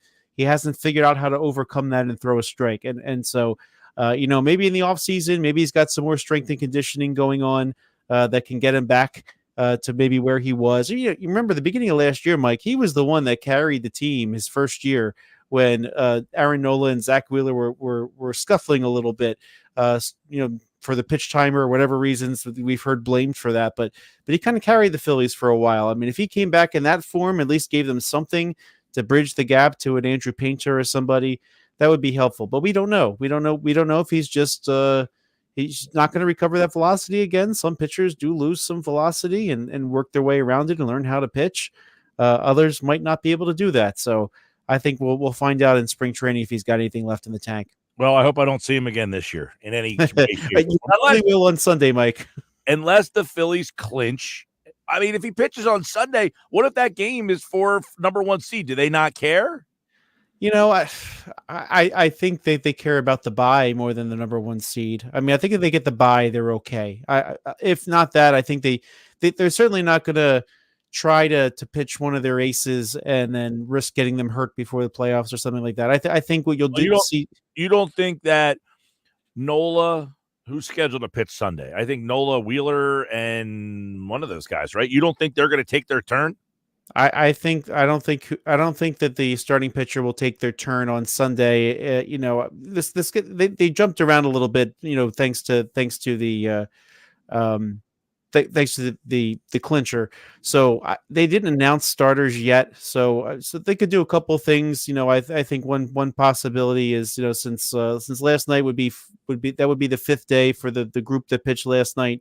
If they wanted to skip Aaron Nola, they could. So or Nola's, by the way, Nola's scheduled for Sunday. Yeah, no, it would be Nola if you went 5 days in a row. But they have an off day in there to spread that out. So the people who pitched last night could pitch on Sunday. Well, you have the whole week off. I mean, you would think, because they're not going to start if they get a bye. The division series starts on Saturday the 5th. So if you pitch Sunday, Wheeler would pitch Saturday. That means he's going to have a whole week off before he pitches. And that means Nola, if he doesn't pitch, that's a long. I would think they at least pitch like a 5-inning game. You don't think? They might or they might not. I think it depends on what other options they have available. Yeah, you're absolutely right. For your Walker, it's not a great one. Well, if they don't need to beat the Nationals, I mean, they might win anyway if they pitch Taijuan Walker. But I think at that point they just want to make. I guess it depends on when they clinch the bye and when they feel comfortable that they have things set up. But you don't want to risk an injury right before the playoffs. If they win tonight and Milwaukee loses, they would clinch the bye. So we'll see if that changes anything. Correct. Yeah. So only one more Phillies win or one Milwaukee loss, and that's it. The Phillies hold the tiebreaker with Milwaukee. All right. Sports Bash Live, 97.3 ESPN, our Phillies mailbag. Of course, you've got the Phillies tonight. It's Suarez getting Sanchez tonight. You got, by the way, the pitching setup for the last stretch of games. Sanchez is tonight. They're off tomorrow. Suarez on Friday. Wheeler on Saturday. Nola on Sunday. They are the scheduled starters for the Phillies the rest of the way. We'll see if they go down that road, if they clinch and all that stuff. Man, so many still decisions and questions. And by the way, you've got, are they going to keep 12 pitchers, 13 and 13, 14 position players, 12. Who's the guy that gets called up?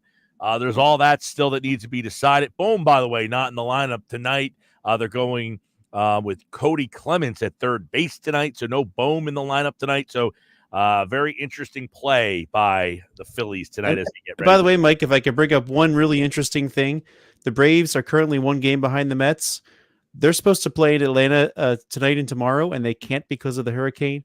They might have to play a doubleheader on Monday, which decides who goes in as the wild card, and then play immediately the next day. So if you're talking about the other teams, they're going to be that could be just fun to watch as a spectator. That I didn't even think about that. Yeah, I didn't realize that the hurricane might be a problem down there as well. All right, Frank Close, usually on Tuesdays with the mailbag.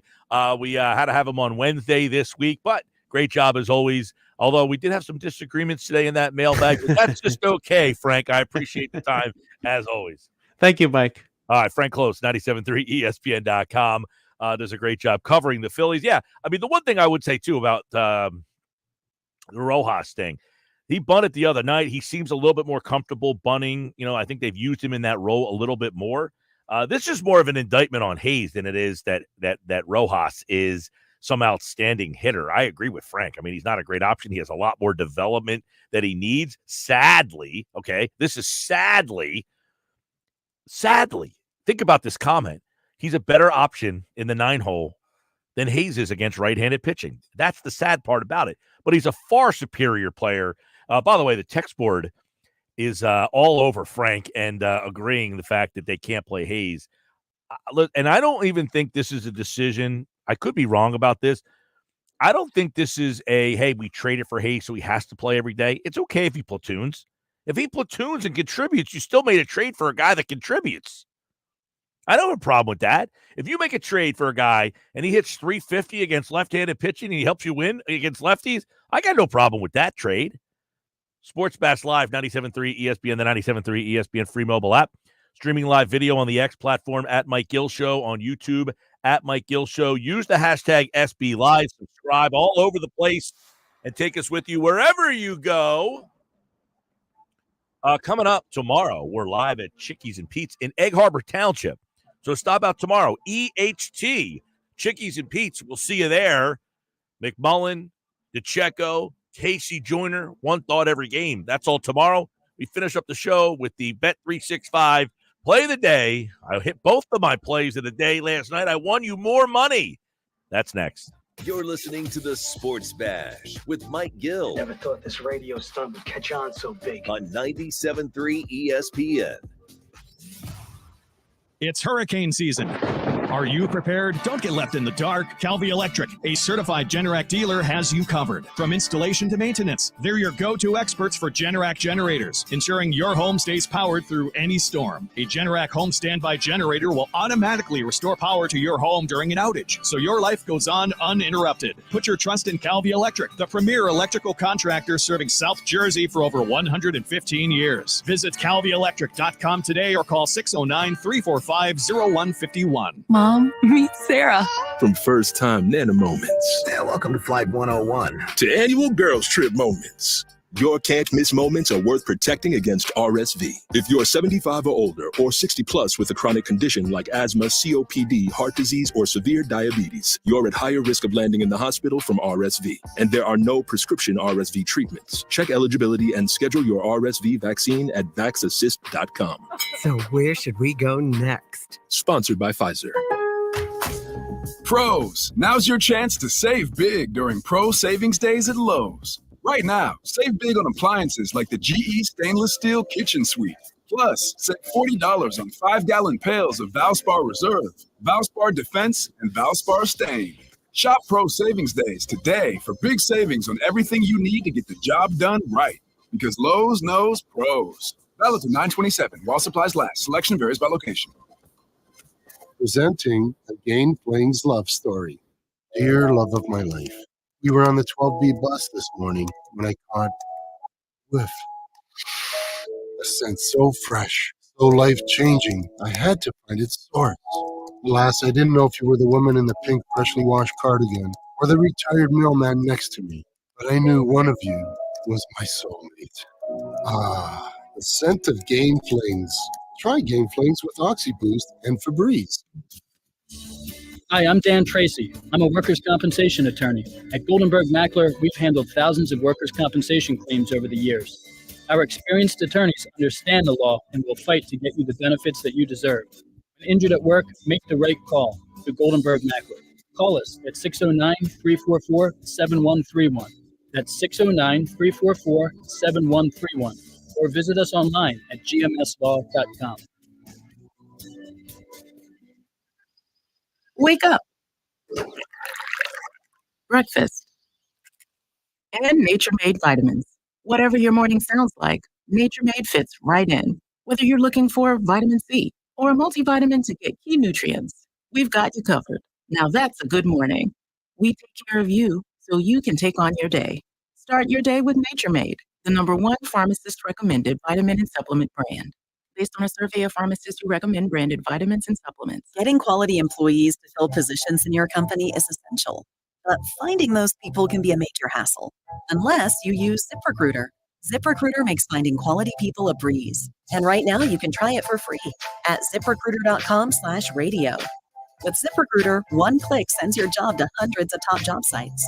But more than that, ZipRecruiter's advanced technology identifies the candidates with the skills you need, sends you a list of great matches to review, then actively invites them to apply for your job. And the results speak for themselves. 4 out of 5 employers who post on ZipRecruiter get a quality candidate within the first day. That's right, the first day. Now you can focus on your business and let ZipRecruiter do the work finding the best people for you. See for yourself. Experience the ease, efficiency, and power of ZipRecruiter for free. Just go to ziprecruiter.com/radio. That's ziprecruiter.com/radio. ziprecruiter.com/radio. I can't wait for golf this weekend, huh, buddy? Time flies. Love you, man. Oh, don't forget your knee brace again. We aren't in college anymore. Moments together matter, so help protect yourself from RSV. If you're 75 or older or 60 plus with a chronic condition like asthma, COPD, heart disease, or severe diabetes, you're at higher risk of landing in the hospital from RSV, and there are no prescription RSV treatments. Check eligibility and schedule your RSV vaccine at vaxassist.com. Sponsored by Pfizer. The Sports Bash with Mike Gill is celebrating 15 years on 97.3 ESPN, and Bud Light wants to celebrate with you. This football season, you can catch all your favorite games at the Landmark Americana in Glassboro. Every Thursday, Saturday, and Sunday, enjoy ice-cold Bud Light bottles and drafts for $3, along with $3 Hoop Spike iced tea draft in their famous mason jars, and $5 neutral vodka sodas. Celebrate 15 years of the Sports Bash with Mike Gill on 97.3 ESPN with Bud Light and Landmark Americana, Glassboro. You're listening to The Sports Bash with Mike Gill on 97.3 ESPN and the free mobile app. All right, 5:52. Thanks to our friends at Key Acura of Atlantic City. Great car buying experience. Check out my friends, Rocco and the team at Key Acura of Atlantic City. All right, what did I do last night? Gave you 2 winners, right, Josh? 2. Iglesias and Shohei. I did. Iglesias. I took 17 straight for you. I feel like half of your picks have been Iglesias. Well, he's been on fire. I'm going Caitlin Clark tonight, by the way. Three pointers. Yeah, she got poked in the eye. Three or more 3-pointers.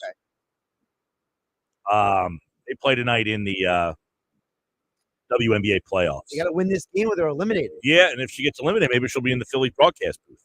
Maybe she will. Yep. Yeah, Iglesias, by the way, he's now got hits in 17 straight. You can bet him again tonight. He's on the list. By the way, Otani was the other one I gave you. He had a hit last night. You can get that. I like now, if they play, I guess the weather could be an issue. Yeah, they may not play tonight. Yeah, because you got Ozuna has hit 7 straight games. Castellanos has hit 6 straight games. You want to put some money on him? I can want Castellanos. Okay. Pretty good, man. He's not wooing you. He's not selling you. He has sold me that I don't want to trade him anymore. Wow. I'm gonna go with Caitlin Clark tonight with 3 or more 3-pointers. She's done it in 11 of her last 15 games. She had a bad game on Sunday. She got poked in the eye. Yeah, Carrington tried to act like she didn't do it on purpose. Some people think she did. So Carrington, by the way, if you want to get in on her, 6 straight games, she's had 4 or more rebounds. So you can get that as well. Aaliyah Boston, 10 or more points. She's done that in 4 straight games as the playoffs continue for the WNBA. By the way, the ratings, how about this? The Sunday ratings for Caitlin Clark up against football, NFL football, Sunday afternoon. The game was at 3.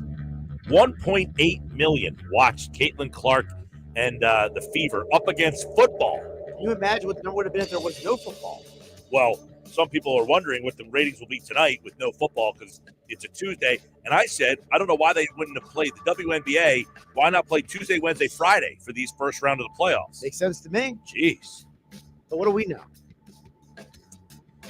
By the way, Cole and LBI just said it is confirmed the Mets are playing a doubleheader on Monday. The games have to be played whether or not the Mets and Braves clinch because of seeding. So that means the winner would have to fly to San Diego for game 1 on Tuesday. Not ideal, but hey, that's the situation.